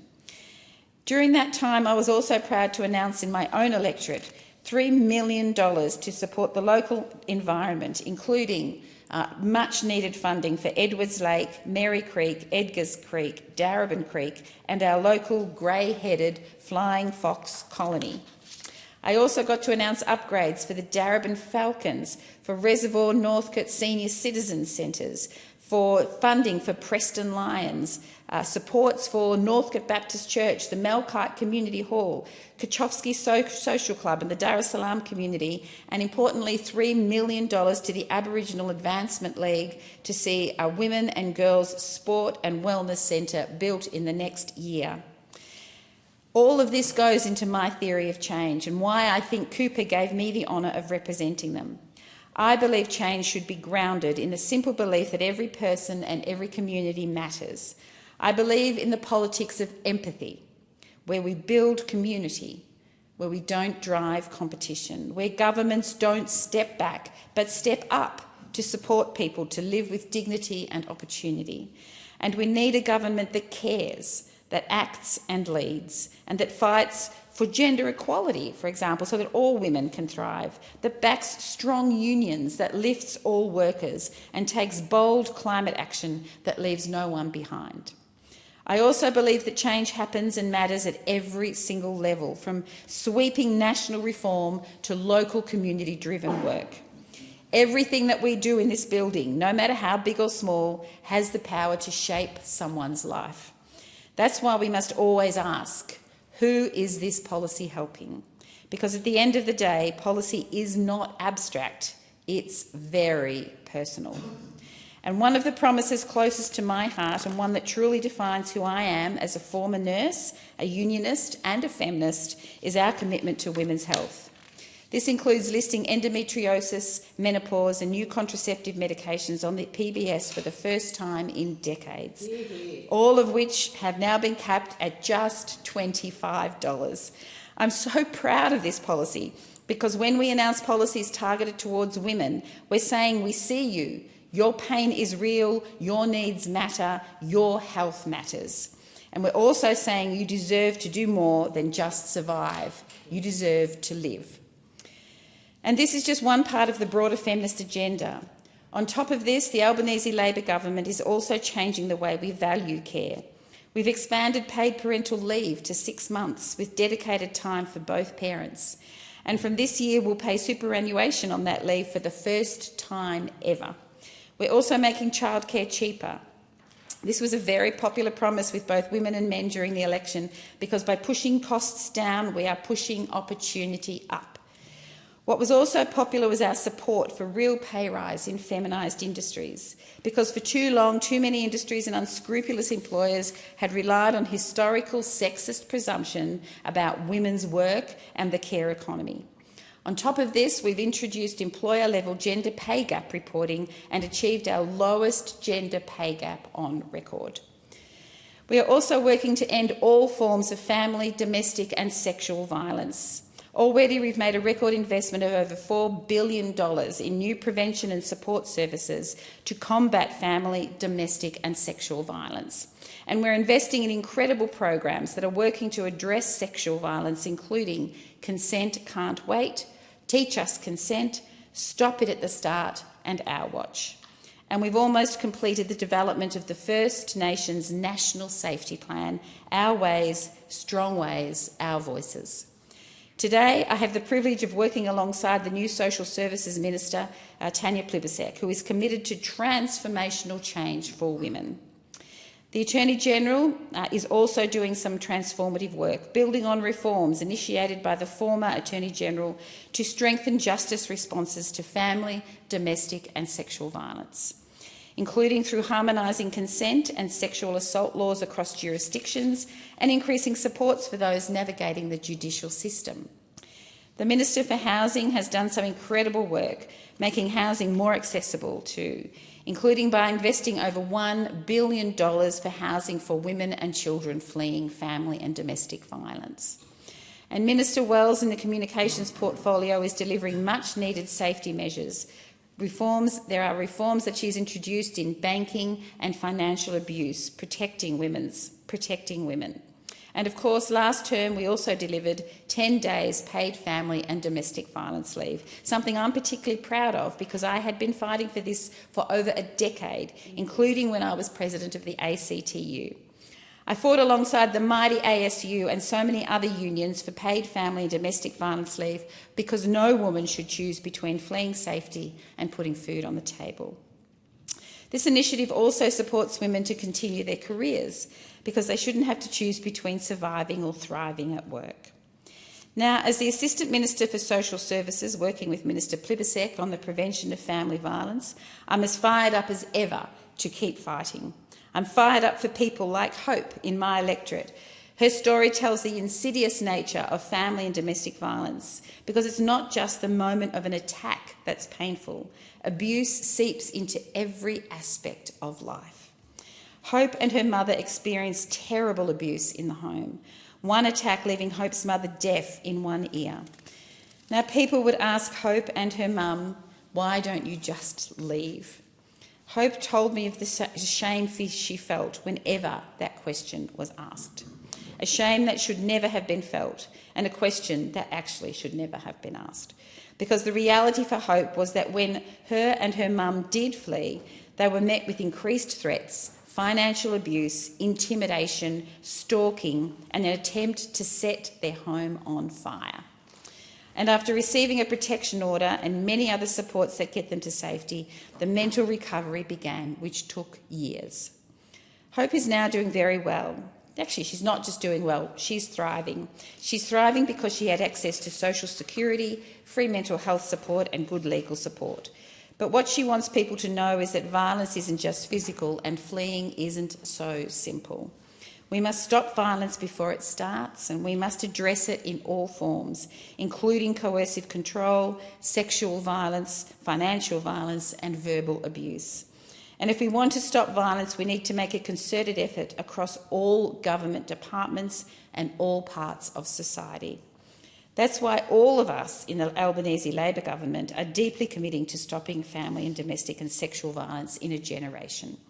And I want to quickly acknowledge the incredible prior work of my dear colleagues Amanda Rishworth, Minister Rishworth, and the member for Richmond, Justine Elliott, in this portfolio, who've enacted incredible change, making the Albanese Labor government the largest investor in women's safety in history.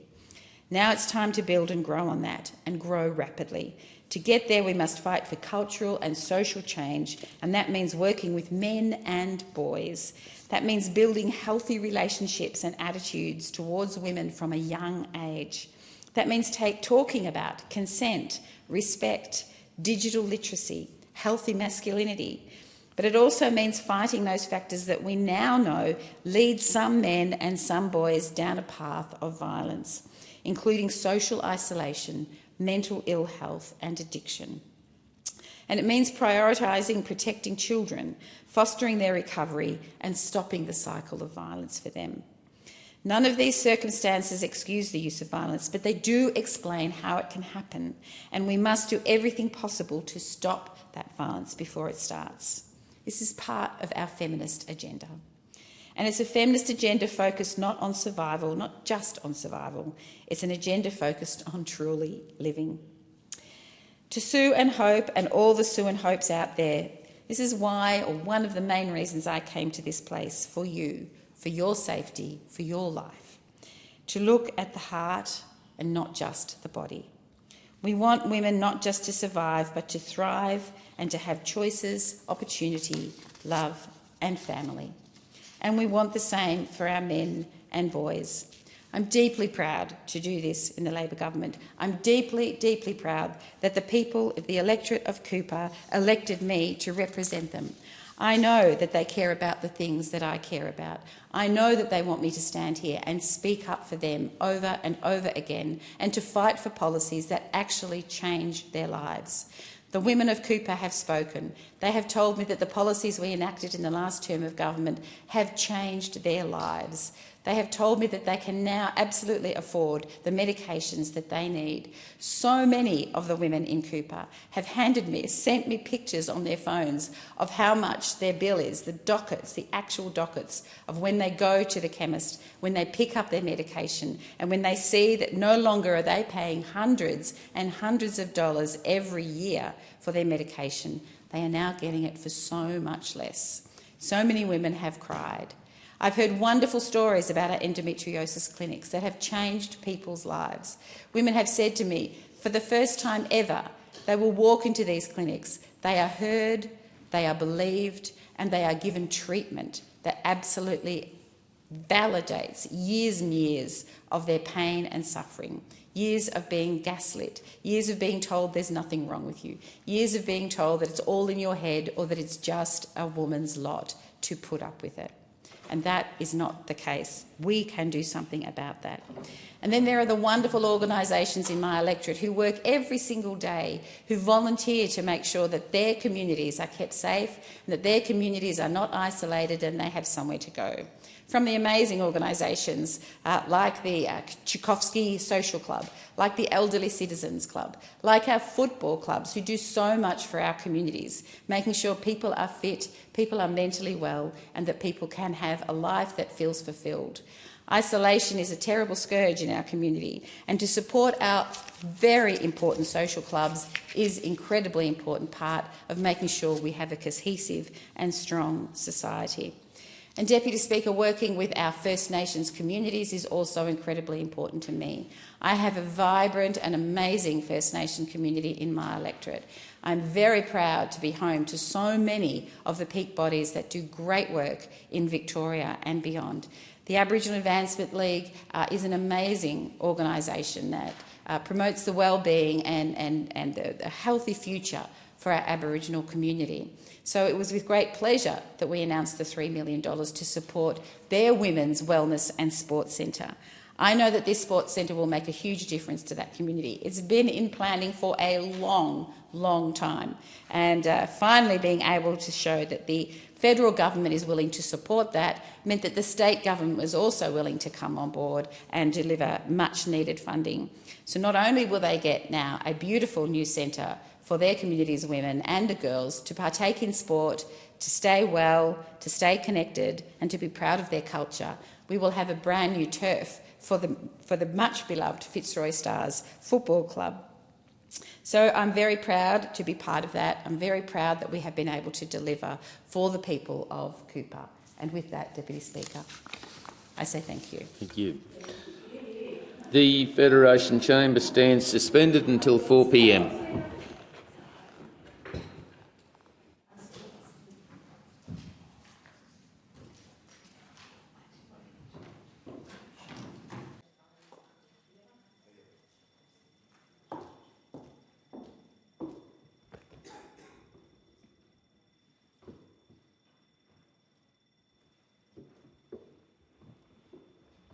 The question is that the address be agreed to, and I call the member for Cunningham. Thank you, Deputy Speaker. My second speech to the last parliament was about a wonderful local girl, Harper Rowlandson, who gave her first speech in Parliament House 3 days after I gave my first speech to the parliament. Harper spoke about her cochlear ear implants. When I first met Harper, she told me she wanted more love hearts and butterflies in the parliament. And I think about that often as I go about my day-to-day duties here in the parliament and also in the electorate. I have tried to focus on a positive and proactive approach to my duties and acting out of kindness and empathy, particularly for the most vulnerable in our community. And I thought about this again during the Governor-General's speech at the opening of the parliament, where she said, "We are the product of generations of migrants who, coming here in search of a better life, have found a place of courage, kindness and a fair go."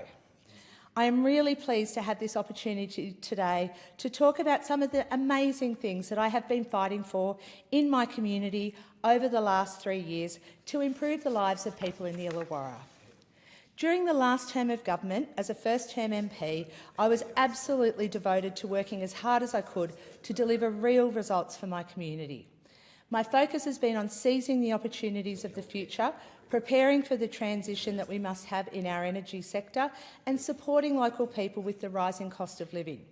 I have been so incredibly proud to be part of a government that has achieved so much positive change over 3 short years, both locally and nationally. During my first term, I have delivered nearly $1 billion of investment and cost of living relief to the electorate of Cunningham.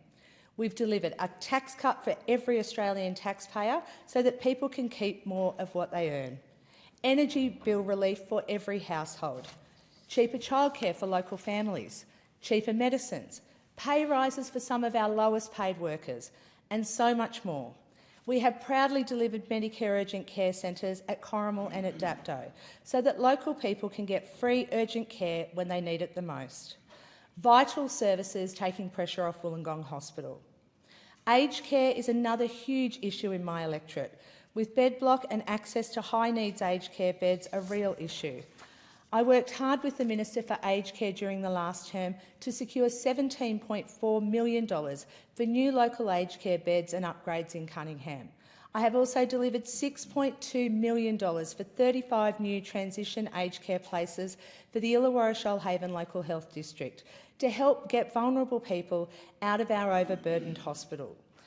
I would like to acknowledge the work also of New South Wales Minister for Health and Member for Keira, Ryan Park, for his dedication and support on this issue at a state government level. There is still a lot of work to do on aged care in the Illawarra. I have already reached out to the new Minister for Aged Care and Seniors to invite him to beautiful Wollongong to meet with our local aged care task force and hear firsthand the challenges facing our aged care sector. I very much look forward to this engagement in the near future. Deputy Speaker, it is well known that nationally we are suffering a housing and homelessness crisis, and the Illawarra is by no means exempt from the impact of this. Nationally, we have developed the $10 billion Housing Australia Future Fund to build more social and affordable homes. I was delighted to see the Housing Trust receive support under round 1 of the Housing Australia Future Fund facility for 3 projects in the Wollongong LGA with a combined value of $34 million. This will provide 45 dedicated long-term social and affordable rental homes. We have provided SASSI with $4.6 million to purchase, remodel and expand 6 dwellings in the Wollongong LGA for both women and children experiencing family and domestic violence and older women at risk of homelessness. Our government also supported SASSI with 32 safe places, assisting up to 256 women and children experiencing family and domestic violence through the Safe Places program. We know that there's much more to do, and we are absolutely committed to eliminating family and domestic violence in one generation. We have also delivered the expanded Home Guarantee Scheme, benefiting 680 local people, as well as increases to rent assistance. This is making a big difference in the lives of local people right now. I can see so much opportunity for the Illawarra. With thriving industry a stone's throw from the Sydney CBD and a world-leading university calling our region home, we are ideally positioned to play a critical and important role in our energy transition. Over many years, I have received a real in-depth understanding of the thrival local industrial innovation that is happening in my hometown. Just recently, I attended the groundbreaking of new world-class advanced materials production centre in Coniston. Gravitas Technologies has been backed by $1.5 million under the Albanese government's Industry Growth Program to build new state-of-the-art high-technology warehouses to sit alongside its existing facility. As CEO Sam Morica said, this is more than just a building. It marks the arrival of another high-tech industry in Wollongong, helping them innovate faster, bring their product to market faster and create new jobs for the future, a future made in Wollongong. And this is only one example. Our government has also invested in our local renewable hydrogen industry, with $15 million to Hysata through the Clean Energy Finance Corporation and nearly $30 million in grants from ARENA since its days as a start-up out of the University of Wollongong, getting this technology off the ground. All up, during my first term, I worked incredibly hard to see over $180 million invested in local industry and innovation, including supporting the Port Kembla Steelworks. We've provided $1 million for community batteries in Warrawong and Dapto and $5.4 million for the Electrify 2515 home electrification pilot. Our government has also invested in the incredible work of the University of Wollongong, with more than $56 million in Australian Research Council grants, $10 million for the Energy Futures Skills Centre to train our workforce of the future, and over $1 million through ARENA for a harmonic study which will progress renewable energy grids. We've also invested over $42 million for additional Commonwealth-supported places at the university to train more teachers, nurses, engineers and mathematicians. And that's on top of fee-free TAFE and over $3 million for upgrades to 15 local schools. Our Labor government believes in regional communities. We believe in investing in the infrastructure that regions need for our future, like $312 million for the Mount Ousley Road interchange, a long overdue project that will revolutionise the gateway to Wollongong. Deputy Speaker, this is merely a snapshot of the incredible support that the Albanese Labor government has given to the Illawarra during my short 3 years as member for Cunningham. It has been my absolute honour to represent this community through that time and to be part of some incredible future innovations that set us up on the world stage. But our work is only just beginning. We have huge plans for this term. Starting with the very first piece of legislation of this parliament, cutting student debt by 20%, a change that will benefit more than 22,800 people in Cunningham. With our local world-class university training the workforce of the future, this is simply huge. From the 1st of July, we have also supported our next generation of local teachers, nurses, midwives and social workers with paid prac during their training. Helping to address the shortages in these industries and removing the cost burden of getting this vital experience will make a huge difference. And that's just the start when it comes to continued cost of living support under the second term of the Albanese government. Already the House has voted in support of our bill to protect penalty and overtime rates for millions of Australians. This important bill will enshrine penalty and overtime entitlements for around 2.6 million modern award-reliant workers. Under Labor, inflation is falling, unemployment remains low and real wages are rising again. We have created 1.1 million jobs and we're seeing interest rates coming down. This is because of the good economic management of our government. We've also gone a step further on cheaper medicines, with new legislation introduced to cap the cost of prescriptions under the PBS to no more than $25 from 1 July next year. And this is great news for all Australians. Our early learning sector should be a safe place for our kids. Australians have been utterly devastated at the recent revelations showing a system in urgent need of reform. Our government has moved quickly to pass legislation giving the Commonwealth stronger powers to protect children in early learning settings. Under the reforms, the government will be able to suspend or remove funding from providers that fail to meet national safety standards, conduct unannounced inspections and prevent non-compliant services from expanding. We have also committed to decisive action to deliver a national approach and address systematic gaps in working with children checks to improve the safety of children across Australia. This is vital work and there's more to be done, but I am pleased to see that the government is wasting no time in addressing these shocking revelations. There is certainly a lot more work to do to address some of the biggest challenges facing our community right now. I will keep working hard to deliver on my promises, like the $10 million for the Southern Suburbs Community Centre and Library in Warrawong, the $5 million for the Regional Multicultural Community Centre and the $13.6 million for the St George Illawarra Dragons Community and High Performance Centre. I will keep working to deliver improvements to local housing and homelessness services, aged care and health services. And I will continue my push to have a clean energy future made right in the Illawarra. And there's just a few more proud moments and some butterflies from my first term that I'd like to quickly touch on. During my first term, I also joined my good friend Lachlan Stevens, who's the Vice President of Wollongong RSL sub-branch and founder of Walk With Us Kokoda, and I walked the Kokoda track. On day 2 of the track, you cross the same river 22 times, but we were also surrounded by beautiful blue butterflies that often perched on your shoulder, and again I thought of little Harper. You have a lot of time to think on the track as you were climbing the mountains that never ever seem to end. And I thought a lot about all of the things that still needed to be done. In fact, Lachlan, Maria Murray and I compiled a stuff we need to fix list as we walked, which included things like processing veteran claims, the NDIS and aged care. And these are the things that keep me up at night. All issues that need to be approached with kindness, fairness and empathy. Another achievement of the Albanese Labor government during our first term was bringing home the remaining 5 men who were incarcerated in Indonesia since 2005.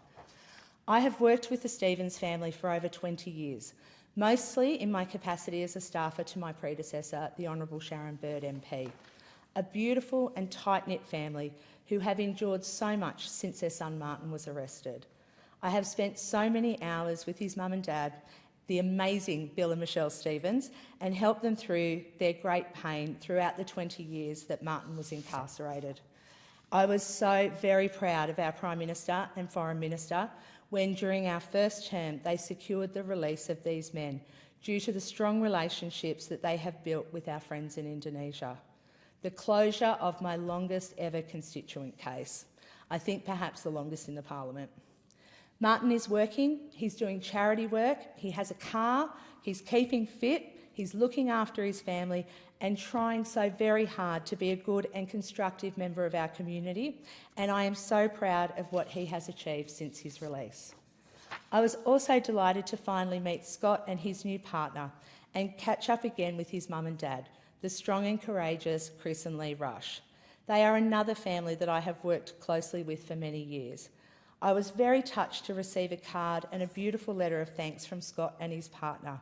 And again, butterflies made their way into my parliamentary term, and this is the envelope for the card adorned with the butterflies. Like Martin, Scott is working hard on his future, and I can't wait to see what he achieves. I am so very proud of him too. I would like to take a moment to thank President Prabowo Subianto for his kindness and compassion, which has led to the men returning home. I would also like to thank the team that I have worked for many hours with to help bring the men home. Marshall Irwin, Sarah Bradley, Stephen Kime, Julia McMahon, Peter Strain and Erskine Roden, and the hundreds of public servants who worked on ensuring the boys' health and safety while incarcerated and also helped to bring them home. I would also like to extend my sincere condolences to the families of the men who did not make it home. My latest butterfly interaction was recently with Gloria Holloway from the Country Women's Association in Stanwell Park. What a dynamo she is. When I met Gloria, she was a little bit miffed at being taken over as the oldest member of the CWA, she's 91, by a new member who was 92. She had on the most beautiful butterfly necklace, and she is a passionate advocate for the women involved in the CWA and the local Stanwell Park community. And let's not forget the love hearts, another reminder of Harper following me around, like this beautiful piece of pottery made by Daniela Legazio and proudly displayed at the Green Acres Outsider Art exhibition recently. This will now be displayed on my local wall of art in my Parliament House office. There's been love hearts and butterflies everywhere. There are so many people doing amazing work, far too many to mention here, but I am so very privileged to be able to work with and visit so many people and organisations doing amazing things in my local community. So to Harper, I have been so privileged to have encountered so many butterflies and love hearts during my first term.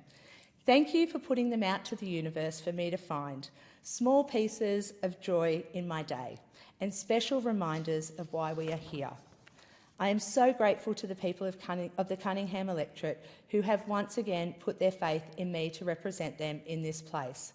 I take that responsibility and privilege very seriously, and I am looking to 3 more years of hard work delivering for my community. Thank you, Deputy Speaker. I thank the member. The question is that the address be agreed to, and I give the call to the Minister for Infrastructure, Transport, Regional Development and Local Government, and the member for Ballarat. Thank you very much, Deputy Speaker. And I know that you don't hold a seat when you were sitting in that chair, but I do want to particularly acknowledge the events that are happening in your electorate as we speak. It's somewhere I've visited regularly. My nephew's just bought a house in Pulpunka, has had his wedding there last year as well. I know what a beautiful community it is, and devastated for the community, but the members of the police force who've lost their lives, and I know it'll be a very important, you will play a very important leadership role in helping the community post all of these events, but I did just want to acknowledge that. It is an enormous privilege to stand here before you today as the re-elected member for Ballarat. I'd like to acknowledge the traditional custodians of the lands of my electorate, the Wadawurrung and Dja Dja Wurrung peoples, and pay my respects to elders past and present. The past few years in particular have taught me even more about the resilience of our First Nations people and how we, as non-Indigenous people, have so much to learn from them. I thank the local traditional owners for their ongoing generosity in sharing their culture and their grace and wisdom with which they conduct themselves and support community each and every single day. My electorate, like all of the 150 in this place, is a really special place, one of history, diversity and of opportunity. I never take for granted the incredible honour it is to represent my community here in our nation's capital, and I'll continue to work every day to get the best outcomes for the people of Ballarat and for every Australian. While I have other responsibilities across the whole of the nation, it never ever escapes me that the only reason that I have the incredible opportunity I have to be a minister and a cabinet minister in this government is because of the people of Ballarat. While I have other titles, the one I am most and deeply proudest of is being the member for Ballarat. I'd like to say a special thank you to every person who helped and supported me during the campaign. My family, my fabulous, fabulous staff, my friends and my volunteers. I'm extremely grateful to all of you for your contribution, and I could not have done that this without you. I'm not going to name everybody. I have done so in the past, but I've only got a limited amount of time, but I do want to particularly acknowledge my electorate office staff and my personal staff who worked incredibly hard, as well as people such as Craig Fletcher and the union movement locally who also assisted so diligently. Throughout the 2025 campaign, I had the privilege of standing on pre-poll for 2 weeks, pretty much continuously on the same spot. I didn't move, speaking with many different people from our community. I met young mums and dads worried about the rising cost of childcare and how they can balance work and family life. I spoke with students anxious about their growing HECS debt and how it might impact their future opportunities. I met young people eager to build a career by learning a trade, but worried about the cost and availability of apprenticeships. I met doctors and nurses working tirelessly in our hospital system telling me how much they need more funding for health services. And I spoke with older Australians who are concerned about the cost of living and the quality of aged care services. These are the people who make up our Australia, and they are exactly who the Albanese Labor government and I are working to deliver for. Our policies ease the pressure on families, support education for the next generation, strengthen our health system, back regional communities and ensure dignity and security for older Australians, because we believe in building a fairer, stronger future for everyone. We've done this, of course, by delivering on our promised tax cuts for every taxpayer, helping you keep more of what you earn. We've opened 87 bulk billing Medicare urgent care clinics, including one in Sturt Street in Ballarat, and I thank them for their excellent, excellent service. I think many, many in our community, including my family, have needed to call on their services. We're investing an extra $1.7 billion to actually fund our public hospitals properly. We've started the largest housing build in Australia's history to get more people into a home of their own, including in my own electorate. We're wiping $3 billion off student HECS debt, saving the average person in my hometown over $5,755. We've delivered free TAFE, and I, like many people, have met young people and older people changing careers who have taken advantage of free TAFE, and it is changing the economic opportunities for a generation, and it is unbelievably terrific to see. We've provided $300 in energy bill relief for every household. We've delivered cheaper childcare, pay rises for childcare and aged care workers and expanded paid parental leave.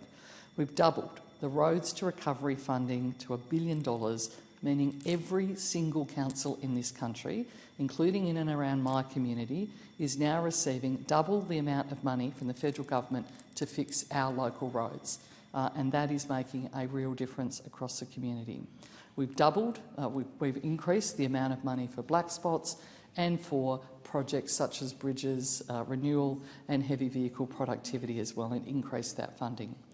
We're investing over $4 billion in women's safety initiatives, boosting and securing frontline services, delivering financial and housing support for women escaping violence and much-needed law reform. And we're protecting the penalty and overtime rates of millions of Australian workers just this week in the Parliament. Each of these policies have and will continue to deliver real and lasting change for those in my electorate, but we know there is still more to do to build a better future for all Australians.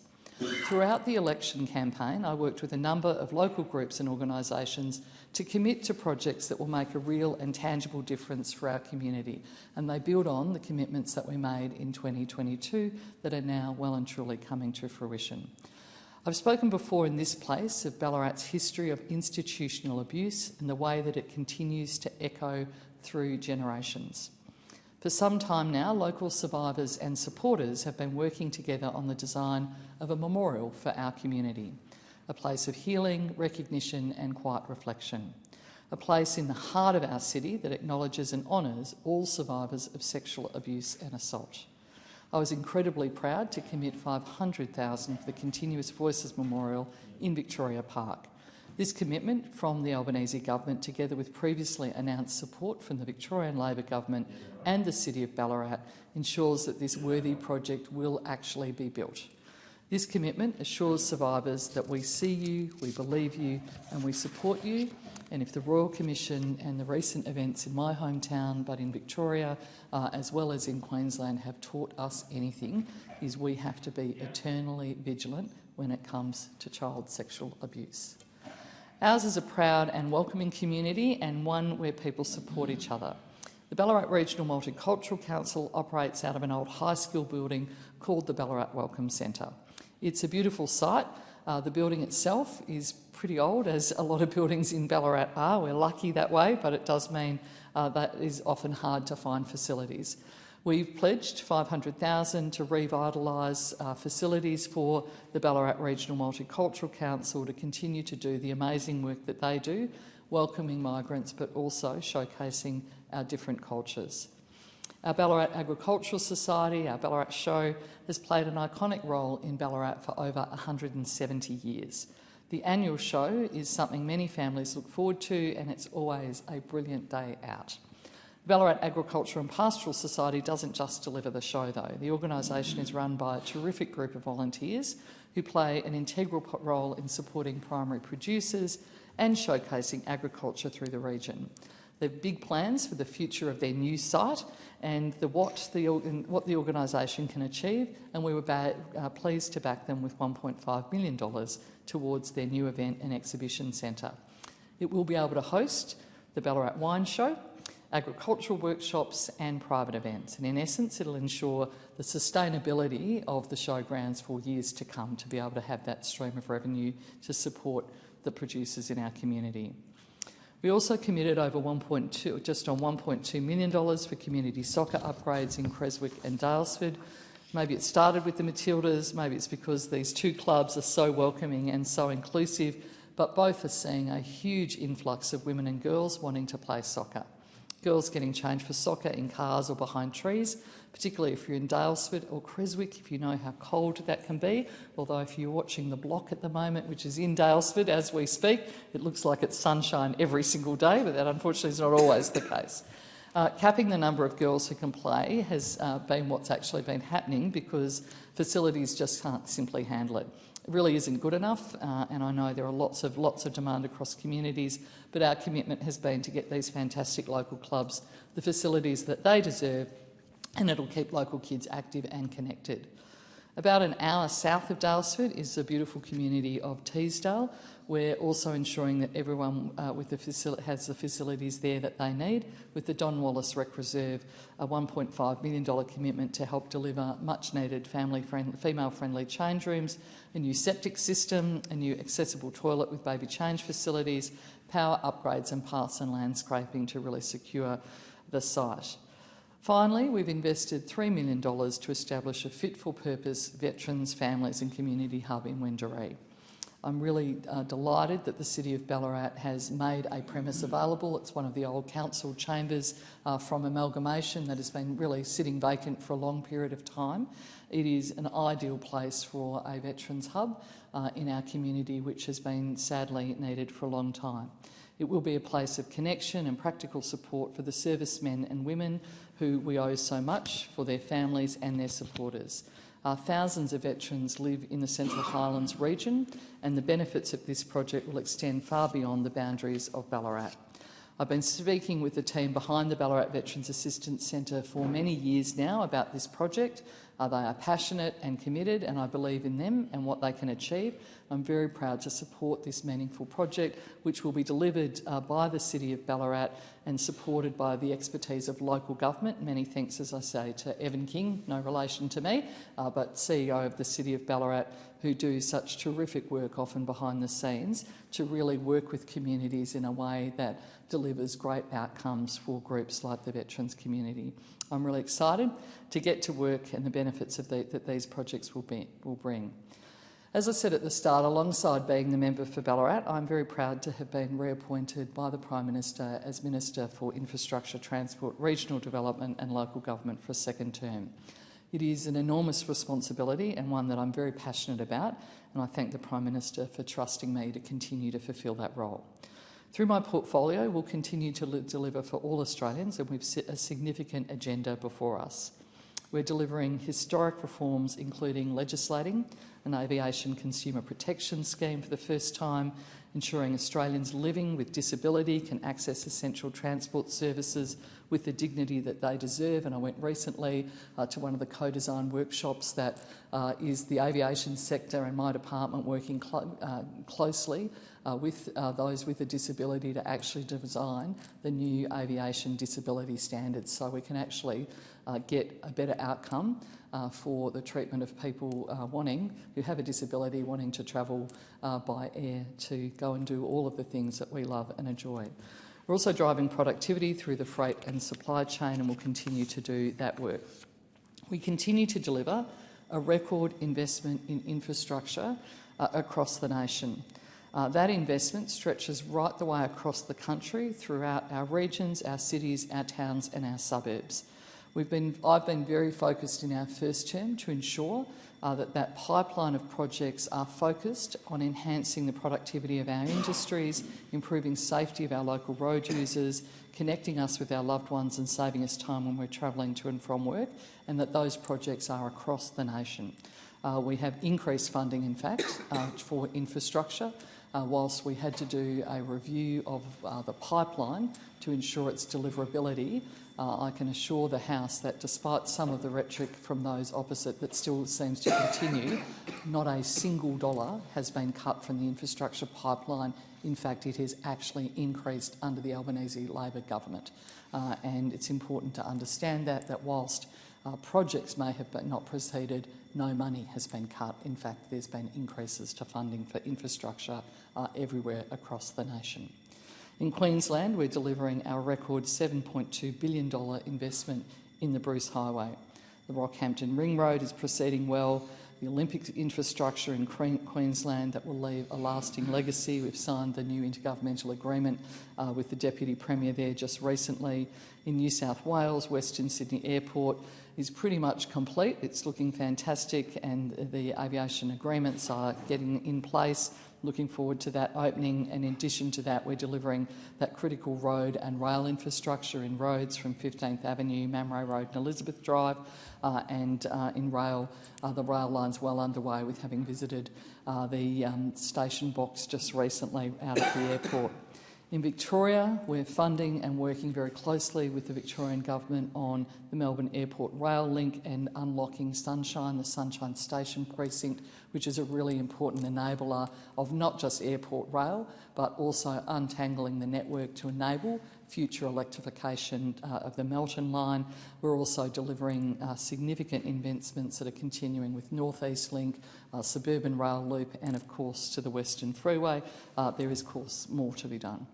In Tasmania, we've delivered and opened the Bridgewater Bridge. We're investing in the Mornington Roundabout that's finally getting done, and the Lyell Highway. In WA, we're delivering Metronet, a new ferry expansion, the Brooking Channel Bridge, as well as I'm looking forward to going and opening alongside Minister Saffioti the Byford Line extension shortly. In South Australia, one of the biggest road projects, I think North East Link might be the biggest one, but Torrens to Darlington project is huge. The Mount Barker to Verdon interchange upgrades and, of course, funding investments in heavy vehicle productivity. In the Territory, we're improving the Tanami, and in the ACT, we're expanding Canberra Light Rail. And again, these investments come at a time when it is really important to keep that pipeline of work going, but also when we know there are significant capacity constraints that continue with our workforce and with supply chain, and continuing to do the work in that space as well. Again, in finalisation, I do want to thank very much the people for Ballarat for putting their faith in me to represent them once more, and to look forward to another term of delivery for them, but also the opportunity that they have given me to deliver not just for them but also for the entire nation. Thank you. Thank you, Minister. The question is that the address be agreed to, and I call the member for Wright. Thank you, Madam Speaker. And in 2010, the electorate of Wright was first formed as a byproduct of a redistribution. So I am the inaugural member of the seat of Wright, and it is a privilege, and it is something that I feel immensely proud to be able to represent the good people of Wright. This is my 5th time I have been returned to this amazing building to be their voice, to carry their concerns, to come and lobby for the infrastructure that's required, to speak with our ministers and departments down here about the reduction of red tape for businesses, so that mums and dads and families can end up with more money in their pockets, and that businesses can become more profitable. This year, it is more likely that we'll have another redistribution. The average electorate size is around 100, 120. I'm at over 140,000 people, and my next-door neighbour of Blair is very similar. And I see the member for Ford in the room. Are you over as well? 135 for the benefit of Hansard. So it is more likely that all of our boundaries will not look the same in a future redistribution, but we will work actively with the Australian Electoral Commission to secure what hopefully is the best for our local communities. Our regions are growing. On those numbers, they are expanding, and with that comes growing pains. The community of Yarrabilba, communities right across my electorate, Plainlands, urban sprawl, as we're located just on the outskirts of Brisbane and Gold Coast, and as the entry points into the housing market are becoming more and more difficult, people are choosing to come and live in the regions and commute a little further from a price point perspective. And there's another cohort as well, Madam Speaker, those who have lived in the cities all their life, taken the opportunity to downsize, cash out of high-value properties, come and buy, in often cases, a superior property, with reference to its age in my region, and seek to retire. It is absolutely a picturesque region, from the Gold Coast hinterlands to Tamborine Mountain. The Scenic Rim, who a Lonely Planet say is one of the top 10 destinations in the world to visit.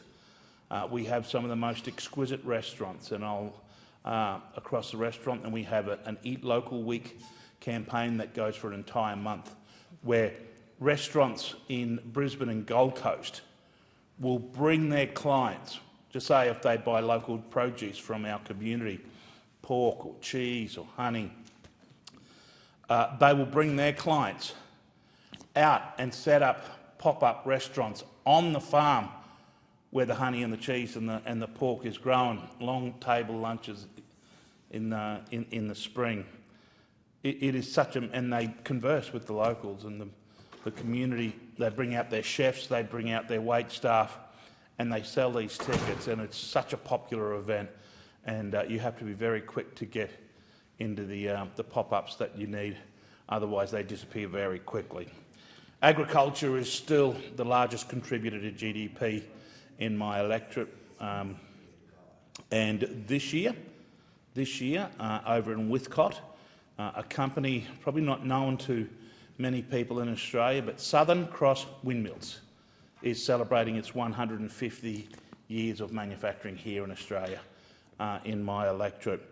And it's worth noting in the current debate in the other House, as agriculture is the largest contributor to GDP, my original farms, the original blocks, every single one of them would have had at some stage a windmill on them. And then when the windmills broke down, we went to solar pumps. That in turn making my growers, my farmers, the early adopters of renewable energy. They didn't do it because they were looking to save the planet. They do it because it was the most efficient and cheapest way to pump water for stock and domestic usage. And we're very proud to have Southern Cross in our electorate celebrating their 150th anniversary. To be returned to this place is a great privilege, and it's not something that one can do on their own. I'm very humbled by the 400+ strong volunteers that helped me get re-elected. And I'm also very blessed that nearly all 400 of them will give their advice freely to you with their recommendations on what's best for the great region of Wright. Encompassed in my electorate, which is just under 8,000 square kilometres, is a number of state seats. And I want to acknowledge the state members who worked so hard alongside our campaign. John Krause, who was the Deputy Speaker in the Queensland Parliament, Jim McDonnell, who heads up most of the committees in Brisbane, infrastructure, policing and an infrastructure, state development. Ros Bates, who is the skills minister, along with the trade minister up there. And then I have Linus Power from Logan, who predominantly sits within the electorate of Wright as well. Encompassed in those geographical footprint, 4 shires. So I have the Lockyer Valley Shire, who they boast in the Lockyer Valley to have the 7th most fertile valley in the world. So when you come to Lockyer Valley, you can smell the soil. It is really such, and just to be driving along and see the tapestry when we're in full production of cauliflowers next to broccolini, next to carrot, next to lucerne, and the different vegetable varieties. It is such an evocative view, and the odour and the smell. You can nearly pick the vegetable as you drive past it at 100 kilometres. Often I just get out of my car, pull over, get out of my car and go over and feel the quality of soil, feel the moisture content, and it really connects you to the amazing work that our local farmers and growers do to feed our country. Unfortunately, in the Lockyer Valley at the moment, there are a lot of farmers that are just choosing to back out of the high-value crops and grow lucerne because it's just too hard to do business with our large retailers. The cost of production spiralling, the difficulties trying to procure labour for family farms is becoming increasingly difficult, and often mums and dads are saying and encouraging the next generation to go and pursue a career elsewhere other than farming. The way we entice the next generation back to farming is to make it profitable, and they'll return overnight. Tanya Milligan is the local mayor over there who does an amazing job. She has served in the council for over 20 years and a well-known identity, and there's nothing in that community that she's not across her and her entire council. Tom Sharp, a newly elected member for the seat for the Shire of Beaudesert, or Scenic Rim. And it's aptly named Scenic Rim because it is truly a scenic rim, and the rim part of the descriptor is part of the range, on the Cunningham Range, the Great Divide, and cracks around the Lamington Rainforest and Lamington State National Park and Tamborine Mountain. It is truly a spectacular event. We host a number of gliders who come down and take advantage of the thermals that present themselves because of the topography of the region. Tom's a tireless workhorse for the region and is getting his feet under the desk and getting some real wins on the ground. Over on the Gold Coast, Tom Tate, a well-known political identity on the landscape down there, an enormously big thinker when it comes to infrastructure. And of course, in the city of Logan, John Raven is filled with energy, and you walk away from every engagement from John enthused and energised.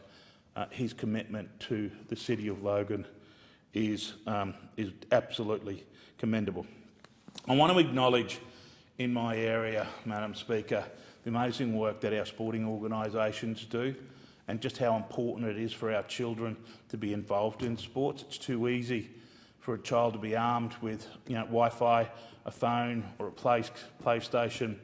I just think the quality of a child who competes in a team sport on a regular basis, who attends training, develops skills that advance their communication techniques, it advances their confidence, and it advances their social skills to interact and guide. So to all of our sporting organisations who potentially run on volunteer hours, I thank you for the work that you do. I've got 86 different schools across the electorate between high schools, private schools, state schools. Our teachers do an amazing job. Some schools can have up to 5 deputy principals. Bow Desert High School is an extremely large school, and I've got other small schools that might have 18 kids in them. And when one makes considerations for this and acknowledge the Speaker of the House who travels to schools to spread the good word, it is a difficult deliberation for me to try and work out which are the best schools for him to deliver, because I'm so blessed that with the skill sets and the way that these kids develop. We have enormous amount, and I know they have these in the city as well, but our service groups and our volunteer bases, really, you can tell the quality of your community by the quality of your community service persons and your volunteers, from your rural fire brigades to the people who'll just go up and help clean the pool, even though it's council. Our churches, my mum is 83 this year. She's part of Mahjong. She's part of the church group. She's part of the walking group. A couple of days of the week she goes and does craft, and then somebody else roped her into doing something for another organisation that does women's packs for Pacific Islands and sends them off. And I said, "Mum, you're never home." She said, "Well, I'm too busy." And I just love my mum, and occasionally she might iron a few shirts for me, and I love you very much, Mum. To all of our businesses that employ and put their houses up as collateral to go and borrow capital to employ the kids leaving school in our community, I thank them for what they do. For the risks that they take, can I say, all strength to your arms. Coming from a small business background myself, I know the challenges, but also I know the rewards that small business sector can bring. I want to acknowledge and say thank you to our agricultural shows. From Mudgeeraba to the smallest show we have at the Marmar Creek exhibition. Every one of the 10 that I have in my electorate have a different appeal, and it's like trying to pick your favourite child. It's every agricultural show has its strengths, and unfortunately I'm not able to attend all of them every year, just by the nature of scheduling and the parliamentary commitments. The projects. It's not my intention to bore the House with the amount of infrastructure that I have delivered in the last term, because I think that is our job. That is our job as a federal member to do that. But what I do want to do with the time that's left is share what my vision is for the electorate. There is still work to be done. The Mount Lindesay Highway, as I said in my opening comment, my communities are growing, and with that comes growing pains. People are choosing to come out, which means I've got more commuters on the road, potentially working still in Brisbane, choosing to live in the electorate of Wright. So I'm committed to making sure and partnering with the state government that we're making the right funding decisions today and into the future to deal with those infrastructure problems, to address those pinch points which can make what should be a pleasant drive to work often frustrating because of the time delays. There's a couple of spots on the Warrego Highway between Brisbane and Toowoomba that when we have considerable rain, and Lockyer Valley is no stranger to substantial flooding. There's a couple of places on the highway there where the highway is blocked, and we need to upgrade one of the intersections so that Brisbane and Far West has still got connectivity to markets and to the greater Brisbane area. So we'll be pursuing and doing early costings on what that project looks like with our state colleagues. Tamborine Mountain, as I mentioned earlier on, there's a sporting association up there that have got an incredible vision for their community, and at sport at the heart of it. They want to get a business plan done, so we'll work with them to try and identify some places where we can find some money to assist them. We will continue to pursue the rollout of telecommunication towers to try and fix the inefficiencies. Whilst we have come a long way, we have come a long way. People will buy blocks and they'll buy many thousands of dollars cheaper, and they'll think they've got a good deal. And then they'll come and say to me, the block doesn't have any power. Well, that's why you bought it cheap, my friend. And it may not have power, and it may not have mobile phone reception. So we will continue as more people come to negotiate with our telecommunication operators and telcos to address those inefficiencies as we grow as a community. In Bow Desert, there's a motivated group of within our community, potentially through the Chamber of Commerce, who are adamant that we're working towards building our own police youth citizen club, so that it can work with our children to prevent crime. We'll continue to work on the Mount Lindsay. There's an intersection just near the Amberley interchange that we had $75 million on the table some years ago, but unfortunately we were looking for a funding relationship, a funding partner in a then Queensland Labor government, and they wouldn't have a bar of it. So our community missed out on the money that we had on the table, and that money was repurposed. So we will continue to try and find a solution for the great people who use that intersection, most likely the people who work on site at Amberley. And of course the Bromelton precinct just outside Bow Desert. They're greenfield sites, and we have an enormous capacity. I will make a prediction today that within without putting a time frame on it, that there will be up to 10,000 jobs in that precinct in the long term, permanent, on hard to place industries. Our council's motivated to facilitate it. Our community's ready to harness it. We have the housing growth, the schools, the businesses motivated to see that precinct to expand.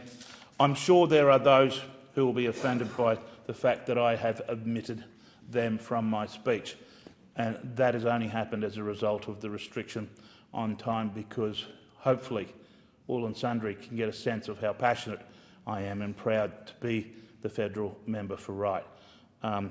The position that I hold in this place as the Shadow Minister for Skills in Training is a great privilege, and I cannot do that unless I'm re-elected each year by our wonderful people. In closing, in the last couple of seconds, our family pay an enormous sacrifice for the time that we spend away, both in the community and down here. I just want to thank my family, and on the public record let them know that I am immensely proud of all of them, and I love them dearly. And thank you for the time. I thank the member. The question is that the address be agreed to, and I call the Assistant Minister for Competition, Charities and Treasury. Thank you, Deputy Speaker. It's a real pleasure to rise to speak in the address and reply debate following a remarkable election victory for the Albanese government. The Prime Minister spoke during the election campaign about the importance of kindness and about looking after the most vulnerable. That message resonated with the Australian community and the number of seats that Labor now holds in the House of Representatives is higher than at any time in Australian history. The share of the seats are higher than at any time since 1943. I was really honoured in my own electorate of Fenner to receive a 6.4% swing, 53.8% of the primary vote, 72.1% of the two-party preferred vote. I want to acknowledge the candidates who ran in that election, Bola Obostano, Danny Hunterford and Elizabeth Kickett, and to thank each of the 97,000 voters who participated. You might think, Deputy Speaker, that I'm approximating when I say 97,000 voters. No, I'm being exact. There were precisely 97,000 voters in the last election in the electorate of Fenner. I want to thank my staff who worked on the campaign, my campaign manager Cal Slater and Chief of Staff Nick Terrell, Blair Arnold, Bronwyn Asquith, Chris Davis, Cohen Elliott, Cullen Saville, Felicity Wilkins, Francis Kitt, Maria Neal and Meg Thomas, and my volunteers, including Christine Deboo, Jerry Lloyd, Joe Corrigan, Naomi Nicholson and 93-year-old Trevor Smith. As the previous speaker did, I'd acknowledge the immense support that I received from my parents, Barbara and Michael Lee, my wife Gwyneth and my wonderful three boys, Sebastian, Theodore and Zachary. Since being elected, the government has turned our focus to the issue of productivity. Productivity is a significant challenge in Australia and the decade up to 2020 was the worst decade of productivity growth in the post-war era. The quarter in which our government came to office in 2022 saw a huge fall in productivity.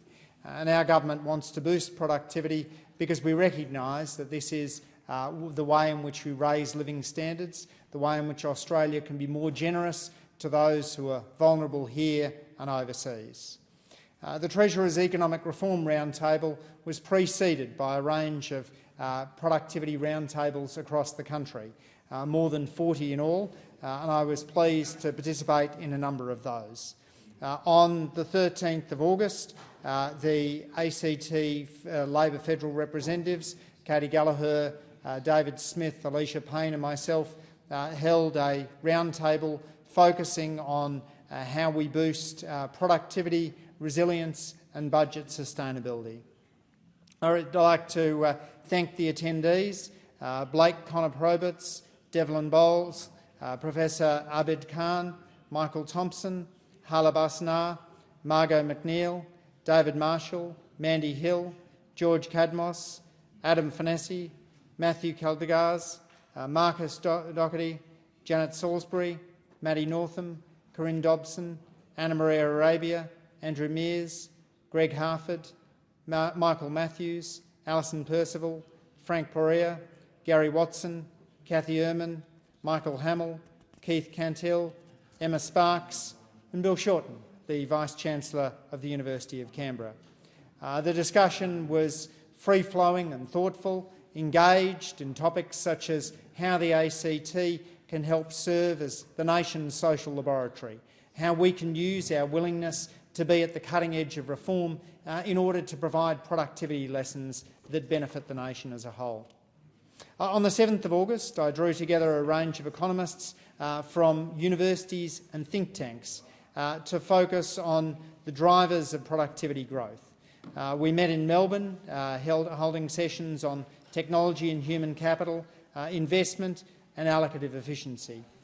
I want to thank the many attendees, including Bob Brunig, Kristen Sobek, Jenny Gordon, Timothy Moore, Beth Webster, David Byrne, Miranda Stewart, Simon Lochter, Cassandra Winskar, Flavio Menez, Janine Baxter, John Quiggin, Michael Brennan, Sylvia Griselda, Brendan Coates, Aruna Sathnapalli, Deborah Cobb-Clark, Richard Holden, John Piggott, Alison Preston, Janine Dixon, Leonora Rees, Peter Tulip, Guy DeBell, Alberto Pozo, Ingrid Burford, John Asker, who joined us from UCLA, John Fingleton, Dan Andrews, Henry Sherrill and Saul Estlake.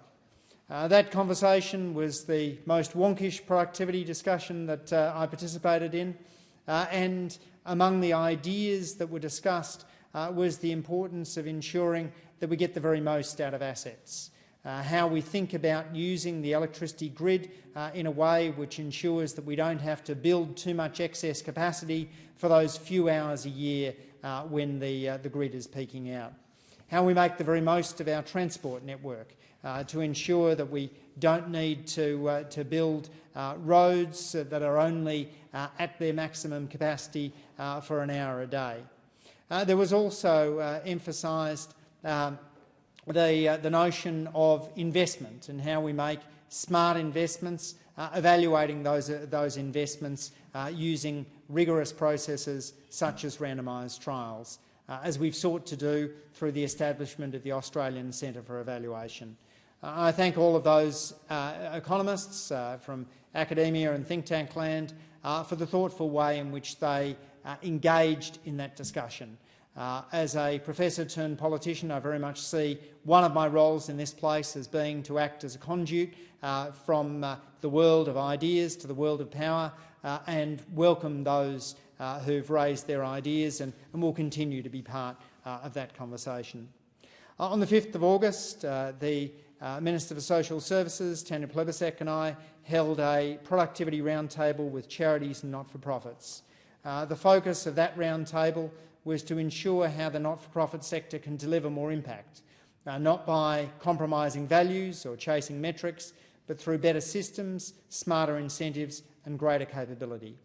That roundtable explored how governments can support the sector with a focus on long-lasting positive intergenerational change, including for First Nations people, people with disability and those from culturally and linguistically diverse backgrounds.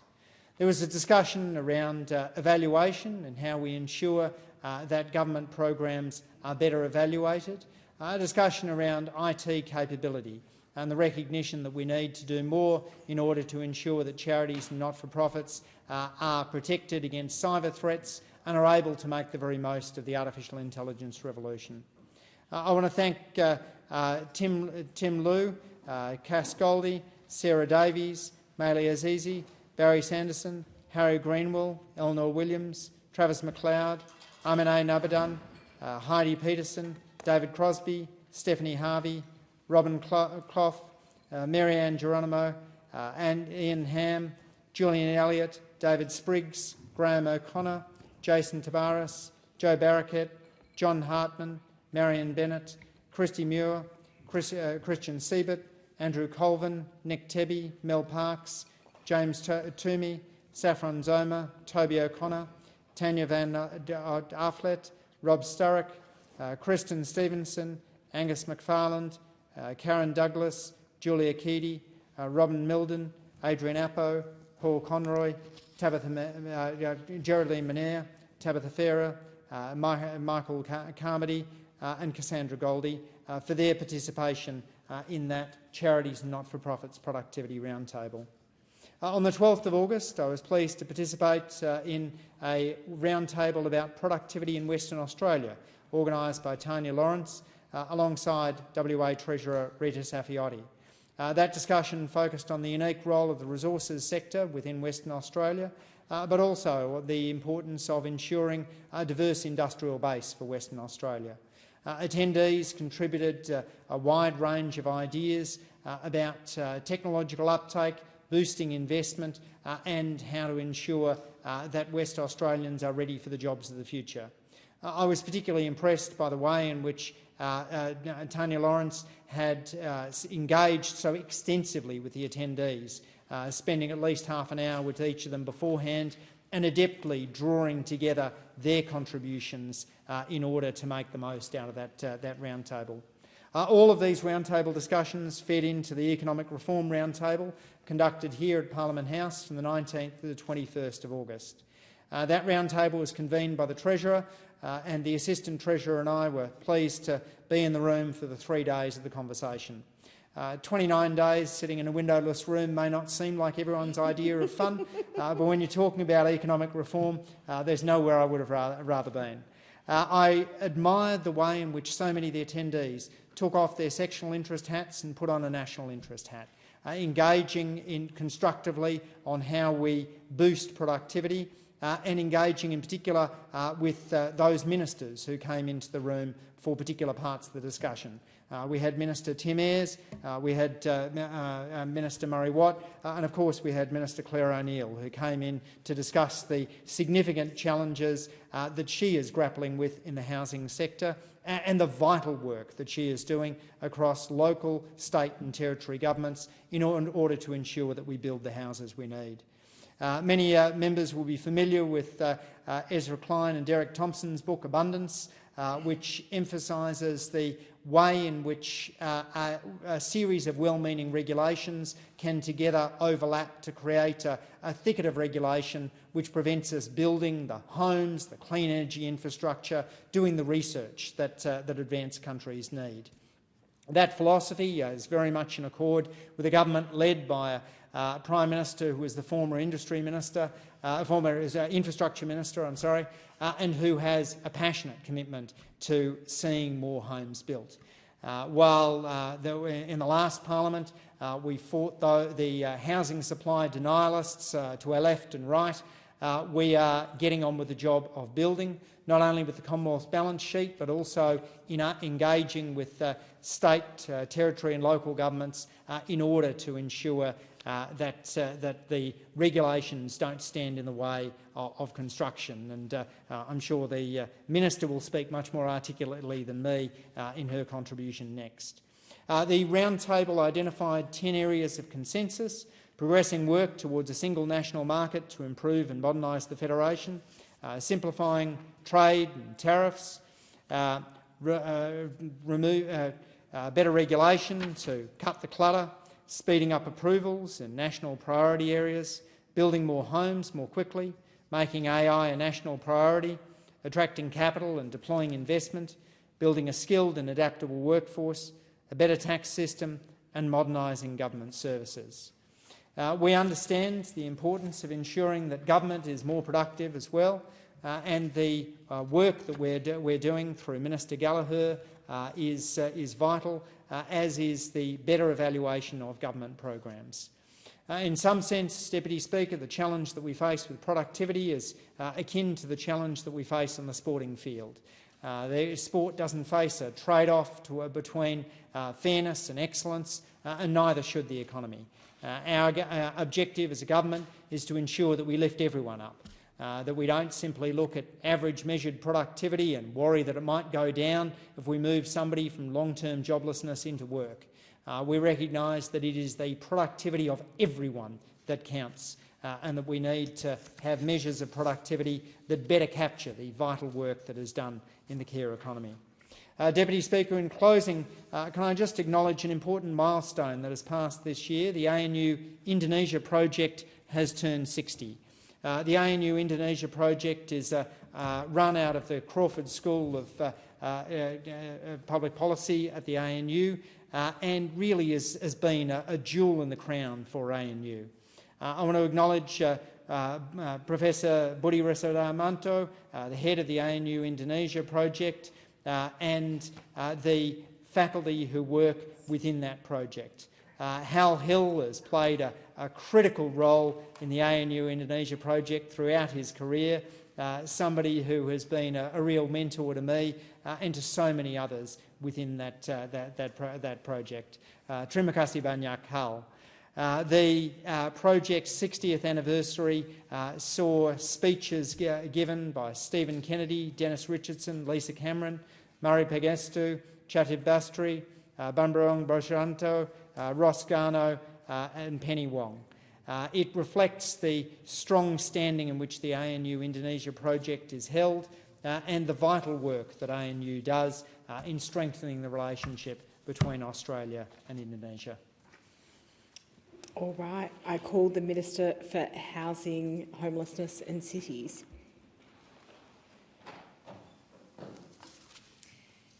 Thank you, Deputy Speaker. Deputy Speaker, this year Australians made a choice. They chose a future shaped by fairness and ambition and care. They chose Labor.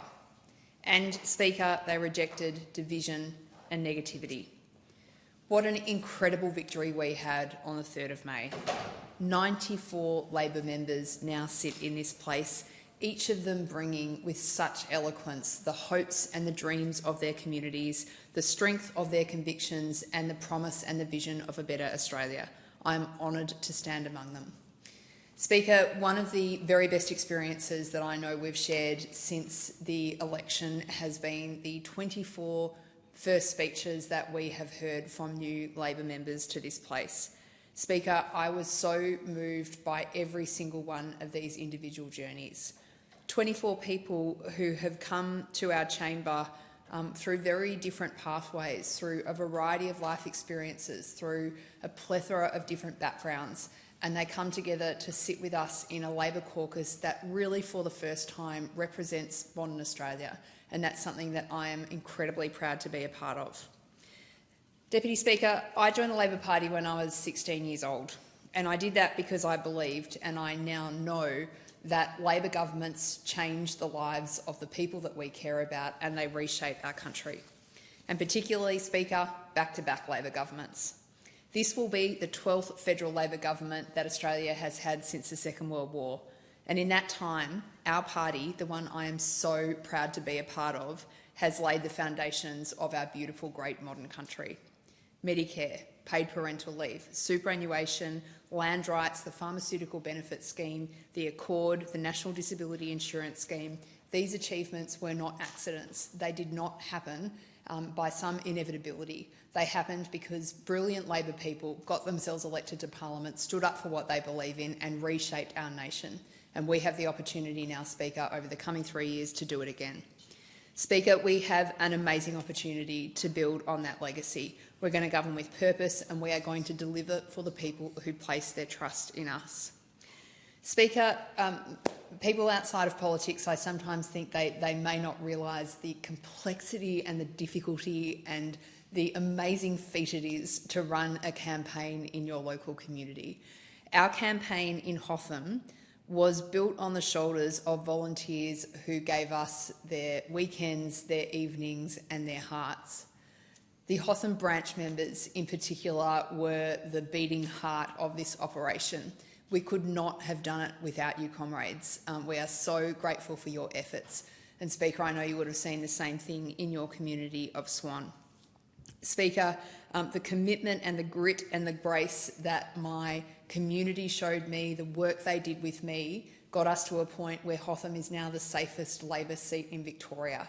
And that endorsement from my community, I can tell you we have lots of ups and downs in politics. It means everything that the people that I represent in this chamber voted in such numbers to return our government to its position to be able to continue the good work that is improving their lives. Now, Speaker, I want to come back to our Hotham branch members because I'm thinking back to January when it all really began in earnest. We knew it was an election year and we gathered together at the Oakleigh RSL and we asked our community to get involved, mainly branch members but not all of them. We asked people to step up and we asked people to be part of something bigger than themselves and make that big contribution to their local neighbourhood. We did train stations throughout January all the way to the election.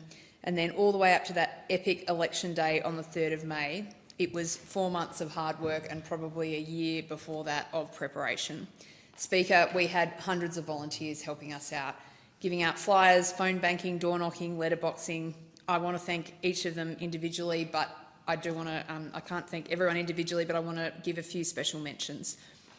To Andrew Williamson, Mark Giles and Mark Harding, 3 marvellous South East Melbourne men. Thank you for your leadership, your expertise, your tireless support. To our phenomenal yard sign team, Speaker, you know as I do the work that goes into identifying the sites all over the community that you're going to have your yard signs, making those yard signs, taking them down, putting them out and then taking them down again after the election. This was Alan Ide, Peter Wenborn, Gregory Neal, Dolphin Sharma. Thank you so much for your efforts across Hotham. We had a lot of phone banking going on, Speaker, but I want to mention by name Philip Graves, Amuna Ebenezer, Sue Rocco and Olivia Carroll. Thank you so much for the work you did connecting us into our community and talking to my constituents about the work that was being done. Speaker, as always in Hotham, we have incredible support from our proud multicultural communities.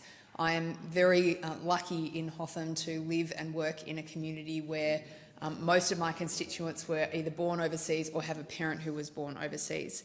I want to thank our fantastic Vietnamese community, to Dr. Kim Sun Vu and Semvac for running phone backs nearly every day, for the AUM SAI Santhan Temple for providing lunch to all of our booth captains, to our wonderful local councillors, including Nikki Lau, Richard Lim, to the Cambodian Association and their president, my dear friend, Yu Horn Chia. Thank you so much for your support and leadership. To Jane Rollison, Glenda Gard, Pat Dillon, Anne Barker, Joy Graves, Paul Clasaris, Hardy Saab, Lana Formosa and Luca Ragni, thank you for going above and beyond. I will never forget your efforts. Now, behind every great campaign is an amazing office, Speaker, and I want to acknowledge my electorate office staff in this last term. To Natalie Durkin, Lachlan Newman, Jane Foley, Natalia Genovese, Sophie Federico, Elijah Oakford, Dylan Kumar and Emma McGrath-Cohen. What an amazing team we were. I love you guys so much. Thank you so much for your kindness, determination and public service. Speaker, election day was absolutely epic. We had hundreds of volunteers staffing booths. We had some experienced branchies who were showing that leadership role, and we had first campaigners alongside them. And I hope everyone who came along for this ride with us will be back there again in a few years' time. I'm really excited with this amazing momentum, what we can achieve next election. Speaker, being the member for Hotham is the absolute privilege of my life, and none of us come to this chamber without the support of our families. I want to thank Fee for her help and the care that she shows to our whole family. We would not survive without you, Fee. I want to thank my mum, Anne O'Donovan, who taught me everything I know about life, really, and she's always at the end of the phone when Brendan and I are desperate for a date night, so thanks, Mum. To my beautiful kids, Elvis, Louis and Greta, the joy that these three bring me is just incredible, Speaker. They're the best. And to my partner, Brendan, who is my best friend, the finest person I know. You know, the life of being married to a cabinet minister can be pretty thankless and unpleasant at times, Speaker, but he believes in what I do. I believe and support what he does, and I love him from the bottom of my heart. Speaker, I want to mention some specific groups around Hotham who deserve a little bit of recognition in this parliament. Hotham is a place of extraordinary diversity. It is just amazing. If you have not come and visited us in Melbourne's beautiful Great South East, you need to get down there. We have something from every part of the world, the best of every part of the world represented in our community. Around dinner tables in Hotham, you'll hear Tamil, Khmer, Mandarin, Dari, Greek, Hindi, Vietnamese, and pretty much every other language there is in the world, and it's spoken with pride, Speaker. My community is home to temples and churches, mosques, market gardens, manufacturing floors. It is a place where Australia's fantastic story of opportunity is being written every single day. Speaker, in Hotham, difference is not just tolerated, it's celebrated, and it's the very best thing about living in our beautiful area. Now, Speaker, we have a large and very important Indian community that's growing in my electorate of Hotham, and I want to say namaste to my beautiful constituents, in particular those from the Sri Venkata Krishna Brundavana Temple in Murrumbeena, who recently hosted me for the most amazing visit. Like, it was beautiful, and I wish I had the capacity to go back there every single week with my family. The temple leaders, Ashwin Bindu and Ranesh Rao and Raj Saini, are incredible leaders in our community, Speaker. This is a community that really got going around 2015 when the Priest House was first established. But we have seen devotion in this particular community grow massively across Melbourne. And when I visited recently, I got to experience this teeming joy and energy of celebration around spirituality. I just wish I could paint the picture for you, Speaker. A suburban street, but a community of hundreds of people gathering together to celebrate, to support each other, to build and support a great life in our country. And it just made me so damn proud to be Australian, Speaker. I absolutely loved it. So I want to acknowledge that community and thank them for welcoming me so beautifully, and I can't wait to come back and visit you again very shortly.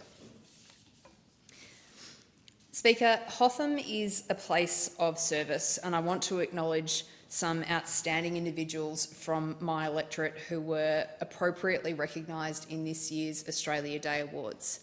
Jim McGee, OAM, my old friend from Bentley East, who was a very long-serving councillor and a fierce advocate for all abilities access and protecting services for the vulnerable. Now, I think we've got a Jim McGee in lots of parts of Australia. We're lucky to have it. Jim is one of those amazing people who is just in every walk of his life making a contribution, making efforts, trying to help people step up and get involved, whether it's sport or education or aged care or all of the other things that he's passionate about. He's championed so much good that's happened in our local area, and he remains a staunch supporter of seeing access to sports and recreation for people who are of different abilities, and also just growth and prosperity in Hotham. And Jim, mate, I'm so pleased for you. Congratulations, very well deserved.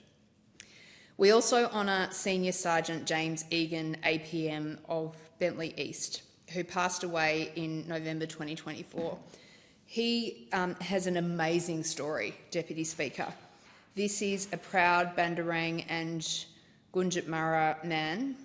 James was, would you believe it, Speaker, he was the longest-serving Aboriginal employee in Victoria Police. He stayed in that organisation. He was a mentor, he was a trainer, he was a change maker who helped shape the next generation of officers and improve cultural safety right across the force. It was appropriate and a really important moment for our community to celebrate the work of this remarkable individual who received an award on Australia Day. Speaker, we remember Adam McKay, OAM of Oakleigh, who was of course the founder of Helping Hoops. This is a charity that revolutionised access to basketball for children and young people. Adam's legacy lives on in the thousands of lives that he touched through sport and inclusion. I pay tribute to his work today, and I'm so pleased that the Australia Day Council was able to give that appropriate recognition to him on Australia Day. Speaker, in this new term of the Albanese government, we're delivering real investment for the people of Hotham. One of those big investments that we were able to announce during the election campaign was almost $4 million to create equitable, inclusive and accessible playing fields and park across the electorate. And this includes 4 local projects that I'm very excited to champion.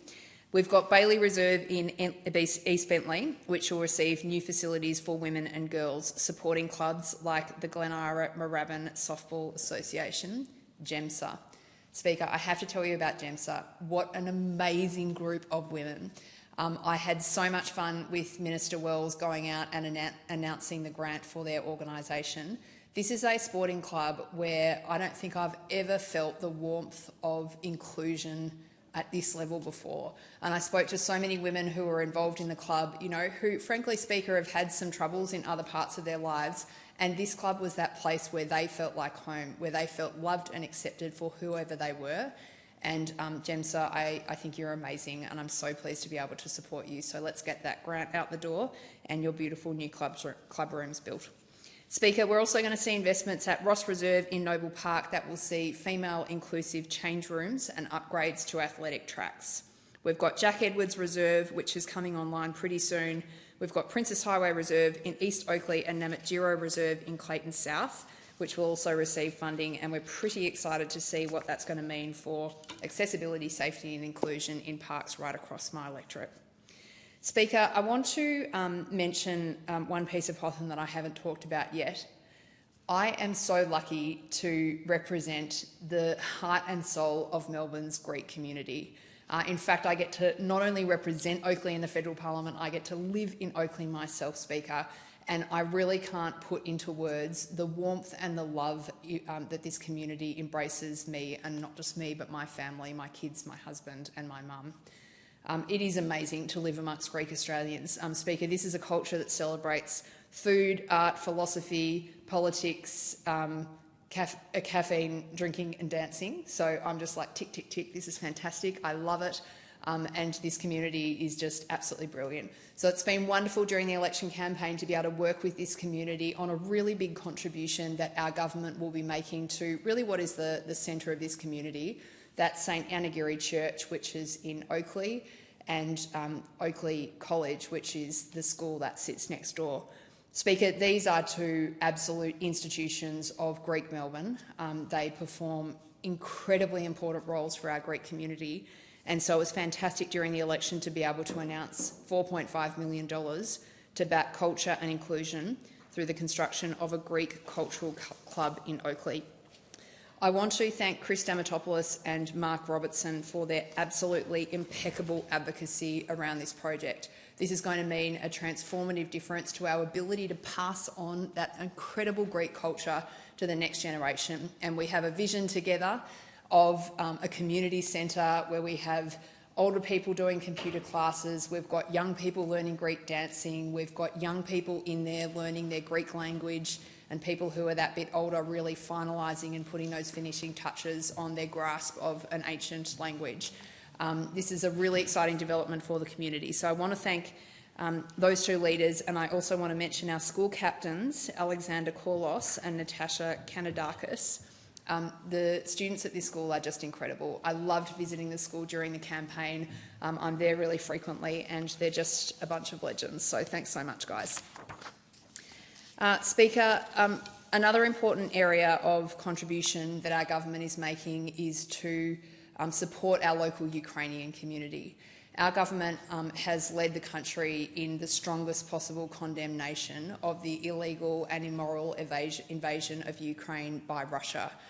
We continue to work at a diplomatic level, Speaker, to do whatever we can to support the Ukrainian government. But I want to acknowledge the extraordinary Ukrainian community that we have here in Australia.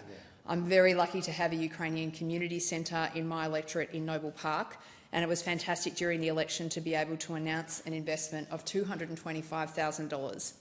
That money will restore and enhance the Ukrainian Community Centre in Noble Park. They are a fantastic community. They were even before the invasion, but of course, Speaker, this community is now welcoming and supporting and providing that beautiful love and support to Ukrainians who have fled the war.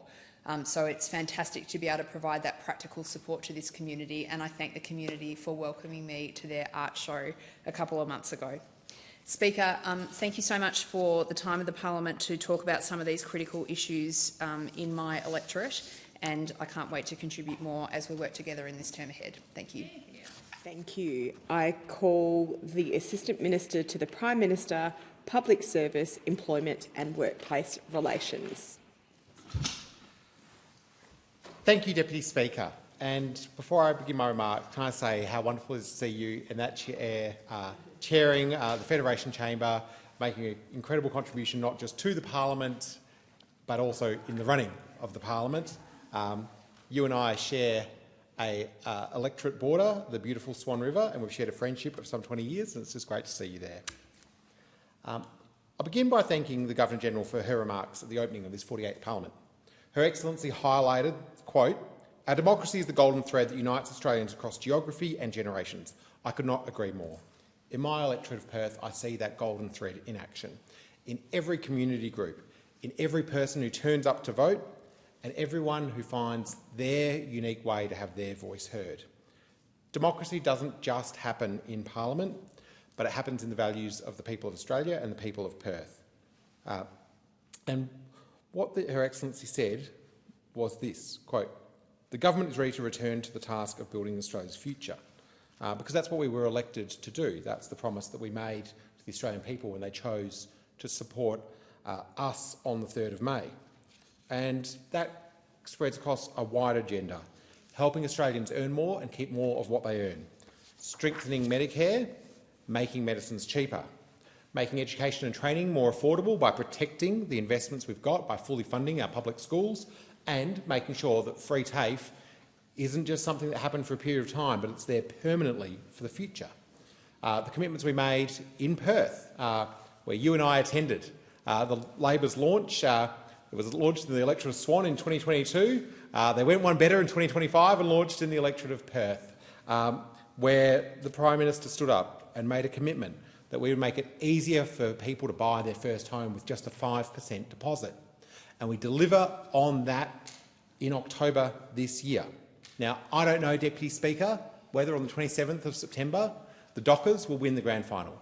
That is for the players to determine in their excellent work. But what I do know, Deputy Speaker, is on the 1st of October, every first home buyer will be able to buy their own home with just a 5% deposit.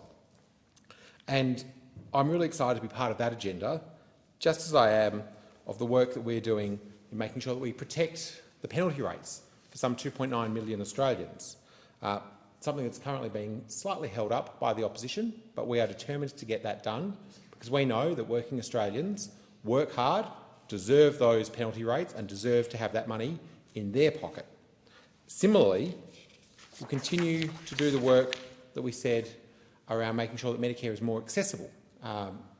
It is a universal health system, but it's not always easy for people to get to the doctor or nurse that they need to talk to. That's why we committed to create 1-800 Medicare. Simply being able to pick up the phone and call 1-800 Medicare and get access to the health care you need within minutes of realising you might need some medical assistance. And not just that, but 1-800 Medicare will be, like so much of the Medicare system, it will be free. You will not have to pay a cent. The first question you'll be asked when you call 1-800 Medicare will not be, what's your credit card number? It will be, what is your Medicare card number? If you've got time, or they'll get you straight on to referring you to the appropriate services. And we did see that we also wanted to build on the success of the excellent Medicare urgent care clinics, including the one on Rudlock Road in my electorate, by having Medicare mental health centres. I went down with the Labor candidate for Forest, Tabitha Dowding, down to announce that we would have that in Bunbury, a growing region, somewhere that's got such huge potential when it comes to renewable energy, huge potential when it comes to the future of manufacturing in Western Australia and indeed for the rest of Australia.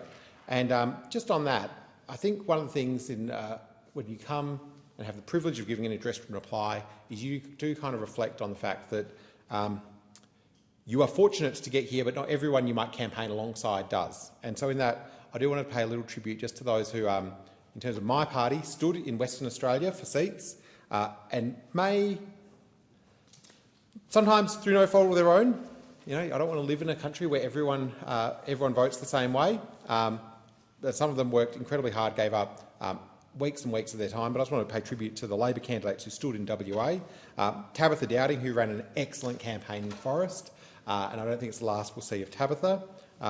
Jared Gould in Canning did an outstanding job. And Jared had an interesting challenge in that he was running against a Liberal who didn't want to use any Liberal branding, was trying to pretend they're an independent.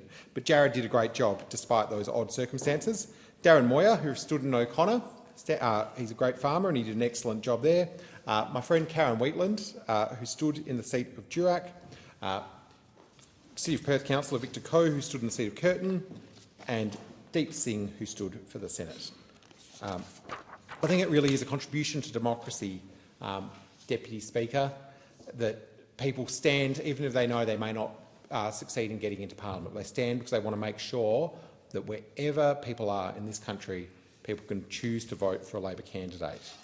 And one of the reasons that so many people did was that this is a government that, after a decade of inaction, this is a government that took housing seriously.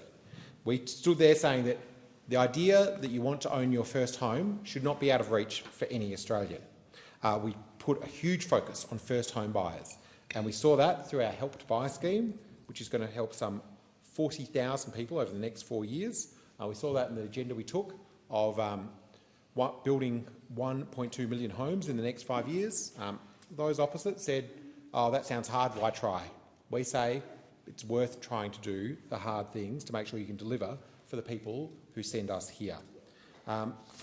And we do this all against the backdrop of huge global uncertainty, and where we don't know where some world events will go, and we know that we've had huge inflation challenges coming in from overseas, but we know there's more we can do when it comes to building our economic resilience and supporting Australians' prosperity here at home. And recognising that part of that is about how we engage constructively in the affairs of our region. It's also about recognising how do we show that to people here in Australia that our engagement in the world helps us at home. The Prime Minister said when he was in Western Australia a number of times, pointed out the fact that 1 in 4 jobs in Australia relies upon trade. We did excellent work, and I want to commend all ministers involved, especially the Trade Minister, in removing some of those impediments to trade, especially the work that was done to support some of the industries like barley and crayfish and wine in Western Australia. We'll continue to do that work to expand Western Australia's and Australia's trade relationships, making sure that we have an economy that does provide those additional opportunities that come from our engagement with the world. And Deputy Speaker, I do want to talk about something I know is close to your heart, which is the importance of our public service workforce.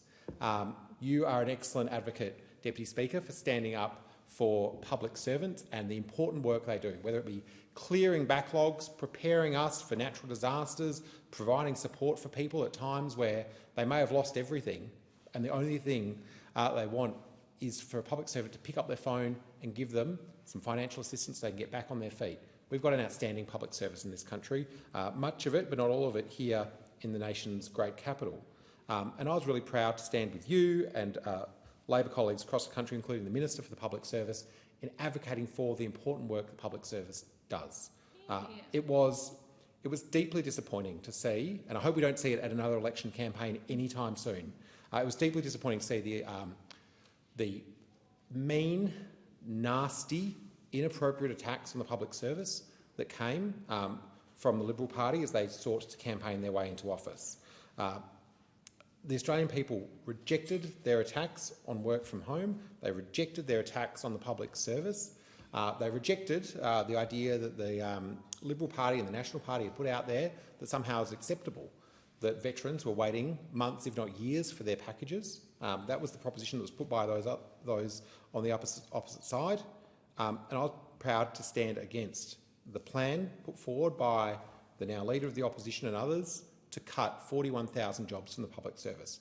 It would have resulted, if we were standing here now and that plan had gone through, it would have resulted in chaos. It would have resulted in huge blowouts in wait times, terrible quality of policy advice, and it would have been deeply destructive across the country, not just here in Canberra. I've got thousands of Commonwealth public servants who come into my electorate every day at Home Affairs, Tax Office, Services Australia, doing excellent work supporting their fellow Australians across the country. It would have been a wrecking ball across the country for the services Australians rely upon. One of the other highlights of the recent election campaign, Deputy Speaker, was the number of times that we were able to welcome the Prime Minister to the great state of Western Australia.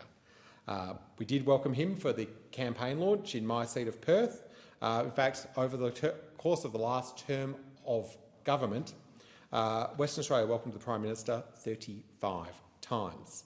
I got to stand with him during the campaign to announce a massive investment in the Perth ferry network to make sure that we can do the work to start seeing a ferry network, which currently is just Perth to South Perth and back. Lovely trip, great if you want to get to the zoo, but we know that we can do so much more. Let's start doing the work to bring it up to Claysbrook, bring it up to Maylands, get it over to Optus Stadium and give Perth the ferry network that the Swan River rightly deserves. And I mentioned the colleagues that, or the candidates that did not quite make it to this place despite their excellent campaigning efforts. I do want to say there are 3 great new Western Australians in this parliament. First is my friend Trish Cook, who had a very long wait for the results in the seat of Bullwinkle. But as she said at the time, as she was being asked, how do you feel waiting for this? She said, I'm a midwife. I'm used to long waits. I don't mind at all. And now we have, as a result, the 10th nurse in the Australian Parliament. It's great to have the member for Bullwinkle here. Equally, we have Tom French joining us, both a lawyer and a Sparky. full spectrum of skills. Very handy to have him in the parliament. I know he'll make a great contribution to building Australia's future. And my friend Senator Ellie Whittaker, who had spent most of the 2025 campaigning for others as party secretary, but then also has joined us, which is great to see. One of the things that you couldn't avoid during the federal election campaign was the debate around the GST. Now, when I was first elected to this place, I said every West Australian is sick of debating the GST. I still believe that.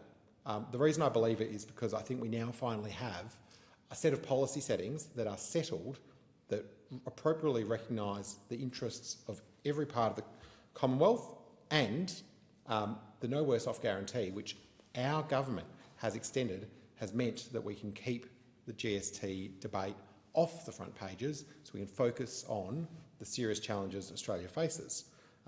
We'll also, of course, implement the 2026 Productivity Commission review, as was agreed between the McGowan-Cook government in 2018. Deputy Speaker, there's a lot of things that I'd like to cover, but I'll just touch on a few things that really, I think, make me really proud of the work this government's doing. The first is the partnership we've got when it comes to the Collie battery energy storage system. Significant investment in battery storage. I've been down there to see it myself. It's going to make a huge difference to the stability of the WA grid, but it's also making a huge difference to reducing WA emissions. Similarly, in the last term, I had the joy of riding on the Perth, Bayswater, Morley, Ellenbrook train line. I'm looking forward to further investments in Metronet that will get more people into our CBD, supporting the businesses of Perth. The other one that was great for everyone who is young or young at heart was Labor's $100 million commitment to invest in the future of SciTech. SciTech is the Questacon of the West. It is a fantastic science education facility that serviced generations of Western Australians, inspired them to go into careers in the resources industry, into science, into technology and so much more. But its home at City West is looking pretty shabby these days. It's time for a new forever home for SciTech. The Albanese government will be there in partnership with the state government to get that done. Similarly, we'll be there when it comes to the Urban Forest project, turning Bayswater, what was a tip or a dump in Bayswater, into a new urban forest next to the Eric Singleton Bird Sanctuary, making sure we've got the urban forest and the urban tree canopy that we rightly need. At the same time, just down the road in Hyde Park, we've seen huge removal of trees from a park that is loved by my community because of the horrific impacts of the shot hole borer, which is killing trees throughout the Perth metropolitan area. And I must say, I hope it does never come to this beautiful part of the country on the East Coast, Deputy Speaker. But what we're doing is partnering with the Mayor of the City of Vincent, Alison Zamon, with a significant investment in the replanting of Hyde Park.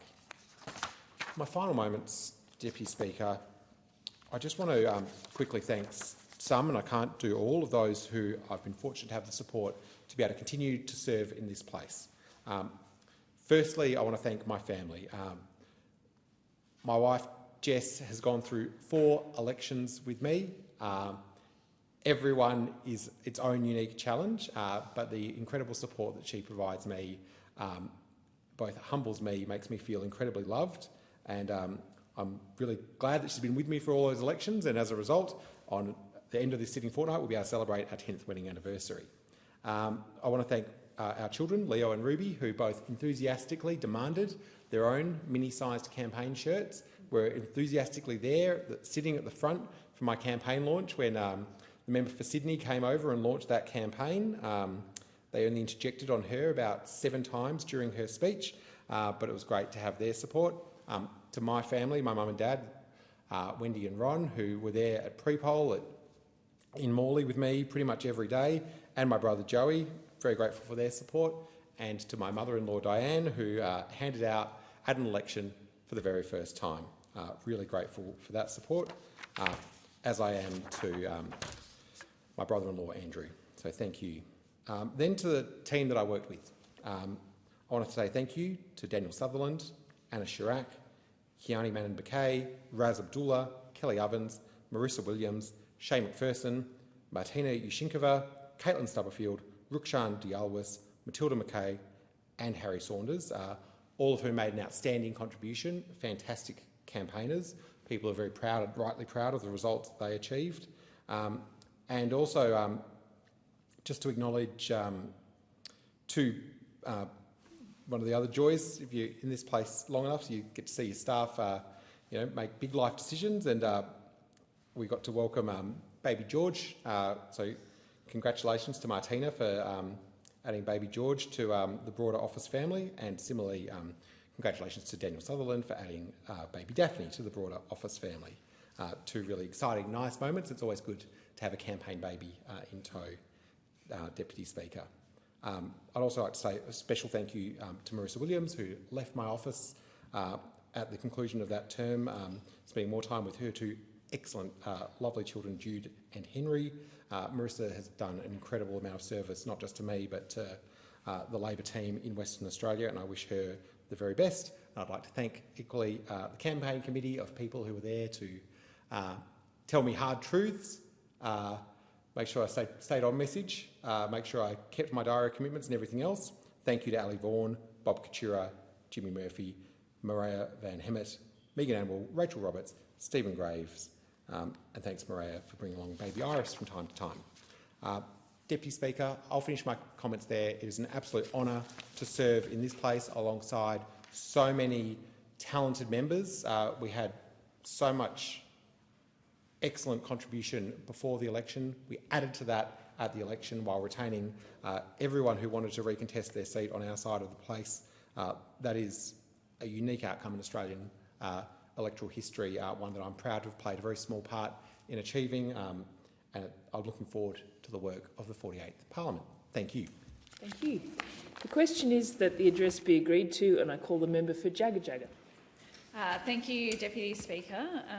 Well, it's an absolute privilege and honour to be here once again as a member for Jagga Jagga, and I am sincerely grateful and humbled to once again be trusted by my community to represent them in this Parliament. I've said many times I love our community. It is the place where I grew up, and it's now the place where I'm bringing up my own children with my husband, Daniel. And so we absolutely know firsthand just how special our part of Melbourne is. The people who live there, the community groups, the parks, the creeks, there is a strong sense of belonging and connection in Jagga Jagga, and it makes it a wonderful place to call home. So every day I absolutely take pride in the opportunity to be our community's voice here in this Parliament. I was really pleased with the conversations that I was able to have with community members during the election campaign.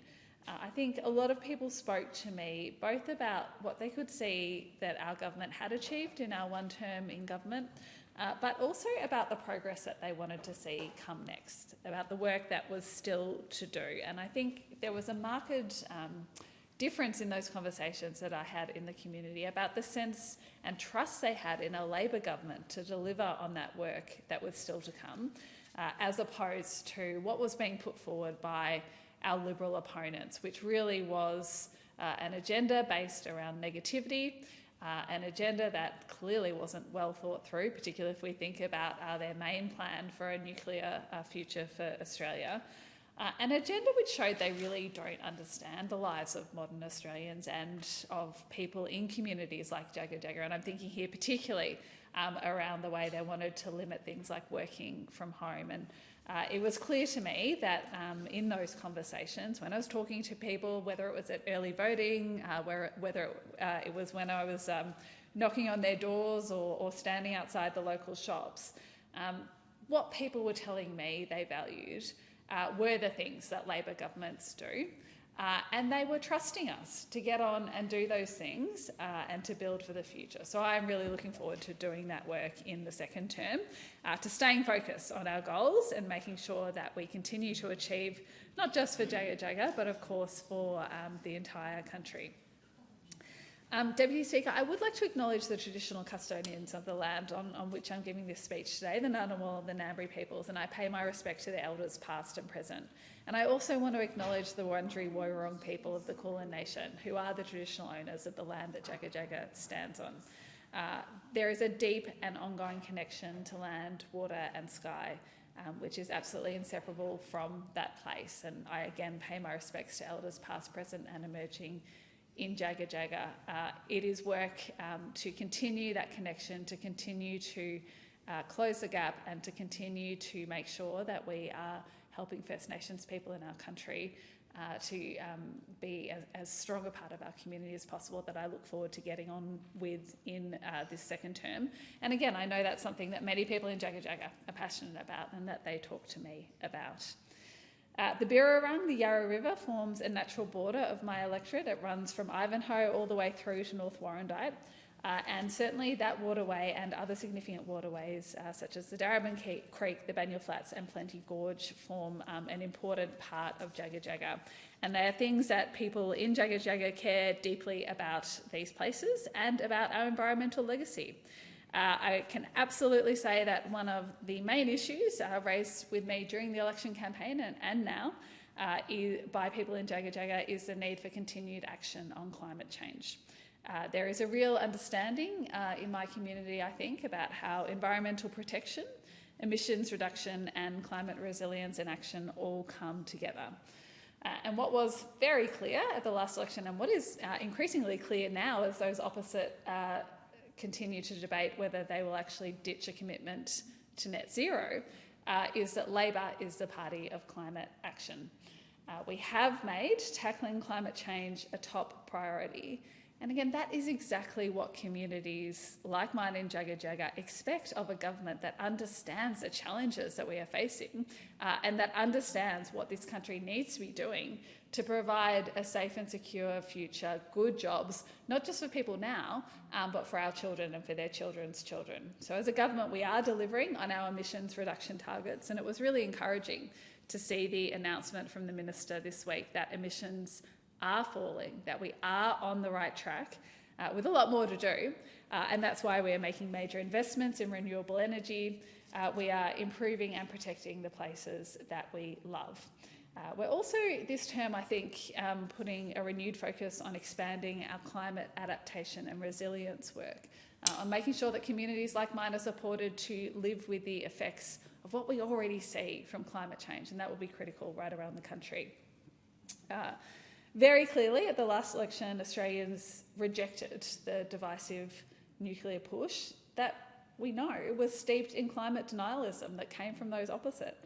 Every time they put that policy forward, it wasn't a policy about debating a better way forward for Australia. It was a policy, and again we see this very clearly now with the motion before the Parliament to drop net zero. It was a policy about denial. So the sense of security, the sense of, I think, certainty for Australians that we now are committed to climate action and that will continue under this government is really important. In Jagga Jagga, just like around the country, we are rolling out community batteries with support from this government, and that obviously supports the many solar rooftops that I see as I travel around the electorate. People in my community understand that batteries not only are a good part and a good way to help tackle climate change, but they're also a good way to bring their bills down and reduce their electricity costs. So I know they will continue to be very popular in Jagga Jagga. We recently, in fact, I think just before the start of the election campaign, I helped open the Belfield Community Battery, which our government has helped fund. Again, work to make sure that we're taking pressure off the grid, that we are supporting local people to reap the benefits of the energy transition.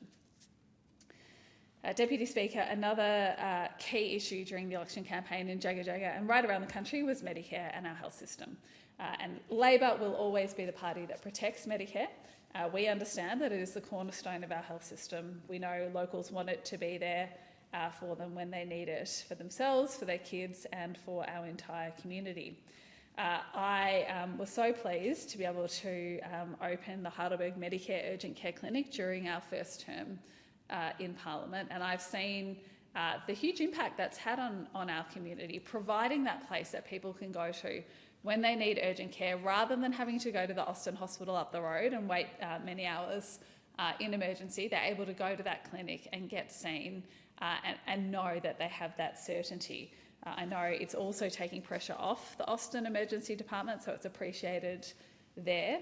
I was pleased that in this last campaign we also committed, together with the member for McEwen, to secure a new Medicare emergency clinic for Diamond Creek and surrounds, and I know that will be beneficial to people living in the more northern end of my electorate.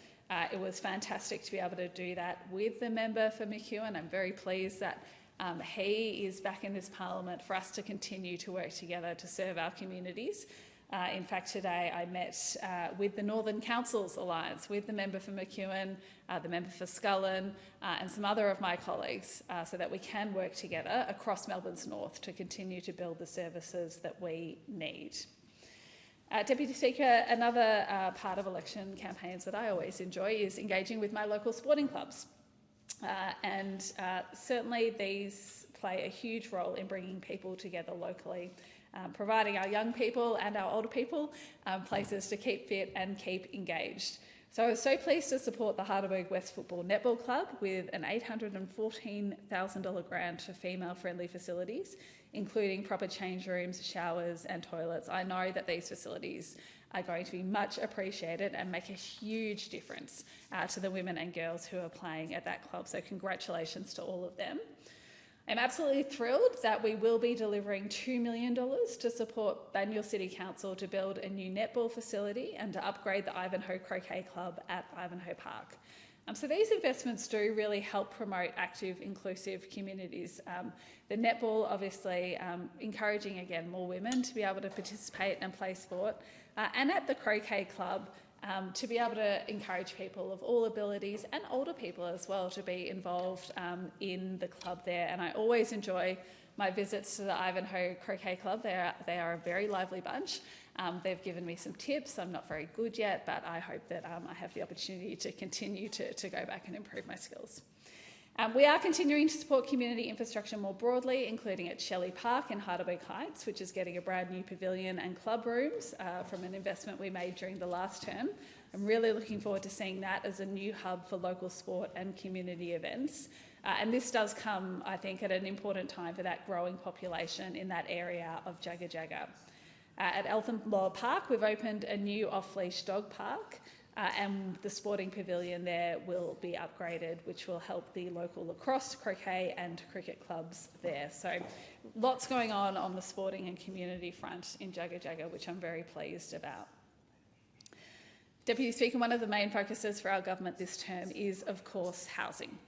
And we know that right across Australia we have challenges when it comes to housing. It is still very difficult, particularly for people to enter the market. We don't have enough social and affordable housing. We are trying our best to tackle this, obviously after many years of those opposite neglecting it, neglecting to have a housing minister for most of their time in government, in fact.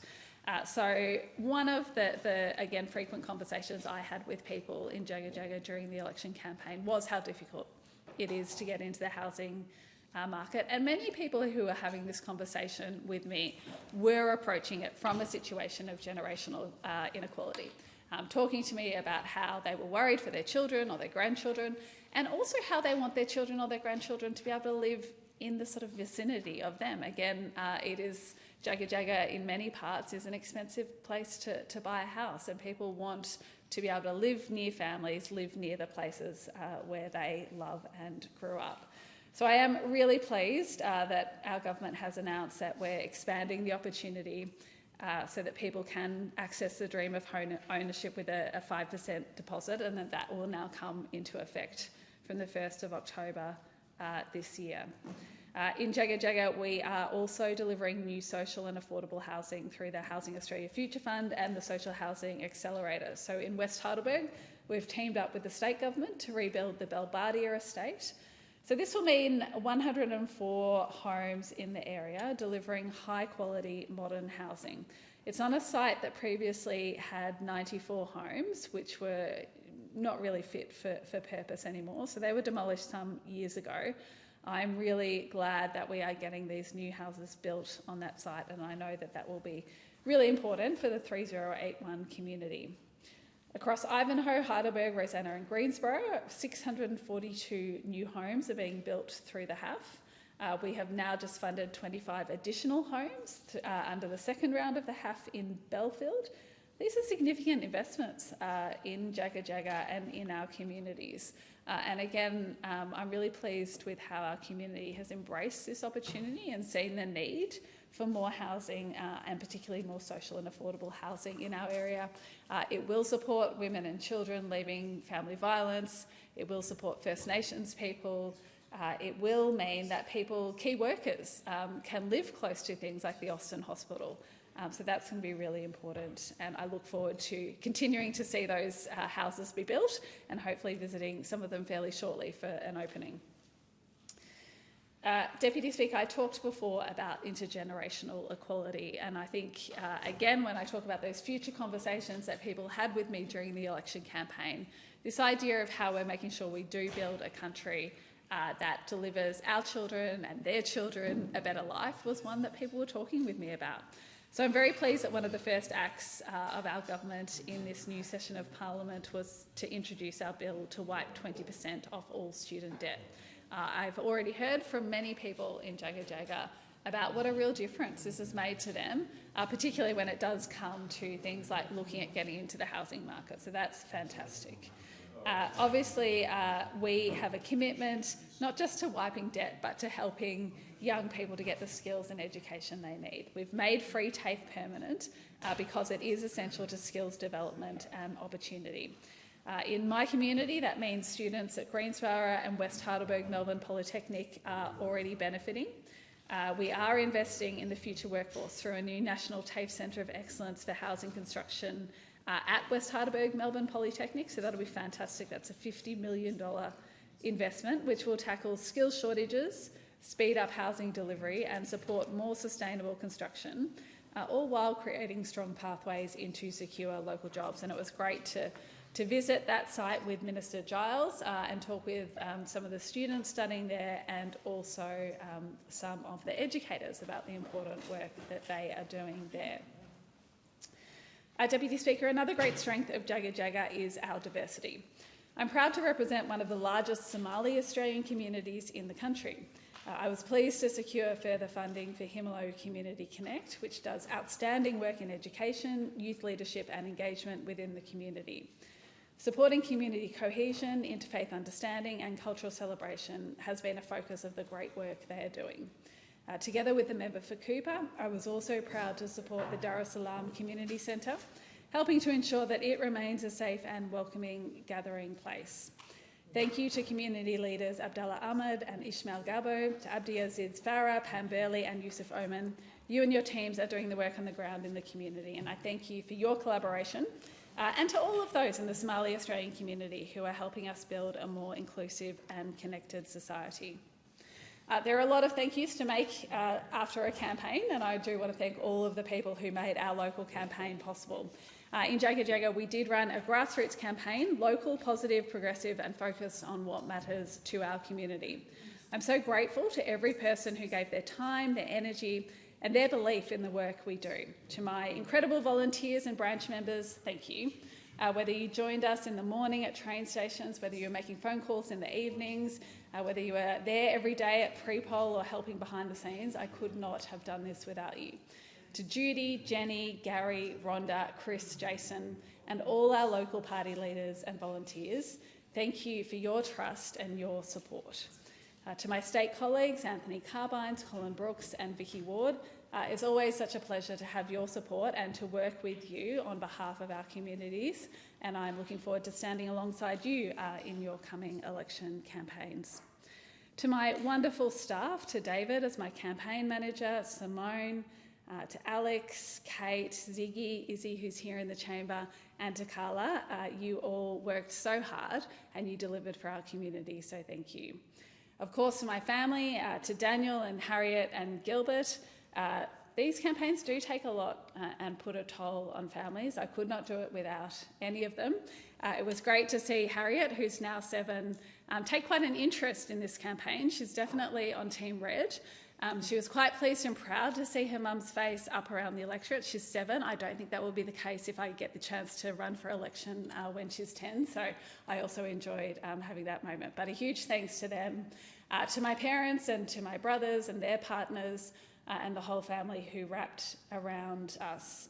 A final thank you from me also to the Australian Electoral Commission. We are really privileged in this country that we have an independent commission that is dedicated to running our elections in a way that is free, fair and transparent. And I know that that work is not always easy. I think particularly we can see this in local campaigns, and we did see this, I think, in this last local campaign, particularly when it came to pre-polling, that the environment can get heated, that there can be some very difficult demands put on AEC staff who are working to deliver a free and fair election. And I think that the way the AEC is able to deal with those demands, the professionalism shown by staff, is exemplary.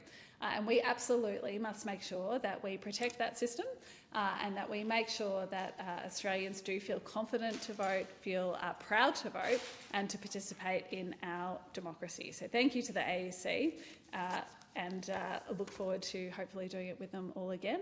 In the meantime, look forward to delivering for Jagga Jagga during this campaign. Thank you. The question is that the address be agreed to, and I call the member for Solomon. Thanks very much, Deputy Speaker. It was an absolute pleasure in the last sitting to listen to all the first speeches from the new MPs. They were very impressive and from a wide variety of backgrounds.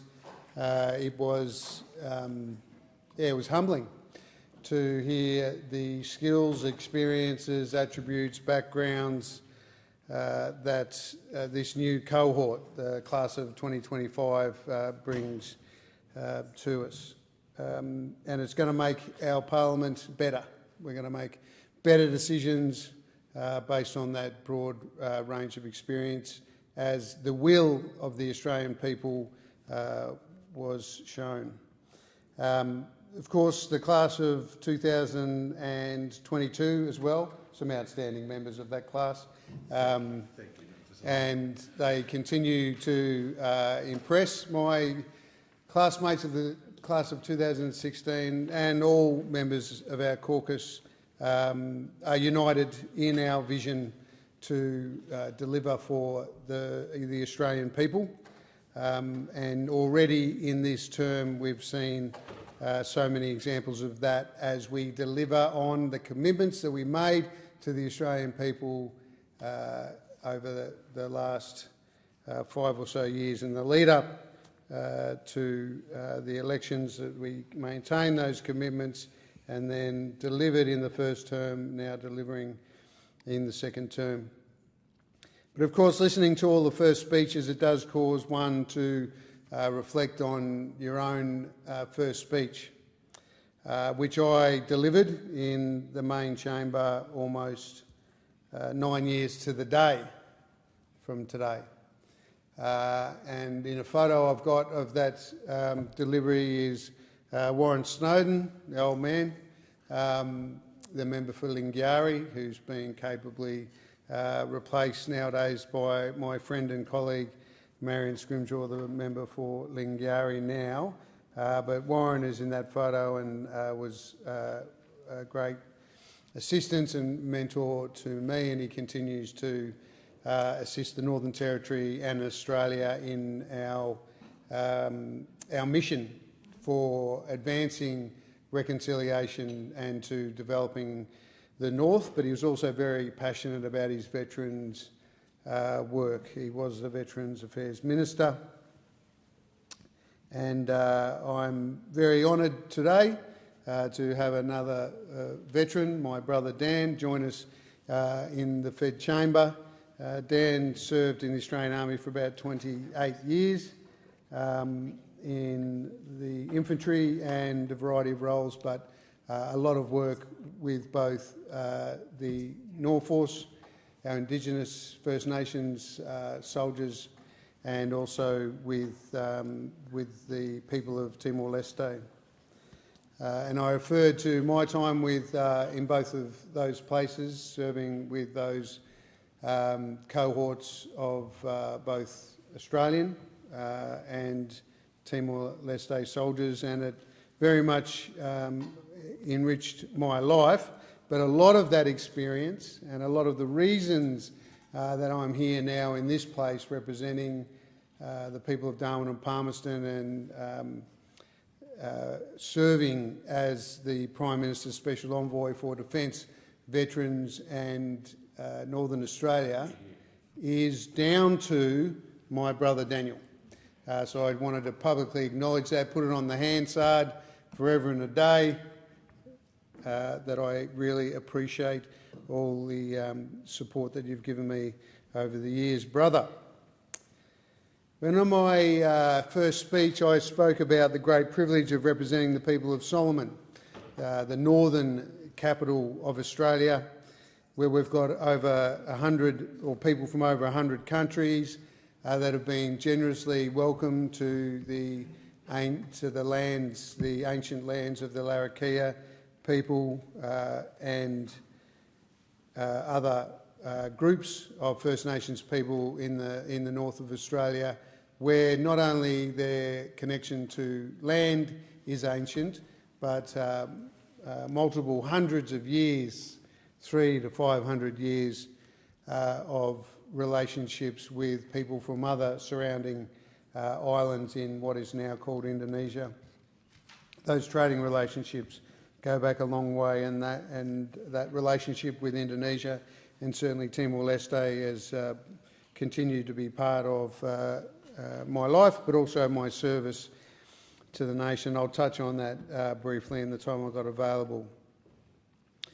But as a proud Territorian, I always tell my colleagues, and they're all pretty aware of it, it's no need to bang on and sell the territory because everyone's pretty clear about how incredible the place is. I love this territory too, like you do, Deputy Speaker. I spent 4 years here, 3 years at the Australian Defence Force Academy, and then 1 year at the Royal Military College Duntroon. I did come back for some postgrad study later on as well. It's the place that my children call the cold place, but they love it all the same. They've got cousins down here. They come down here infrequently, but my heart has always been, since Dan and I and the other 6 kids and Mum and Dad headed around Australia in a high-ace van.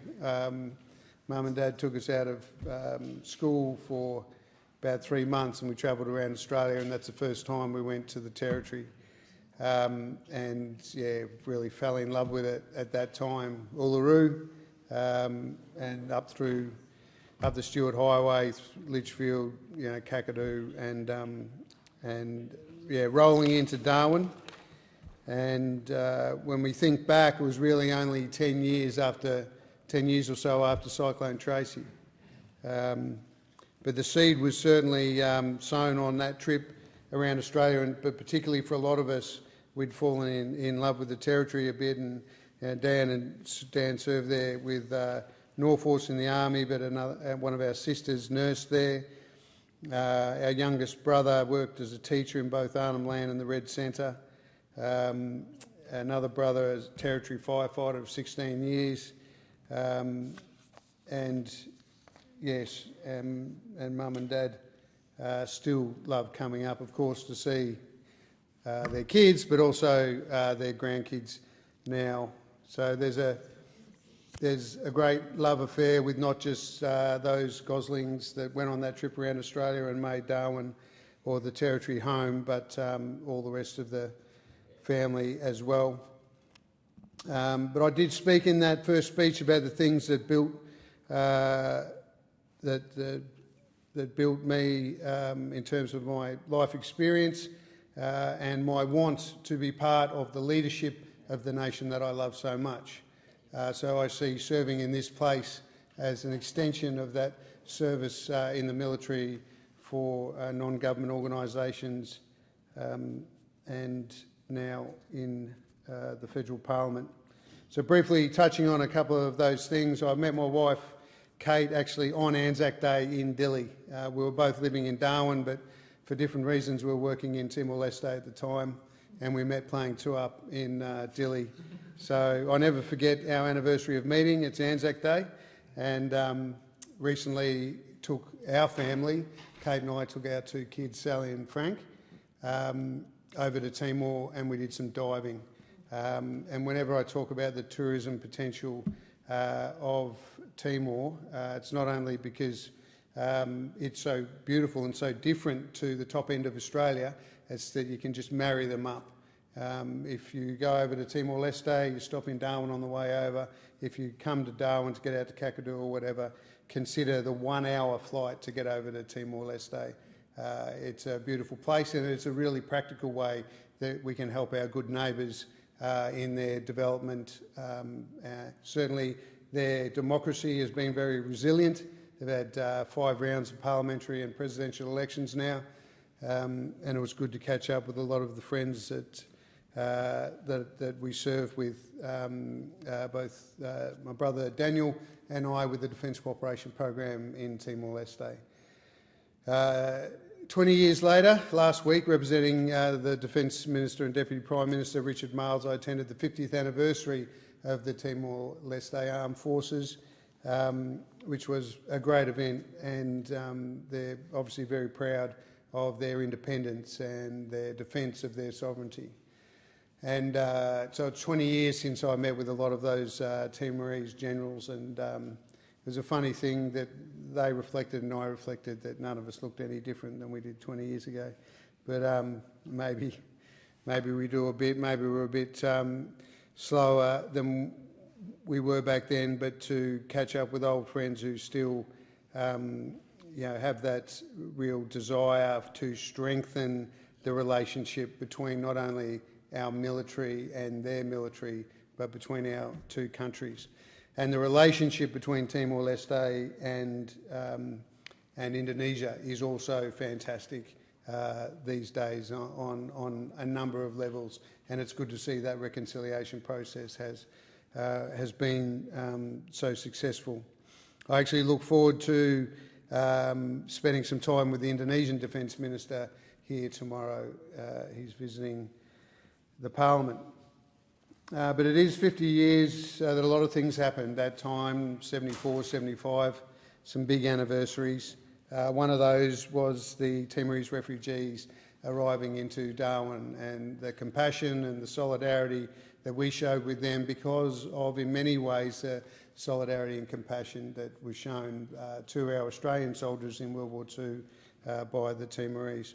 In the veteran space, I continue to work with the Veterans Minister to roll out the recommendations that came from the Royal Commission that I worked very hard to see put into place with many others, including the families of those whose sons or daughters had unfortunately made the decision to die by suicide. I think we are making good progress. In my electorate, we had a recent Veterans Conference that was excellent. Veterans and Families Conference, because families are so important, that was excellent. And the Scott Palmer Centre, that's now with the Salvos, who are going to, that's a federally funded program where the Salvos will be purchasing some units that we will be making available for veterans if they become homeless or at risk of homelessness. So that's something that I'm very passionate around. I want to give a shout out to Colin Hurd, the single remaining World War II veteran in the Northern Territory. He was in the Air Force as a pilot in World War II, and I send my regards to him on the 80th anniversary of the end of that awful conflict. I've been very pleased to get out and see some of the people I served with in Norforce, and certainly with the North Australia lens and with a defence lens. The best thing we can do with young people who are not sure what they want to do is cadets, is the Army Indigenous Development Program, the Navy Indigenous Development Program, and service in Norforce 51 Far North Queensland Regiment and the Pilbara Regiment. They remain our eyes and ears throughout Northern Australia, and I certainly recommend to young people in the north that I come across, whether they be Indigenous or not, to consider service, whether it be reserve service or full-time service. I was very thankful and conscious of time. There's other issues. There are other issues in my electorate that I'll reflect on at future opportunities, but the Army is doing fantastic things in Indigenous communities in a program called ACAP, and that's where the National Indigenous Australians Agency joins with Army and in communities builds infrastructure. And just recently, Malarndirri McCarthy, the Senator and Minister for Indigenous Australians, was there at Gapawiak, and a place very familiar to us in Arnhem Squadron of Norforce, and they built a brilliant new community and arts centre, and that'll drive local employment. So, and that's what the best projects are, is where we have our First Nations brothers and sisters in the workforce, whether it be building roads or just their art is incredible, so opportunities to get their product to market, or working as rangers protecting country, or with the Defence Force, fantastic job opportunities in health as well, and doing a lot of the tasks that they naturally do in the community, such as childcare and aged care. As I said, 74-75 was a significant time for Darwin, and one of the reasons for that was that 50 years ago on Christmas Day, or Christmas Eve rather, Cyclone Tracy hit Darwin with a big loss of life. And I'll be forever thankful to the Prime Minister and the Governor-General and the Chief of the Defence Force, for that matter, Admiral Johnson, who actually was a young boy in Darwin when Cyclone Tracy hit. But to have those three esteemed people from our nation attend, give up their Christmas morning with their families to be there with us in Darwin to mark the 50th anniversary of Cyclone Tracy was was very, very important to the people of Darwin and the survivors, but to our whole community. I'm very proud to have achieved 40 Commonwealth-funded medical places, so that our university, Charles Darwin University, is going to have next year a medical program for the first time. We're very thankful to Flinders University, who will continue to provide a medical program, but when you consider that Northern Territory is about 60 doctors short, our ability to get a pipeline of doctors, including First Nations doctors, but with a preference for Territorians, so that there's a better chance of them hanging around rather than us training up doctors and then seeing them disappear down south. We are building the north, we're building the Territory, and the way we are doing that is through things like fee-free TAFE, doing things like having young Territorians able to purchase their first home and become a homeowner with just a 5% deposit, and if they happen to be studying, knock 20% off their HECS debt. It all helps. Tax cuts, the whole lot helps, and obviously assistance to Territorians with cost of living has been very important for me, as it is for our whole government. Now, when it comes to youth, I particularly want to make sure that we've got opportunities for young Territorians. They'll always seek to go interstate, to have the adventure of living in a big city interstate, but I want to make sure that there's enough going on in Darwin and Palmerston. We're building our population, we're building our infrastructure, social and otherwise, so that Territory kids say, oh, I've heard about I've heard from my schoolmates about great opportunities, employment opportunities happening back at home in Darwin or in Palmerston or anywhere in the top end.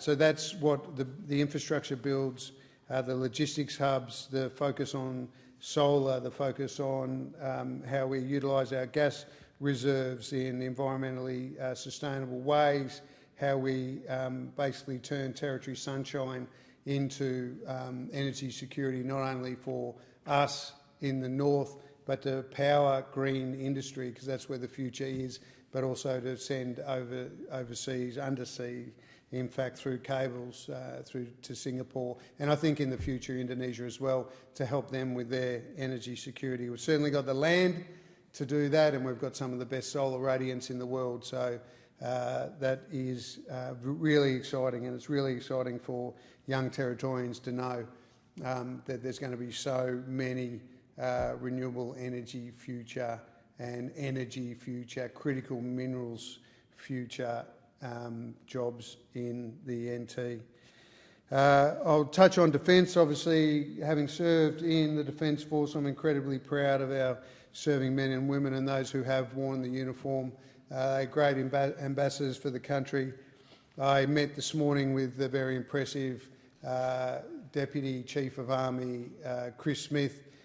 We talked about a lot of issues that came out of the Royal Commission and the way Army is changing in ways subtle and significant to make sure that we optimise the human capital of the patriots who sign up to serve in our defence forces, particularly when it comes to looking after people who are using weaponry that is serious weaponry that we need as an insurance policy for our nation. We need a strong military. I'm proud of those that are working on the AUKUS endeavour. I'm proud of those who are making sure that our men and women have got the best possible support that they can, and as a special envoy, that is exactly what I'm committed to. Thanks, Deputy Speaker. Thank you. The question is that the address be agreed to, and I call the member for Hunter. Sorry, Speaker. Just had a bit of a little mistake here. Here we go. Thank you, Speaker. It's an honour and a privilege to once again be given the opportunity to stand here in this place representing the good people of the Hunter. Thank you to the people of Cessnock, Singleton, Branxton, Edgeworth, Cameron Park, Dora Creek, Toronto, Morisset, Wangi, Waiee, and the people from all the surrounding areas putting your trust in me. And a very special thank you and welcome to the newest parts of our electorate, of the Hunter electorate, Kurri Kurri, Weston, Abermain and the smaller townships nearby. For the past 3 years, I've worked my guts out to be the best federal member of Parliament for my electorate, and I promise you this will be the exact same over the next 3 years. I want to thank you all.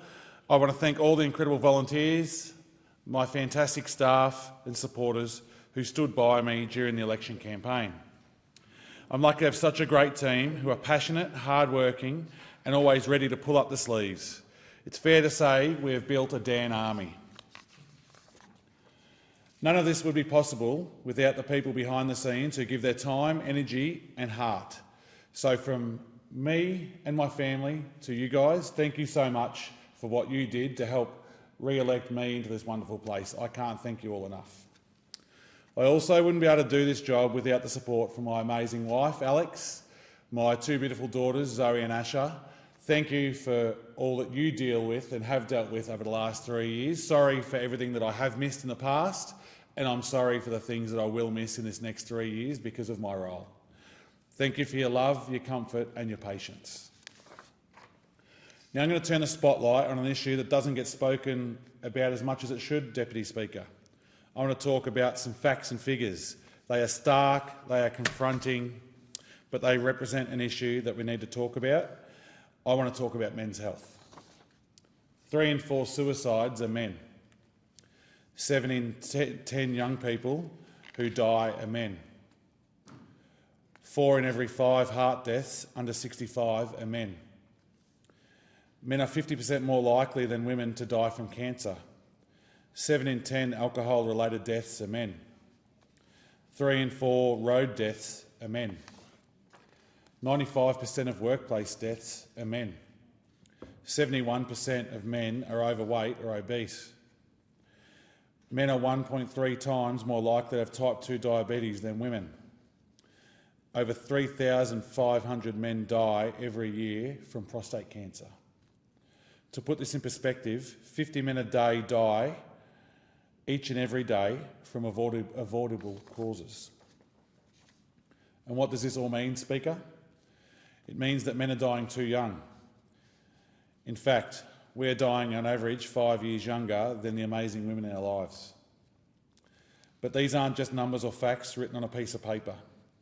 Behind every single number, is a person, a father, a son, a husband. What these numbers and facts represent is a widespread, undeniable issue facing men of every race, religion and age in every corner of our country. The long and the short of it is that men are dying younger than they need to, and we owe it to each other to find out why. But to do this, we need to turn the statistics around. And it all starts with a conversation, Speaker. For the first time in this country's history, we have a role dedicated towards the health of men. And I am very humbled to have been given this huge responsibility of serving as a first ever Special Envoy for men's health. I'm also excited because this role has huge potential to make a real difference in the men's health outcomes all around this country. And one of the major benefits of this role is the opportunity to get the conversation started. It's about time that this topic has been brought to the floors of this parliament. When 75% of suicides are men, and some of our biggest killers like heart disease impact men at a massively higher rate than women, it's obvious that these issues need to be addressed and changes need to be made, Speaker. The issue of men dying young is an important one, and it deserves a position in this place focused on addressing it. Now we have that, and I'm so proud of the Albanese Labor government that we have now done this. Whether it was me or somebody else, it doesn't matter who it was in this role, I'm just glad that we have a government that is actually talking about this. There are two equally important parts of men's health: mental health and physical health. When it comes to our mental health, there is one thing that we as men need to get better at, and that's just talking to each other. The sad truth is that most people know a man who has taken their own life. It doesn't need to be this way, Speaker. Our mental health isn't an easy topic to talk about. I know that when I get together with my mates, we don't sit around talking about what is causing us stress. Most of us wouldn't even dream of bringing up our feelings or our emotions. But you know what, Speaker? Maybe we should. We all have stress and pressures in life. It's normal and it's unavoidable. But whether it's stress from work or family struggles or just feeling flat for no reason at all, you don't have to carry it alone. Talk to a mate. Call your GP. Take a break. Ask for help and don't wait until you're at breaking point. There's no shame in having a bad day, but there's power in doing something about it. You're not alone, you're not weak, and you're not meant to suffer in silence. And I just want to say to the member for Cowper, you've gone through a massively hard time, and I'm glad you're in the chamber now for us to have this conversation, because these are hard things to talk about. So please make sure you're getting the help you need along the way as well. No worries. And starting the conversation might just help others that are going through hard times too. Let's make it normal for blokes to talk about what's really going on, because real strength starts upstairs. As mates, we have a responsibility as well. If you notice something isn't right, please just check in on your mates. Check in on them and have a conversation. If your mate is looking down, or if you notice a change in his behaviour, let him know that you're there for his support and that you'll have a conversation any time. You don't have to fix anything. Just listening and being there can be all that makes the real difference. It's important to be there for your mates in the good times and the bad. So if you haven't heard from a mate in a while, give them a call and check in with them. When it comes to men's physical health, not only is it something we don't talk about, it's often something that we don't even think about as men, or as often as we should. Too many of us have the she'll be right kind of attitude, when too often things aren't right, Deputy Speaker. Whether it's our heart health, prostate, testes, bowel cancer, that funny-looking mole that changed colour, or even the common cold, we just don't take our physical health seriously. If our car was making a funny noise or something doesn't seem right, we'd take it to the mechanic and get it fixed. But when something doesn't feel right with our health, we ignore it and delay going to the doctor until we're sick of being told by our loved ones or until an arm's about to fall off. And there are figures to back this up, Speaker. 60% of blokes wait more than a week to see a doctor when something is not right. 1 in 3 blokes wait over a month. So please don't wait until the issue gets too big to fix. Get on top of it early. I know that there are some things that us guys may not feel comfortable seeing their doctor about or talking to our doctor about. One example of this is prostate cancer. Thousands of men die from this every single year. But if caught early enough, it can often be treated successfully. I have no doubt that there are some men out there that aren't too keen on going in for a prostate exam. But it's 2025, gents, and the reality is that you no longer need a finger up the anus to get your prostate checked. It can be simply done with a simple little finger test, a blood test on your finger. It's amazing the number of things that can be detected by a blood test. So what's stopping you? Remember, there's no more finger, it's a simple little blood test. It takes a couple of minutes and it could literally save your life. If you're over 50 or over 40 with family history, go have a yarn with your GP. Have the conversation about this and get it sorted. Testicular health is another issue that many men do not feel comfortable about talking about at all. The most sensitive parts of our bodies can cause us a whole range of issues, and it's not only when we've been hit flush by a cricket ball. Testicular cancer is one of the most common forms of cancer among young men in this country. So, if you have a lump on your testes or if something isn't right, please go and see your GP and get it checked. Erectile dysfunction is another one, Speaker, that blokes don't talk about, that blokes are embarrassed about, that so many people in the male population are dealing with right now. So please, if you're having some ED issues, this is not uncommon. This happens to many men, but masks so many other things that could be wrong. So if you are having some ED issues, please go and see your GP, talk to your pharmacist, have the conversations and please get the checkups because it definitely is usually masking other issues. So please get out there and have those conversations. Our heart health is another issue that too many of us just don't take seriously. Heart disease is the #1 killer in Australian men, especially for blokes over 30 who are most at risk. The catch is that you might feel fine right up until you're not. If you want to keep your ticker ticking, go and get a heart health check. They're covered by Medicare. The good news is that we have just made these checks free for the next 3 years. All you do need is your Medicare card for that one. There is no treadmill, no stress tests or running marathons involved, just a chat with your GP, a few simple checks, and to see if you're at risk of having a heart attack or a stroke can be covered by just those.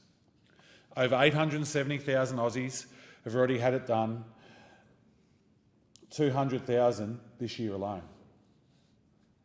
That's a lot of dads, brothers, mates who'll be around longer because they took 30 minutes out of their day. Us men need to stop being weird about seeing a doctor. If something isn't right, don't ignore it and don't try and convince yourself that it'll go away by itself. An uncomfortable conversation is better than poor health and is much better than dying from something that is avoidable. Go in, get the checks, have the tests and stay on top of your health so you can stick around for those who need you most.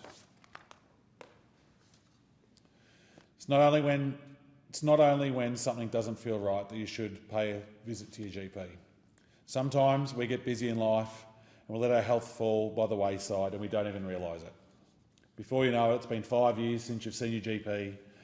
You don't even know who he is anymore. They're not at the clinic. But there's one easy way that men can keep on top of this, and that's a regular checkup with your doctor.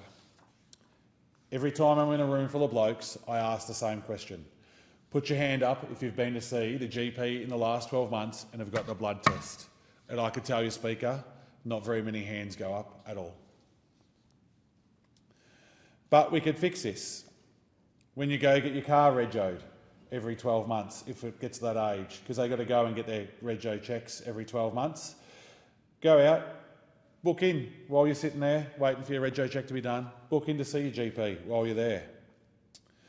If you've put in for your 10,000 kilometre service, maybe think about booking then. Well, you know what? On your birthday, give yourself a birthday present, and the ones around you a present as well. Book it in. Take 5 minutes out of your day, call your GP. Because being healthy is the best present you can give yourself and also your loved ones around you. I'll be the first to put my hand up and say that I'm guilty of not always going for a checkup in the past.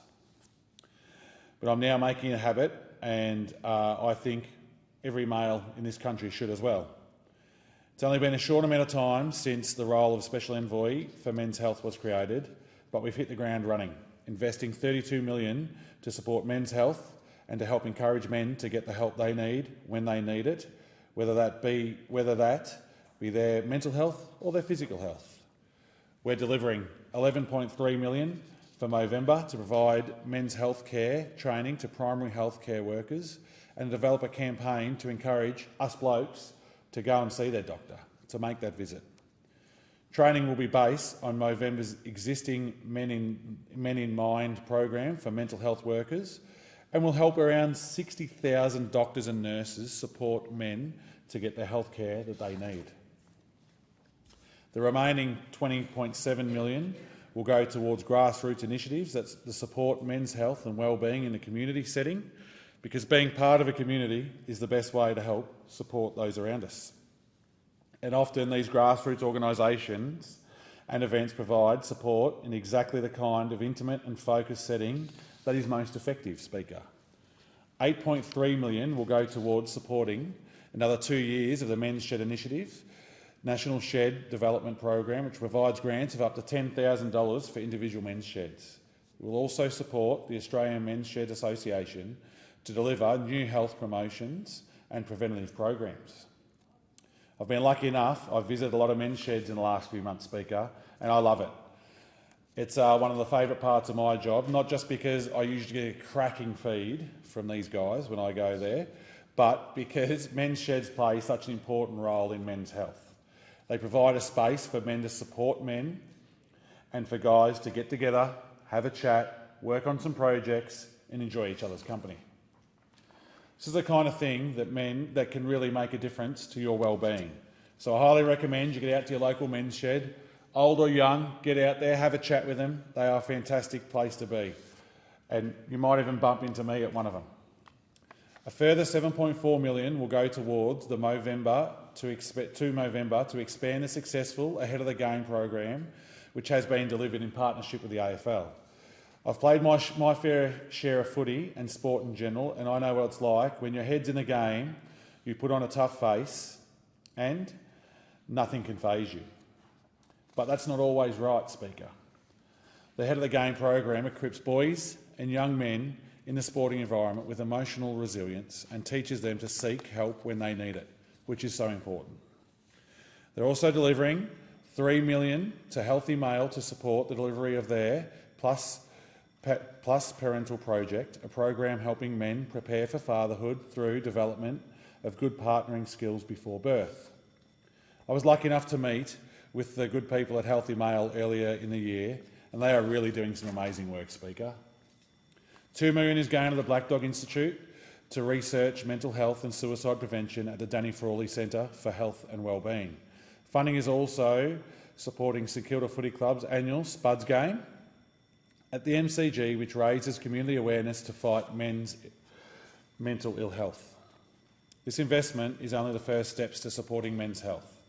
I can't wait to continually working with the health team and Minister Butler to keep making progress when it comes to supporting blokes by closing the gaps that too many men and boys are falling through. There's a stack of incredible organisations doing things for men's health. I've been lucky enough to meet so many of them, including the Men's Shed, the Man Cave, Movember, Healthy Male, Trademark, TX, Talk to Me Bro, Top Blokes Foundation, and the Men's Health Education Rural Van, or commonly referred to as MERV, van run by Rotary. They're all doing their bit to address the many different issues that we face as men, and I'm looking forward to doing my bit too.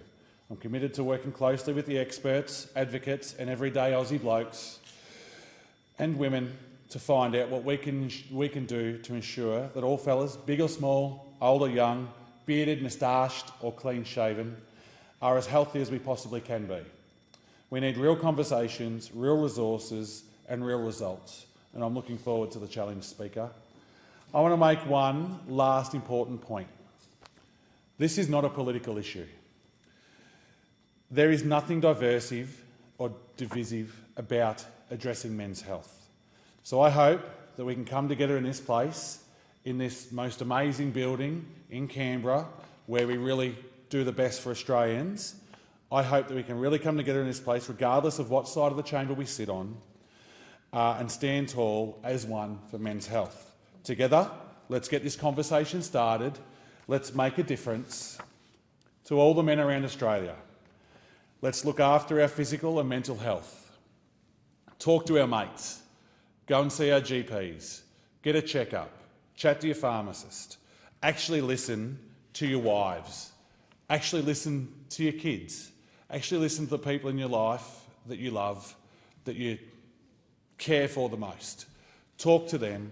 Listen to them. If they're telling you to go and see a GP, or you need a hand here or there, or even if they're just asking if you're feeling okay, don't hold it in. If you aren't feeling okay, have the conversation. There is always going to be somebody that can listen to you and that will want to listen to you, because we can't continue to go through those horrendous statistics that I spoke about earlier.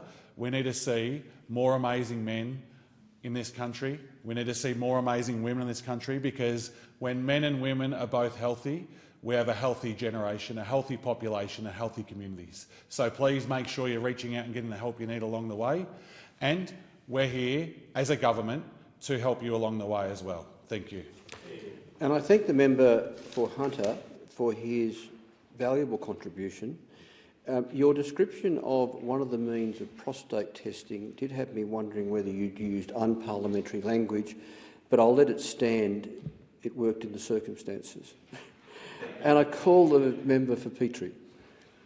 I move that the Federation Chamber do now adjourn. And I thank the member for Petrie. Is the motion seconded? And I thank the member for Cowper.